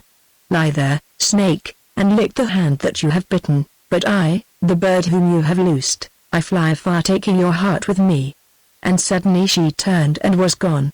Presently Hokosa spoke in a thick voice: Messenger, he said, this cross that you have given me to bear is heavy indeed. Yes, Hokosa, answered Owen, for to it your sins are nailed. Chapter 18. The Passing of Owen. Once she was outside of Owen's house, Nama did not tarry. First she returned to Hokosa's kraal, where she had already learned from his head wife, Zinti, and others the news of his betrayal of the plot of Haefler, of his conversion to the faith of the Christians, and of the march of the impi to ambush the prince. Here she took a little spear, and rolling up in a skin blanket as much dried meat as she could carry, she slipped unnoticed from the kraal. Her object was to escape from the great place, but this she did not try to do by any of the gates, knowing them to be guarded. Some months ago, before she started on her embassy, she had noted a weak spot in the fence, where dogs had torn a hole through which they passed out to hunt at night. To this spot she made her way under cover of the darkness, for though she still greatly feared to be alone at night, her pressing need conquered her fears and found that the hole was yet there, for a tall weed growing in its mouth had caused it to be overlooked by those whose duty it was to mend the fence. With her assegai she widened it a little, then drew her lithe shape through it, and lying hidden till the guard had passed, climbed the 2 stone walls beyond. Once she was free of the town, she set her course by the stars and started forward at a steady run. If my strength holds I shall yet be in time to warn him, she muttered to herself. Ah! Friend Hokosa, this new madness of yours has blunted your wits that once were sharp enough. You have set me free, and now you shall learn how I can use my freedom. Not for nothing have I been your pupil, Hokosa the fox. Before the dawn broke Nama was 30 miles from the great place, and before the next dawn she was 100. At sunset on that second day she stood among mountains. To her right stretched a great defile, a rugged place of rocks and bush, wherein she knew that the regiments of the king were hid in ambush. Perchance she was too late. Perchance the impi of Haefler had already passed to its doom in yonder gorge. Swiftly she ran forward onto the trail which led to the gorge, to find that it had been trodden by many feet and recently. Moving to and fro she searched the spoor with her eyes, then rose with a sigh of joy. It was old, and marked the passage of the great company of women and children and their thousands of cattle which, in execution of the plot, had travelled this path some days before. Either the impi had not yet arrived, or it had gone by some other road. Weary as she was, Nama followed the old spoor backwards. A mile or more away it crossed the crest of a hog-backed mountain, from whose summit she searched the plain beyond, and not in vain, for there far beneath her twinkled the watchfires of the army of Haefler. 3 hours later a woman, footsore and utterly exhausted, staggered into the camp, and waving aside the spears that were lifted to stab her, demanded to be led to the prince. Presently she was there. Who is this woman? Asked the great warrior, for, haggard as she was with travel, exhaustion, and the terror of her haunted loneliness, he did not know her in the uncertain firelight. Haefler, she said, I am Nama, who is the wife of Hokosa, and for whole nights and days I have journeyed as no woman ever journeyed before, to tell you of the treachery of Hokosa and to save you from your doom. What treachery and what doom? Asked the prince. Before I answer you that question, Haefler, you must pay me the price of my news. Let me hear the price, Nama. It is this, prince. First, the head of Hokosa, who has divorced me, when you have caught him, that I promised readily. What more? Secondly, the place of your chief wife today, and a week hence, when I shall have made you king, the name and state of queen of the people of fire with all that hangs thereto. You are ambitious, woman, and know well how to drive a bargain. Well, if you can ask, I can give, for I have ever loved you, and your mind is great as your body is beautiful. If through your help I should become king of the people of fire, you shall be their queen. I swear it by the spirits of my fathers and by my own head. And now your tidings, these are they, Haefler. Hokosa has turned Christian and betrayed the plot to Nodwengo, and the great gorge yonder but 3 hours' march away is ambushed. Tomorrow you and your people would have been cut off there had I not run so fast and far to warn you, after which the MPs of Nodwengo were commanded to follow your women and cattle over the mountain pass and capture them. This is news indeed, said the prince. Say now, how many regiments are hidden in the gorge? 8, well, I have 14, so, being warned, there is little to fear. I will catch these rats in their own hole. I have a better plan, said Noma, it is this, leave 6 regiments posted upon the brow of yonder hill and let them stay there. Then when the generals of Nodwengo see that they do not enter the gorge, they will believe that the ambush is discovered, and, after waiting 1 day or perhaps 2, will move out to give battle, thinking that before them is all your strength. But command your regiments to run and not to fight, drawing the army of Nodwengo after them. Meanwhile, yes, this very night, you yourself with all the men that are left to you must march upon the great place, which, though it be strong, can be stormed, for it is defended by less than 5,000 soldiers. There, having taken it, you shall slay Nodwengo, proclaiming yourself king, and afterwards, by the help of the MP that you leave here which will march onward to your succor, you can deal with yonder army. A great scheme truly, said Haefler in admiration, but how do I know whether all this tale is true, or whether you do but set a snare for me? Bid scouts go out and creep into yonder gully, answered Noma, and you will see whether or no I have spoken falsely.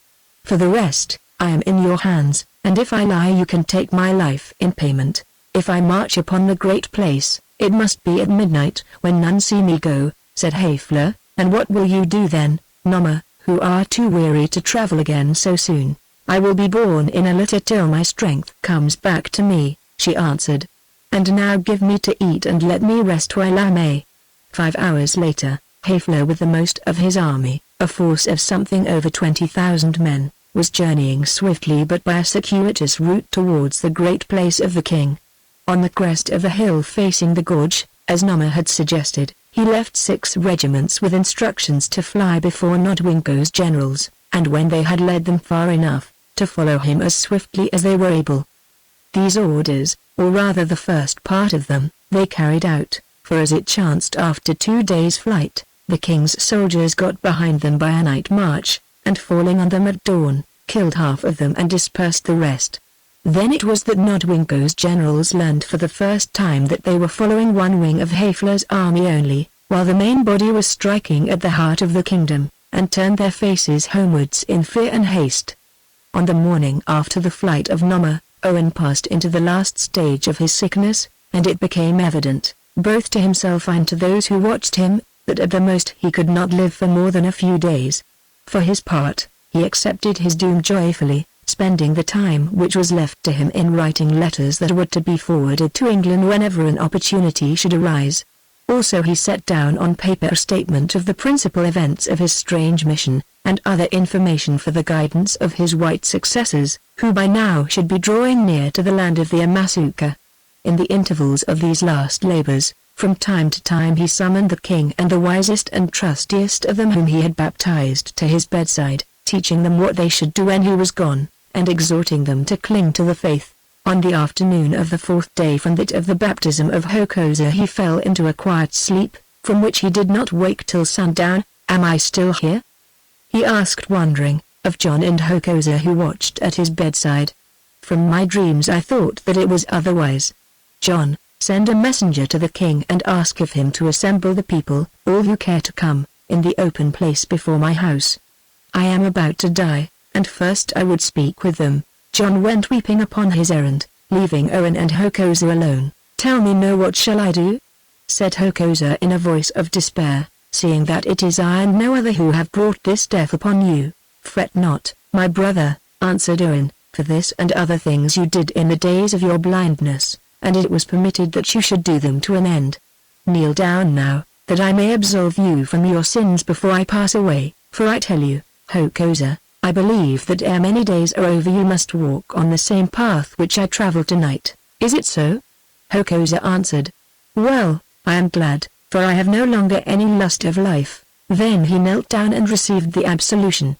Now John returned and Nodwengo with him, who told him that the people were gathering in hundreds according to his wish. "Then clothe me in my robes and let us go forth," he said, "for I would speak my last words in the ears of men." So they put the surplice and hood upon his wasted form and went out, John preceding him holding on high the ivory crucifix, while the king and Hokosa supported him, one on either side. Without his gate stood a low wooden platform, whence at times Owen had been accustomed to address any congregation larger than the church would contain. On this platform he took his seat. The moon was bright above him, and by it he could see that already his audience numbered some thousands of men, women and children. The news had spread that the wonderful white man, messenger, wished to take his farewell of the nation, though even now many did not understand that he was dying, but imagined that he was about to leave the country, or, for aught they knew, to vanish from their sight into heaven. For a moment Owen looked at the sea of dusky faces, then in the midst of an intense stillness, he spoke in a voice low indeed but clear and steady: "My children," he said, "hear my last words to you. More than 3 years ago, in a far, far land and upon such a night as this, a voice spoke to me from above commanding me to seek you out, to turn you from your idolatry and to lighten your darkness. I listened to the voice, and hither I journeyed across sea and land, though how this thing might be done I could not guess. But to him who sent me all things are possible, and while yet I lingered upon the threshold of your country, in a dream were revealed to me events that were to come. So I appeared before you boldly, and knowing that he had been poisoned and that I could cure him, I drew back your king from the mouth of death, and you said to yourselves, 'Behold a wizard indeed. Let us hear him.' Then I gave battle to your sorcerers yonder upon the plain, and from the foot of the cross I teach, the lightnings were rolled back upon them and they were not. Look now, their chief stands at my side, among my disciples one of the foremost and the most faithful. Afterwards troubles arose, your king died a Christian, and many of the people fell away, but still a remnant remained, and he who became king was converted to the truth. Now I have sown the seed, and the corn is ripe before my eyes, but it is not permitted that I should reap the harvest. My work is ended, my task is done, and I, the messenger, return to make report to him who sent the message. Hear me yet a little while, for soon shall my voice be silent. I come not to bring peace, but a sword, so said the Master whom I preach, and so say I, the most unworthy of his servants. Salvation cannot be bought at a little price, it must be paid for by the blood and griefs of men, and in blood and griefs must you pay, O my children. Through much tribulation must you also enter the kingdom of God. Even now the heathen is at your gates, and many of you shall perish on his spears, but I tell you that he shall not conquer. Be faithful, cling to the cross, and do not dare to doubt your Lord, for he will be your captain and you shall be his people. Cleave to your king, for he is good, and in the day of trial listen to the counsel of this Hokosa who once was the first of evildoers, for with him goes my spirit, and he is my son in the spirit. My children, fare you well. Forget me not, for I have loved you, or if you will, forget me. But remember my teaching and hearken to those who shall tread upon the path I made.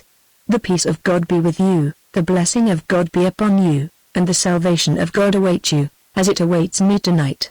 Friends, lead me hence to die. They turned to him, but before their hands touched him Thomas Owen fell forward upon the breast of Hokosa and lay there a while. Then suddenly, for the last time, he lifted himself and cried aloud: I have fought a good fight. I have finished my course. I have kept the faith. Henceforth there is laid up for me a crown of righteousness. And not to me only, but to all those who love his appearing. Then his head fell back, his dark eyes closed, and the messenger was dead.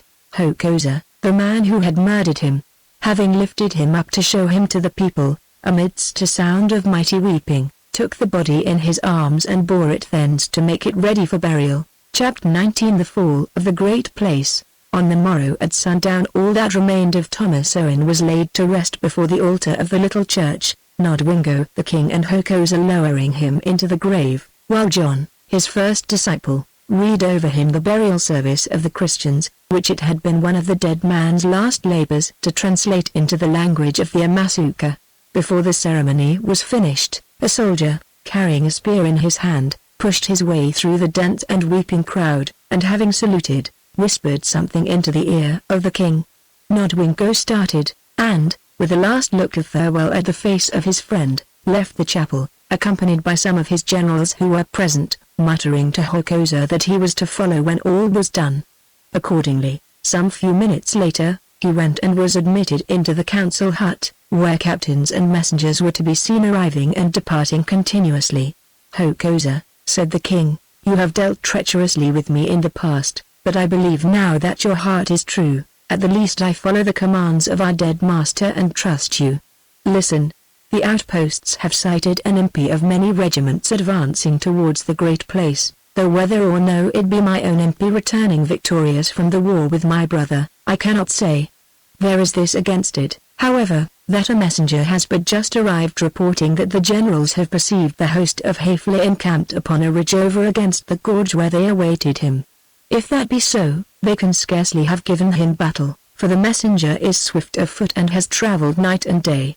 Yet how can this be the impi of Haefle, who, say the generals, is encamped upon the ridge? He may have left the ridge, king. Having been warned of the ambush, it cannot be, for when the runner started his fires burned there and his soldiers were gathered round them. Then perhaps his captains sit upon the ridge with some portion of his strength to deceive those who await him in the gorge, while, knowing that here men are few, he himself swoops down on you with the main body of his impi. At least we shall learn presently," answered the king, "but if it be as I fear and we are outwitted, what is there that we can do against so many?" Now one of the captains proposed that they should stay where they were and hold the place. "It is too large," answered the king, "they will burst the fences and break our line." Another suggested that they should fly and, avoiding the regiments of Haefle in the darkness of the night, should travel swiftly in search of the main army that had been sent to lie in ambush. "What?" said Nodwengo, "leaving the aged and the women and children to perish, for how can we take such a multitude?" "No, I will have none of this plan." Then Hokosa spoke. "King," he said, "listen to my counsel. Command now that all the women and the old men, taking with them such cattle and food as are in the town, depart at once into the Valley of Death and collect in the open space that lies beyond the Tree of Doom, near the spring of water that is there. The valley is narrow and the cliffs are steep, and it may chance that by the help of heaven we shall be able to hold it till the army returns to relieve us, to seek which messengers must be sent at once with these tidings." "The plan is good," said the king, "though none had thought of it, but so we shall lose the town." "Towns can be rebuilt," answered Hokosa, "but who may restore the lives of men?" As the words left his lips, a runner burst into the council, crying, "King, the impi is that of Haefle, and the prince heads it in person. Already his outposts rest upon the plain of fire." Then Nodwengo rose and issued his orders, commanding that all the ineffective population of the town, together with such food and cattle as could be gathered, should retreat at once into the Valley of Death. By this time the 4,000 or 5,000 soldiers who were left in the great place had been paraded on the open ground in front of the king's house, where they stood, still and silent, in the moonlight. Nodwengo and the captains went out to them, and as they saw him come they lifted their spears like one man, giving him the royal salute of king. He held up his hand and addressed them. "Soldiers," he said, "we have been outwitted. My impi is afar, and that of Haefle is at our gates. Yonder in the valley, though we be few, we can defend ourselves till succor reaches us, which already messengers have gone out to seek. But first we must give time for the women and children, the sick and the aged, to withdraw with food and cattle, and this we can do in one way only, by keeping Haefle at bay till they have passed the archway, all of them. Now, soldiers, for the sake of your own lives, of your honor and of those you love, swear to me, in the holy name which we have been taught to worship, that you will fight out this great fight without fear or faltering." "We swear it in the holy name, and by your head, king," roared the regiments. "Then victory is already ours," answered Nodwengo. "Follow me, children of fire." And shaking his great spear, he led the way towards that portion of the outer fence upon which Haefle was advancing. By now the town behind them was a scene of almost indescribable tumult and confusion, for the companies detailed to the task were clearing the numberless huts of their occupants, and collecting women, children and oxen in thousands, preparatory to driving them into the defile. Panic had seized many of these poor creatures, who, in imagination, already saw themselves impaled upon the cruel spears of Haefle's troops, and indeed in not a few instances believed those who were urging them forward to be the enemy. Women shrieked and wrung their hands, children wailed piteously, oxen lowed, and the infirm and aged vented their grief in groans and cries to heaven, or their ancient God, for mercy. In truth, so difficult was the task of marshalling this motley array at night, numbering as it did 10 or 12,000 souls, that a full hour went by before the mob even began to move, slowly and uncertainly, towards the place of refuge, whereof the opening was so narrow that but few of them could pass it at a time. Meanwhile Haffler was developing the attack. Forming his great army into the shape of a wedge, he raised his battle cry and rushed down on the first line of fortifications, which he stormed without difficulty, for they were defended by a few skirmishers only.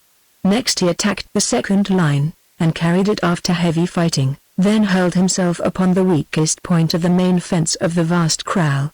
Here it was that the fray began in earnest, for here Nodwengo was waiting for him.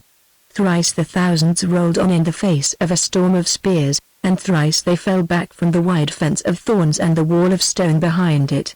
By now the battle had raged for about an hour and a half, and it was reported to the king that the first of the women and children had passed the archway into the valley, and that nearly all of them were clear of the eastern gate of the town. "Then it is time that we follow them," said the king, "for if we wait here until the warriors of Haffler are among us, our retreat will become a rout and soon there will be none left to follow. Let one company," and he named it, "hold the fence for a while to give us time to withdraw, taking the wounded with us." "We hear you, king," said one of that company, "but our captain is killed. Who among you will take over the command of these men and hold the breach?" asked Nodwengo of the group of officers about him. "I, king," answered old Hokosa, lifting his spear, "for I care not whether I live or die." "Go to, boaster!" cried another. "Who among us cares whether he lives or dies when the king commands?" "That we shall know tomorrow," said Hokosa quietly, and the soldiers laughed at the retort. "So be it," said the king, and while silently and swiftly he led off the regiments, keeping in the shadow of the huts, Hokosa and his 100 men posted themselves behind the weakened fence and wall. Now, for the fourth time the attacking regiment came forward grimly, on this occasion led by the prince himself. As they drew near, Hokosa leapt upon the wall, and standing there in the bright moonlight where all could see him, he called to them to halt. Instinctively they obeyed him. "Is it Haffler whom I see yonder?" he asked. "Ah, it is I," answered the prince. "What would you with me, wizard and traitor?" "This only, Haffler, I would ask you what you seek here." "That which you promised me, Hokosa, the crown of my father and certain other things." "Then get you back, Haffler, for you shall never win them." "Have I prophesied falsely to you at any time?" "Not so, neither do I prophesy falsely now." "Get you back whence you came, and your wolves with you, else shall you bide here forever." "Do you dare to call down evil on me, wizard?" shouted the prince furiously. "Your wife is mine, and now I take your life also," and with all his strength he hurled at him the great spear he held. It hissed past Hokosa's head, touching his ear, but he never flinched from the steel. "A poor cast, prince," he said laughing, "but so it must have been, for I am guarded by that which you cannot see. My wife you have, and she shall be your ruin. My life you may take, but ere it leaves me, Haffler, I shall see you dead and your army scattered. The messenger is passed away, but his power has fallen upon me, and I speak the truth to you, O prince and warriors, who are already dead." Now a shriek of dismay and fury rose from the hundreds who heard this prophecy of ill, for of Hokosa and his magic they were terribly afraid. "Kill him! Kill the wizard!"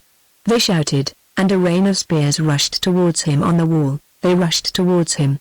They passed above, below, around, but, of them all, not one touched him.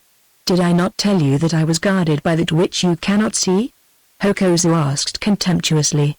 Then slowly he descended from the wall amidst a great silence. "When men are scarce the tongue must play a part," he explained to his companions, who stared at him wondering. By now the king and those with him should have reached the eastern gate, whereas, had we fought at once, Haffler would be hard upon his heels, for we are few, and who can hold a buffalo with a rope of grass? Yet I think that I spoke truth when I told him that the garment of the messenger has fallen upon my shoulders, and that death awaits him and his companions, as it awaits me also and many of us. Now, friends, be ready, for the bull charges and soon we must feel his horns. This at least is left to you, to die gloriously." While he was still speaking, the first files of the regiment rushed upon the fence, tearing aside the thorns with their hands till a passage was made through them. Then they sprang upon the wall, to be met by the spears of Hokosa and his men thrusting upward from beneath its shelter. Time after time they sprang, and time after time they fell back dead or wounded, till at last, dashing forward in one dense column, they poured over the stones as the rising tide pours over the rocks on the seashore, driving the defenders before them by the sheer weight of numbers. "This game is played," cried Hokosa. "Fly now to the eastern gate, for here we can do nothing more." So they fled, those who survived of them, and after them came the thousands of the foe, sacking and firing the deserted town as they advanced. Hokosa and his men, or rather the half of them, reached the gate and passed it in safety, barring it after them, and thereby delaying the attackers till they could burst their way through. Now hundreds of huts were afire, and the flames spread swiftly, lighting up the country far and wide. In the glare of them, Hokosa could see that already a full 2/3 of the crowd of fugitives had passed the narrow arch, while Nodwenko and the soldiers were drawn up in companies upon the steep and rocky slope that led to it, protecting their retreat. He advanced to the king and reported himself. "So you have lived through it," said Nodwenko. "I shall die when my hour comes, and not before," Hokosa answered. "We did well yonder, and yet the most of us are alive to tell the tale, for I knew when and how to go. Be ready, king, for the foe press us close, and that mob behind us crawls onward like a snail." As he spoke, the pursuers broke through the fence and gate of the burning town, and once more the fight began. They had the advantage of numbers, but Nodwenko and his troops stood in a wide road upon higher ground protected on either side by walls, and were, moreover, rested, not breathless and weary with travel like the men of Haefler. Slowly, fighting, every inch of the way, Nodwenko was pushed back, and slowly the long ant-like line of women and sick and cattle crept through the opening in the rock, till at length all of them were gone. "It is time," said Nodwenko, glancing behind him, "for our arms grow weary." Then he gave orders, and company by company the defending force followed on the path of the fugitives, till at length amidst a roar of rage and disappointment, the last of them vanished through the arch, Hokosa among them, and the place was blocked with stones, above which shone a hedge of spears. Chapter 20 Noma sets a snare. Thus ended the first night's battle, since for this time the enemy had fought enough. Nodwenko and his men had also had enough, for out of the 5,000 of them some 1,100 were killed or wounded. Yet they might not rest, for all that night, assisted by the women, they labored, building stone walls across the narrowest parts of the valley. Also the cattle, women and children were moved along the gorge, which in shape may be compared to a bottle with two necks, one at either end, and encamped in the opening of the second neck, where was the spring of water. This spot was chosen both because here alone water could be obtained, without which they could not hold out more than a single day, and because the copy whereon grew the strange-looking euphorbia known as the Tree of Doom afforded a natural rampart against attack. Shortly after dawn, while the soldiers were resting and eating of such food as could be procured for the most part strips of raw or half-cooked meat cut from hastily killed cattle, then onslaught was renewed with vigor, Haefler directing his efforts to the forcing of the natural archway. But, strive as he would, this he could not do, for it was choked with stones and thorns and guarded by brave men. "You do but waste your labor, Haefler," said Noma, who stood by him watching the assault. "What then is to be done?" he asked, "for unless we come at them we cannot kill them. It was clever of them to take refuge in this hole. I thought surely that they would fight it out yonder, beneath the fences of the great place." "Ah," she answered, "you forgot that they had Hokosa on their side. Did you then think to catch him sleeping? This retreat was Hokosa's counsel. I learnt it from the lips of that wounded captain before they killed him. Now, it seems that there are but two paths to follow, and you can choose between them. The one is to send a regiment a day and a half's journey across the cliff top to guard the further mouth of the valley and to wait till these jackals starve in their hole, for certainly they can never come out. It has started 6 hours since," said Haefler, "and though the precipices are steep, having the moon to travel by, it should reach the river mouth of the valley before dawn tomorrow. cutting Nodwengo off from the plains, if indeed he should dare to venture out upon them, which, with so small a force, he will not do. Yet this first plan of yours must fail, Noma, seeing that before they starve within, the generals of Nodwengo will be back upon us from the mountains, catching us between the hammer and the anvil, and I know not how that fight would go, yet, soon or late, it must be fought. Nay, he answered, for my hope is that should the MP return to find Nodwengo dead, they will surrender and acknowledge me as king, who am the first of the blood royal. But what is your second plan? By way of answer, she pointed to the cliff above them. On the right-hand side, facing the archway, was a flat ledge overhanging the valley, at a height of about 100 feet. If you can come yonder, she said, it will be easy to storm this gate, for the Lyrox in plenty, and men cannot fight when stones are dropping on their heads. But how can we come to that home of vultures, where never man has set a foot? Look, the cliff above is sheer, no rock rabbit could stand upon it. With her eye Noma measured the distance from the brink of the precipice to the broad ledge commanding the valley. 60 paces, not more, she said. Well, yonder are oxen in plenty, and out of their hides ropes can be made, and out of ropes a ladder, down which men may pass. 10, or even 5, would be enough. Well thought of, Noma, said Haefler. Hokosa told us last night that to him had passed the wisdom of the messenger, but if this be so, I think that to you has passed the guile of Hokosa. It seems to me that some of it abides with him, answered Noma laughing. Then the prince gave orders, and, with many workers of hides toiling at it, within 2 hours the ladder was ready, its staves, set 20 inches apart, being formed of knobkerries, or the broken shafts of stabbing spears. Now they lowered it from the top of the precipice so that its end rested upon the ledge, and down it came several men, who swung upon its skiddy length like spiders on a web.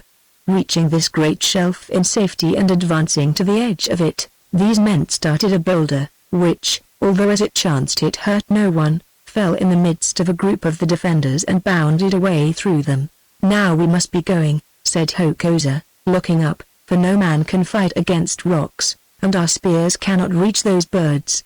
Had the army been taught the use of the bow, as I counseled in the past days, we might still have held the archway, but they called it a woman's weapon, and would have none of it. As he spoke another stone fell, crushing the life out of a man who stood next to him.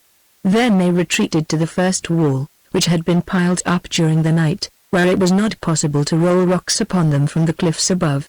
This wall, and others reared at intervals behind it, they set to work to strengthen as much as they could, making the most of the time that was left to them before the enemy could clear the way and march on to attack. Presently Haefler's men were through and sweeping down upon them with a roar, thinking to carry the wall at a single rush. But in this they failed. Indeed, it is only after an hour's hard fighting and by the expedient of continually attacking the work with fresh companies that at length they stormed the wall. When Hokosa saw that he could no longer hold the place, but before the foe was upon him, he drew off his soldiers to the second wall, a quarter of a mile or more away, and here the fight began again. And so it went on for hour after hour, as one by one the fortifications were carried by the weight of numbers, for the attackers fought desperately under the eye of their prince, caring nothing for the terrible loss they suffered in men. Twice the force of the defenders was changed by order of Nodwengo, fresh men being sent from the companies held in reserve to take the places of those who had borne the brunt of the battle. This indeed it was necessary to do, seeing that it was impossible to carry water to so many, and in that burning valley men could not fight for long athirst. Only Hokosa stayed on, for they brought him drink in a gourd, and wherever the fray was fiercest there he was always, nor although spears were rained upon him by hundreds, was he touched by one of them. At length as the night fell the king's men were driven back from their last scum in the western half of the valley, across the open space back upon the kopje where stood the tree of doom. Here they stayed a while till, overmatched and outworn, they were pushed from its rocks across the narrow stretch of broken ground into the shelter of the great stone scum-moor wall that ran from side to side of the further neck of the valley, whereon thousands of women and such men as could be spared had been working incessantly during the past night and day. It was as he retreated among the last upon this wall that Hokosa caught sight of Noma for the first time since they parted in the house of the messenger. In the forefront of his troops, directing the attack, was Hafler the prince, and at his side stood Noma, carrying in her hand a little shield and a spear. At this moment also she saw him and called aloud to him: "You have fought well, wizard, but tomorrow all your magic shall avail you nothing, for it will be your last day upon this earth." Noma," he answered, "and yours also." Then of a sudden a company of the king's men rushed from the shelter of the wall upon the attackers, driving them back to the kopje and killing several, so that in the confusion and gathering darkness Hokosa lost sight of her, though a man at his side declared that he saw her fall beneath the thrust of an assegai. Thus ended the second day. Now when the watch had been set, the king and his captains took counsel together, for their hearts were heavy. "Listen," said Nodwengo, "out of 5,000 soldiers 1,000 have been killed and 1,000 lie among us wounded. Hark to the groaning of them. Also we have with us women and children and sick to the number of 12,000, and between us and those who would butcher them everyone there stands but a single wall. Nor is this the worst of it, the spring cannot supply the wants of so great a multitude in this hot place, and it is feared that presently the water will be done. What way shall we turn? If we surrender to Hafler, perhaps he will spare the lives of the women and children, but whatever he may promise, the most of us he will surely slay. If we fight and are defeated, then once his regiments are among us, all will be slain according to the ancient custom of our people. I have bethought me that we might retreat through the valley, but the river beyond is in flood. Also it is certain that before this multitude could reach it, the prince will have sent a force to cut us off while he himself harasses our rear. Now let him who has counsel speak." "King, I have counsel," said Hokosa. "What were the words that the messenger spoke to us before he died? Did he not say, 'Even now the heathen is at your gates, and many of you shall perish on his spears, but I tell you that he shall not conquer'? Did he not say, 'Be faithful, cling to the cross, and do not dare to doubt your Lord, for he will protect you, and your children after you, and he will be your captain and you shall be his people'? Did he not bid you also to listen to my counsel? Then listen to it, for it is his. Your case seems desperate, but have no fear, and take no thought for the morrow, for all shall yet be well. Let us now pray to him that the messenger has revealed to us, and whom now he implores on our behalf in that place where he is to guide us and to save us, for then surely he will hearken to our prayer." "So be it," said Nodwengo, and going out he stood upon a pillar of stone in the moonlight and offered up his supplication in the hearing of the multitude. Meanwhile, those of the camp of Hafler were also taking counsel. They had fought bravely indeed, and carried the chances, but at great cost, since for every man that Nodwengo had lost, 3 of theirs had fallen. Moreover, they were in evil case with weariness and the want of water, as each drop they drank must be carried to them from the great place in bags made of rawhide, which caused it to stink, for they had but few gourds with them. "Now it is strange," said Hafler, "that these men should fight so bravely, seeing that they are but a handful. There can be scarce 3,000 of them left, and yet I doubt not that before we carry those last walls of theirs as many of us or more will be done. And after they are done with, we must meet their great impi when it returns, and of what will befall us then I scarcely like to think." "Ill fortune will befall you while Hokosa lives," broke in Noma. "Had it not been for him, this trouble would have been done with by now, but he is a wizard, and by his wizardries he defeats us and puts heart into Nodwengo and the warriors. You, yourself, have seen him this day defying us, not once but many times, for upon his flesh steel has no power. And this is but the beginning of evil, for I am sure that he leads you into some deep trap where you shall perish everlastingly. Did he not himself declare that the power of that dead white worker of miracles has fallen upon him, and who can fight against magic?" "Who, indeed?" said Hafler humbly, for like all savages he was very superstitious, and, moreover, a sincere believer in Hokosa's supernatural capacities. "This wizard is too strong for us.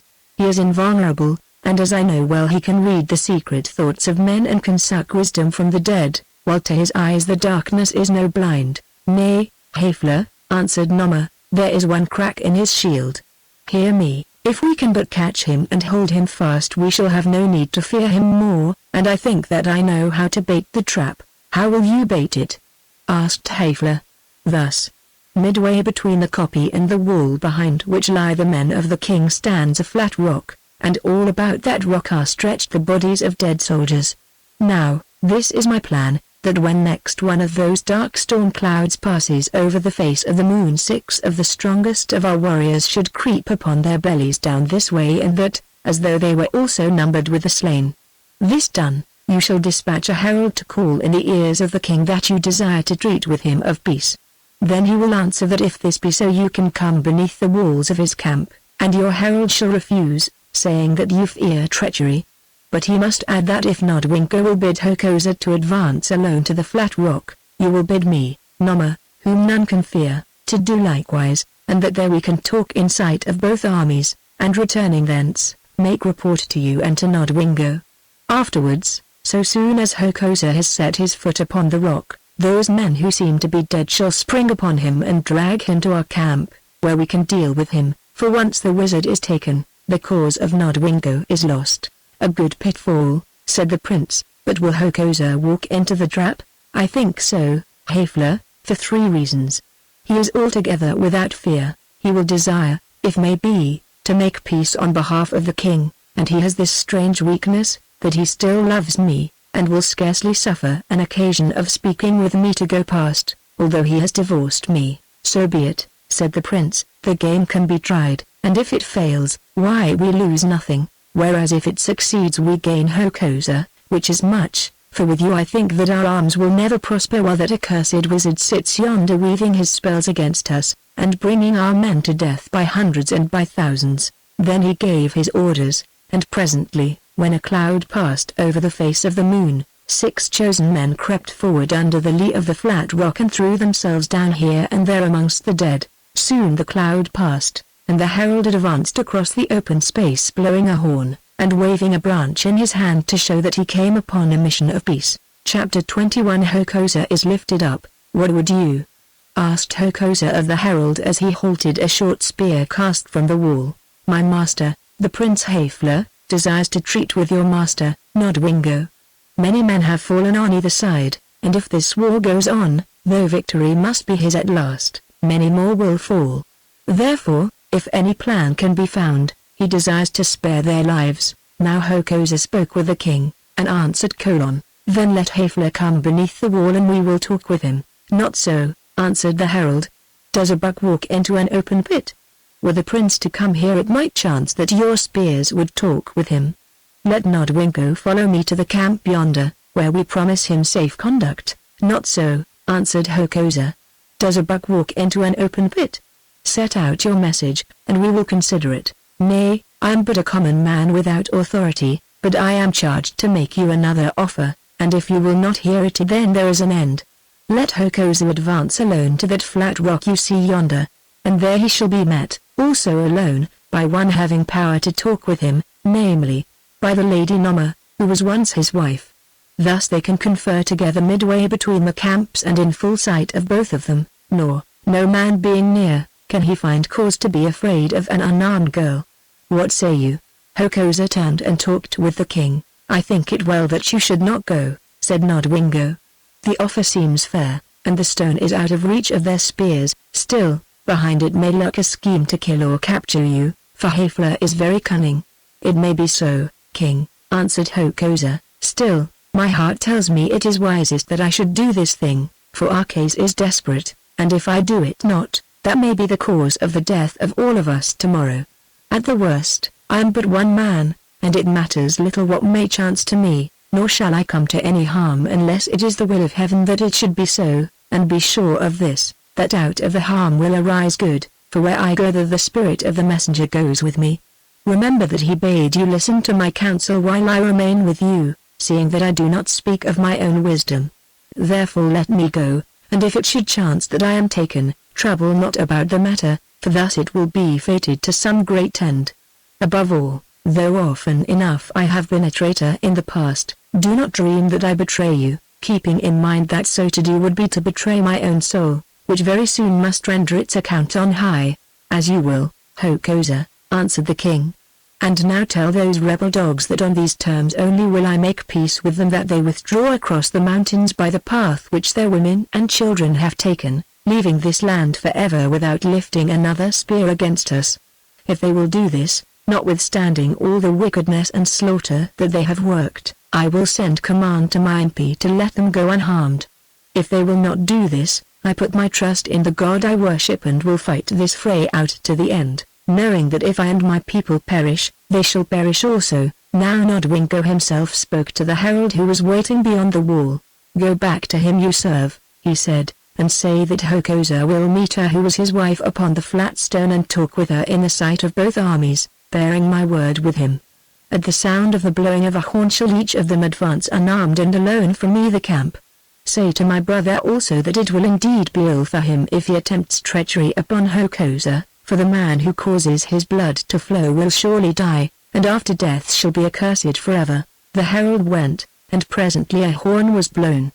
"Now it comes into my mind that we part for the last time," said Nodwengo in a troubled voice as he took the hand of Hokosa. "It may be so, King. In my heart I think that it is so, yet I do not altogether grieve thereat, for the burden of my past sins crushes me, and I am weary and seek for rest.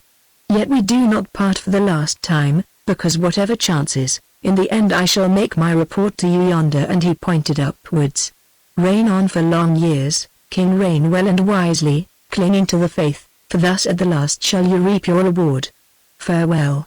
Now again the horn blew, and in the bright moonlight the slight figure of Noma could be seen advancing towards the stone. Then Hokosa sprang from the wall and advanced also, till at the same moment they climbed upon the stone. "Greeting, Hokosa," said Noma, and she stretched out her hand to him. By way of answer he placed his own behind his back, saying, "To your business, woman." Yet his eyes searched her face, the face which in his folly he still loved, and thus it came about that he never saw sundry of the dead bodies, which lay in the shadow of the stone, begin to quicken into life, and inch by inch to arise, first to their knees and next to their feet. He never saw or heard them, yet, as the words left his lips, they sprang upon him from every side, holding him so that he could not move. "Away with him!" cried Noma with a laugh of triumph, and at her command he was half dragged and half carried across the open space and thrust violently over a stone wall into the camp of Haefler. Now Nodwengo and his soldiers saw what had happened, and with a shout of treachery, some hundreds of them leapt into the plain and began to run towards the kopje to rescue their envoy. Hokosa heard the shout, and wrenching himself round, beheld them. "Back!" he cried in a clear, shrill voice. "Back, children of Nodwengo, and leave me to my fate, for the foe waits for you by thousands behind the wall." A soldier struck him across the mouth, bidding him be silent, but his warning had come to the ears of Nodwengo, causing him and his warriors to halt and begin a retreat. It was well that they did so, for seeing that they would not come on, from under the shelter of the wall and of every rock and stone soldiers jumped up by companies and charged, driving them back to their own shans.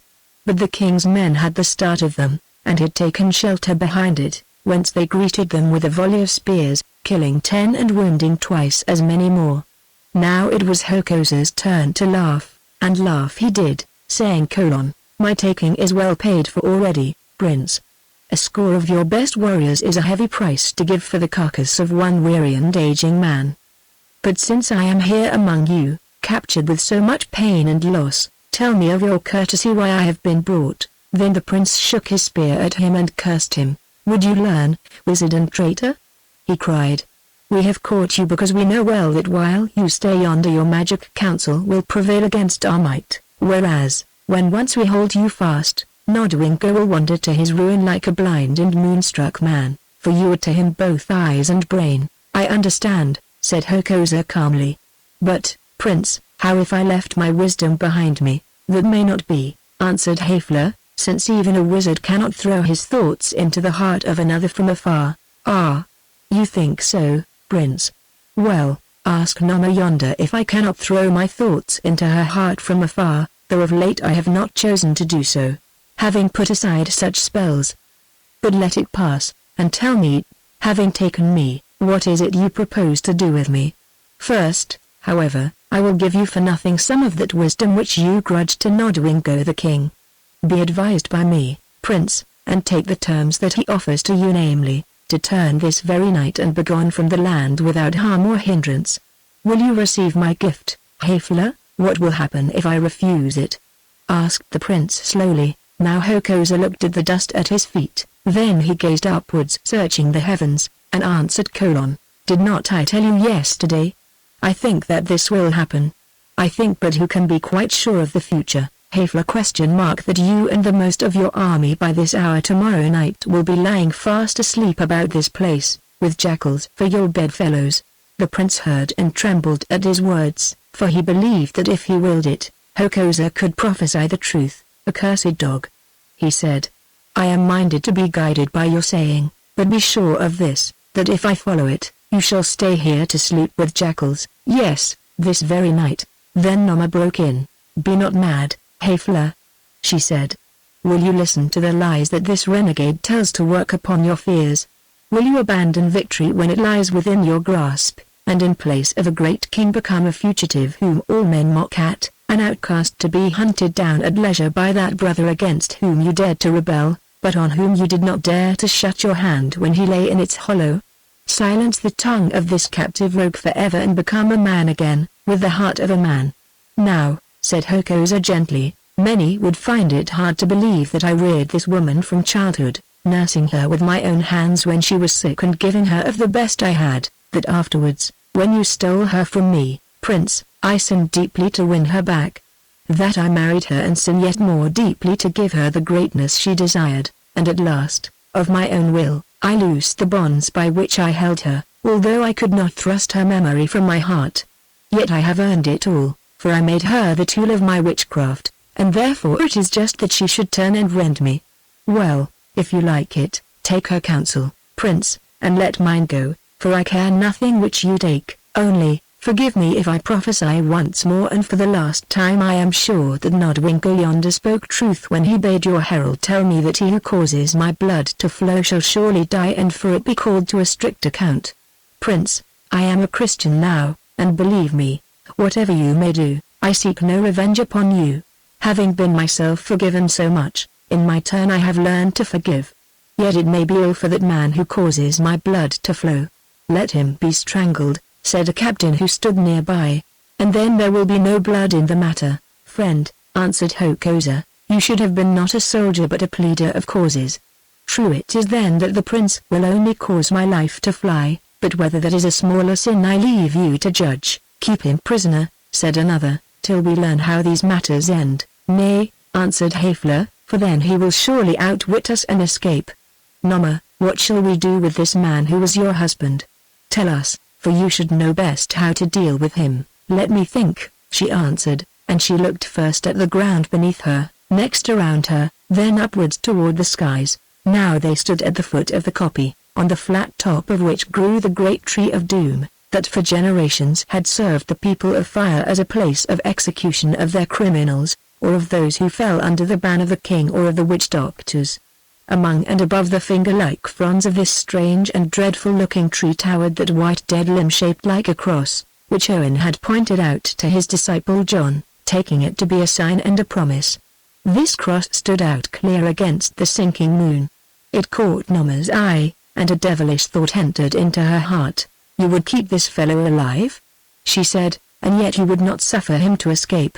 See, there above you is a cross such as he worships. Bind him to it as he says the man whom he worships was bound, and let the dead man help him if he may. The prince and those about Noma shrank back a little in horror.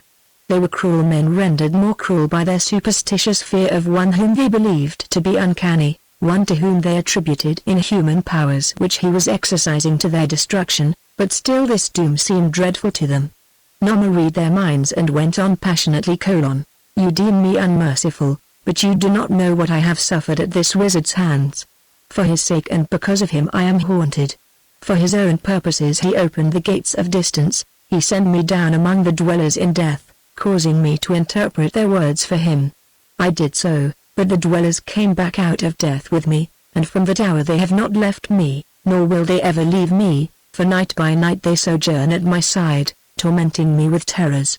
He has told me that through my mouth that spirit whom he drew into my body prophesied that he should be lifted up above the people. Let the prophecy be fulfilled, let him be lifted up, for then perchance the ghosts will depart from me and I shall win peace and sleep. Also, thus alone can you hold him safe and yet shed no blood. Be it so, said the prince. "When we plotted together of the death of the king, and as your price, Hokosa, you bargained for the girl whom I had chosen to wife. Did I not warn you that this witch of many spells, who holds both our hearts in her little hands, should yet hound you to death and mock you while you perished by an end of shame? What did I tell you, Hokosa?" Now when he heard his fate, Hokosa bowed his head and trembled a little. Then he lifted it, and exclaimed in a clear voice: "It is true, Prince, but I will add to your words. She shall bring both of us to death.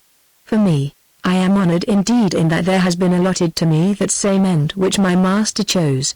To the cross let my sins be fastened and with them my body." Now the moon sank, but in the darkness men were found who dared to climb the tree, taking with them strips of raw hide.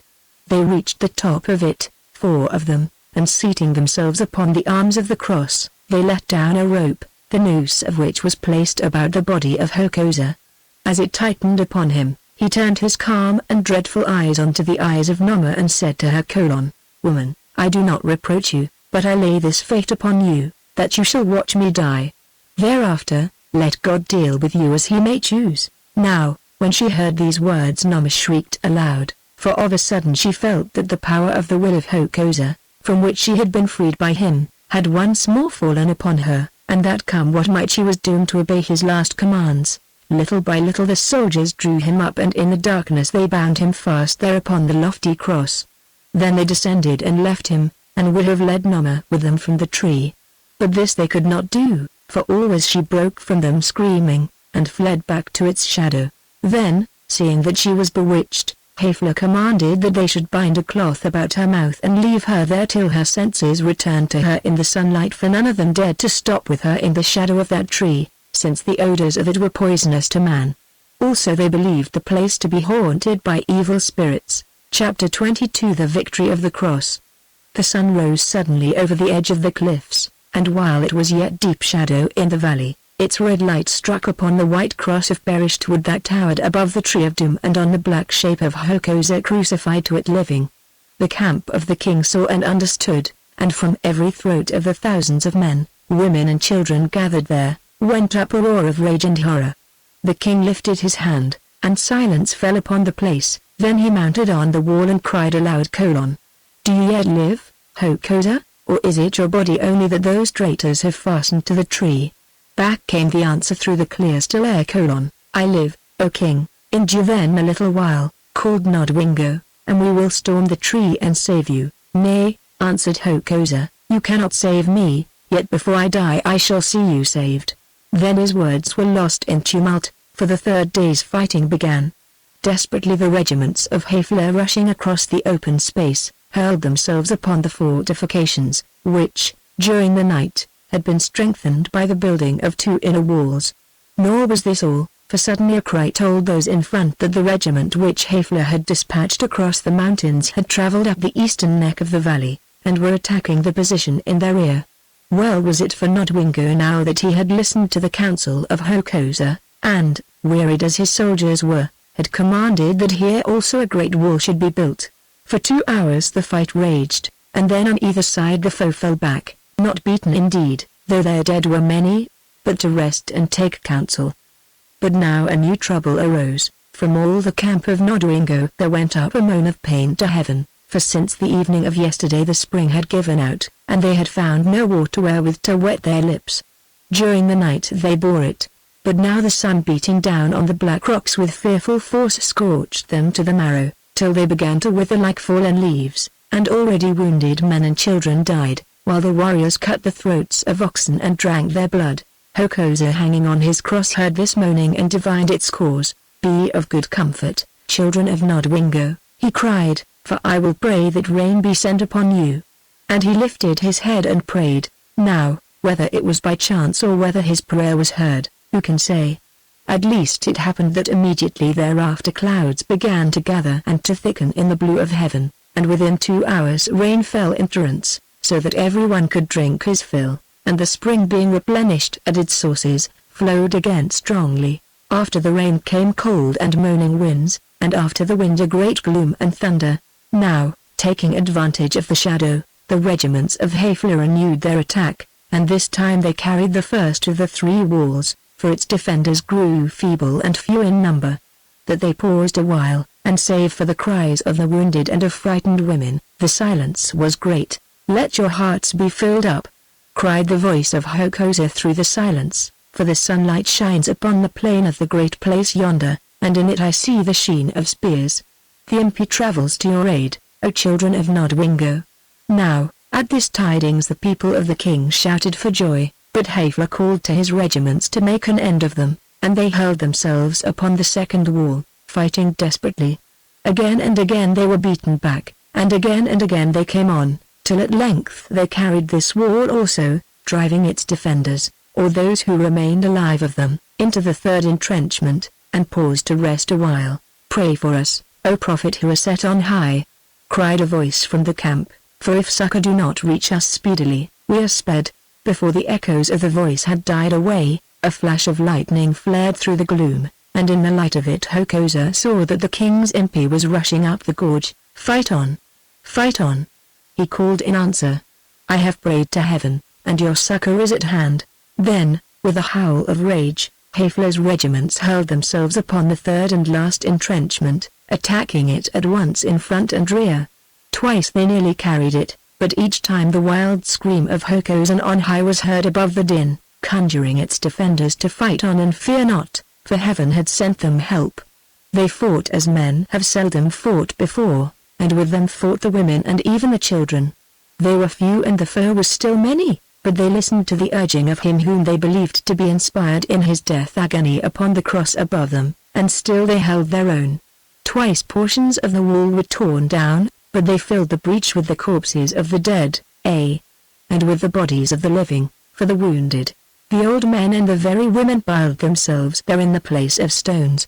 No such fray was told of in the annals of the people of fire as this, the last stand of Nodwengo against the thousands of Haifla. Now all the shouting had died away, for men had no breath left wherewith to shout, only from the gloomy place of battle came low groans and the deep sobbing sighs of warriors gripped in the death hug. "Fight on! Fight on!" shrilled the voice of Hokosa on high. "Lo! The skies are open to my dying sight, and I see the impies of heaven sweeping to succor you." Behold, they dashed the sweat from their eyes and looked forth, and as they looked, the pall of gloom was lifted, and in the golden glow of many shafted light, they saw, not the legions of heaven indeed, but the regiments of Nodwengo rushing round the bend of the valley, as dogs rush upon a scent, with heads held low and spears outstretched. Haifla saw them also. "Back to the copy," he cried, "that to die like men, for the wizardries of Hokosa have been too strong for us, and lost is this my last battle and the crown I came to seek." They obeyed, and all that were left of them, some 10,000 men, they ran to the copy and formed themselves upon it, ring above ring, and here the soldiers of Nodwengo closed in upon them. Again and for the last time the voice of Hokosa rang out above the fray. "Nodwengo," he cried, "with my passing breath I charge you have mercy and spare these men, so many of them as will surrender. The day of bloodshed has gone by, the fray is finished, the cross has conquered. Let there be peace in the land." All men heard him, for his piercing scream, echoed from the precipices, came to the ears of each. All men heard him, and, even in that fierce hour of vengeance, all obeyed. The spear that was poised was not thrown, and the kerry lifted over the fallen did not descend to dash away his life. "Hearken, Haifla," called the king, stepping forward from the ranks of the attackers. "He whom you have set on high to bring defeat upon you charges me to give you peace, and in the name of the conquering cross I give peace. All who surrender shall dwell henceforth in my shadow, nor shall the head or the heel of one of them be harmed, although their sin is great. One life only will I take, the life of that which who brought your armies down upon me to burn my town and slay my people by thousands, and who but last night betrayed Hokosa to his death of torment. All shall go free, I say, save the witch, and for you, you shall be given cattle and such servants as will cling to you to the number of 100, and driven from the land. Now, what say you? Will you yield or be slain? Swift with your answer, for the sun sinks, and ere it is set there must be an end in this way or in that." The regiments of Haifla heard, and shouted in answer as with one voice: "We take your mercy, king. We fought bravely while we could, and now we take your mercy, King, what say you, Haefler? Repeated Nodwengo, addressing the prince, who stood upon a point of rock above him in full sight of both armies. Haefler turned and looked at Hokosa hanging high in midair. What say I?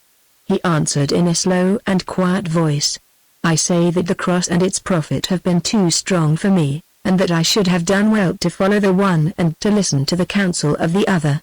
My brother, you tell me that I may go free, taking servants with me. I thank you, and I will go alone. And setting the handle of his spear upon the rock, with a sudden movement he fell forward, transfixing his heart with its broad blade, and lay still. At least he died like one of the blood royal of the Sons of Fire, cried Nodwengo, while the armies stood silent and awestruck, and with the blood royal he shall be buried. Lay down your arms, you who followed him and fought for him, fearing nothing, and give over to me the witch that she may be slain. She hides under the tree yonder, cried a voice. Go up and take her, said Nodwengo to some of his captains. Now Noma, crouched on the ground beneath the tree, had seen and heard all that passed. Perceiving the captains making their way towards her through the lines of the soldiers, who opened out a path for them, she rose and for a moment stood bewildered. Then, as though drawn by some strange attraction, she turned, and seizing hold of the creeper that clung about it, she began to climb the tree of doom swiftly. Up she went while all men watched, higher and higher yet, till passing out of the finger-like foliage she reached the cross of dead wood where Hokosa hung, and placing her feet upon one arm of it, stood there, supporting herself by the broken top of the upright. Hokosa was not yet dead, though he was very near to death. Lifting his glazing eyes, he knew her and said, speaking thickly: What do you here, Noma, and wherefore have you come? I come because you draw me, she answered, and because they seek my life below. Repent, repent. He whispered, there is yet time and heaven is very merciful. She heard, and a fury seized her. Be silent, dog, she cried. Having defied your God so long, shall I grovel to him at the last? Having hated you so much, shall I seek your forgiveness now? At least of one thing I am glad, it was I who brought you here, and with me and through me you shall die. Then, placing one foot upon his bent head as if in scorn, she leaned forward, her long hair flying to the wind, and cursed Nodwengo and his people, naming them renegades and apostates, and cursed the soldiers of Haefler, naming them cowards, calling down upon them the malison of their ancestors. Hokosa heard and muttered: For your soul's sake, woman, repent. Repent, ere it be too late, repent. She screamed, catching at his words. Thus do I repent. And drawing the knife from her girdle, she leant over him and drove it hilt deep into his breast. Then with a sudden movement she sprang upwards and outwards into the air, and rushing down through 100 feet of space, was struck dead upon that very rock where the corpse of Haefler lay. Now, beneath the agony of the life, Hokosa lifted his head for the last time, crying in a great voice: Messenger, I come, be you my guide. And with the words his soul passed. All is over and ended, said a voice. Soldiers, salute the king with the royal salute. Nay, answered Nodwengo. Salute me not, salute the cross and him who hangs thereon. So, while the rays of the setting sun shone about it, regiment by regiment that great army rushed past the copy, and pausing opposite to the cross and its burden, they rendered to it the royal salute of kings. Then the night fell, and thus through the power of faith that now, as of old, is the only true and efficient magic, was accomplished the mission to the Sons of Fire of the saint and martyr, Thomas Owen, and of his murderer and disciple, the wizard Hokosa. 1. This text was prepared from a volume published in 1900 titled Black Heart and White Heart, and Other Stories. J.B.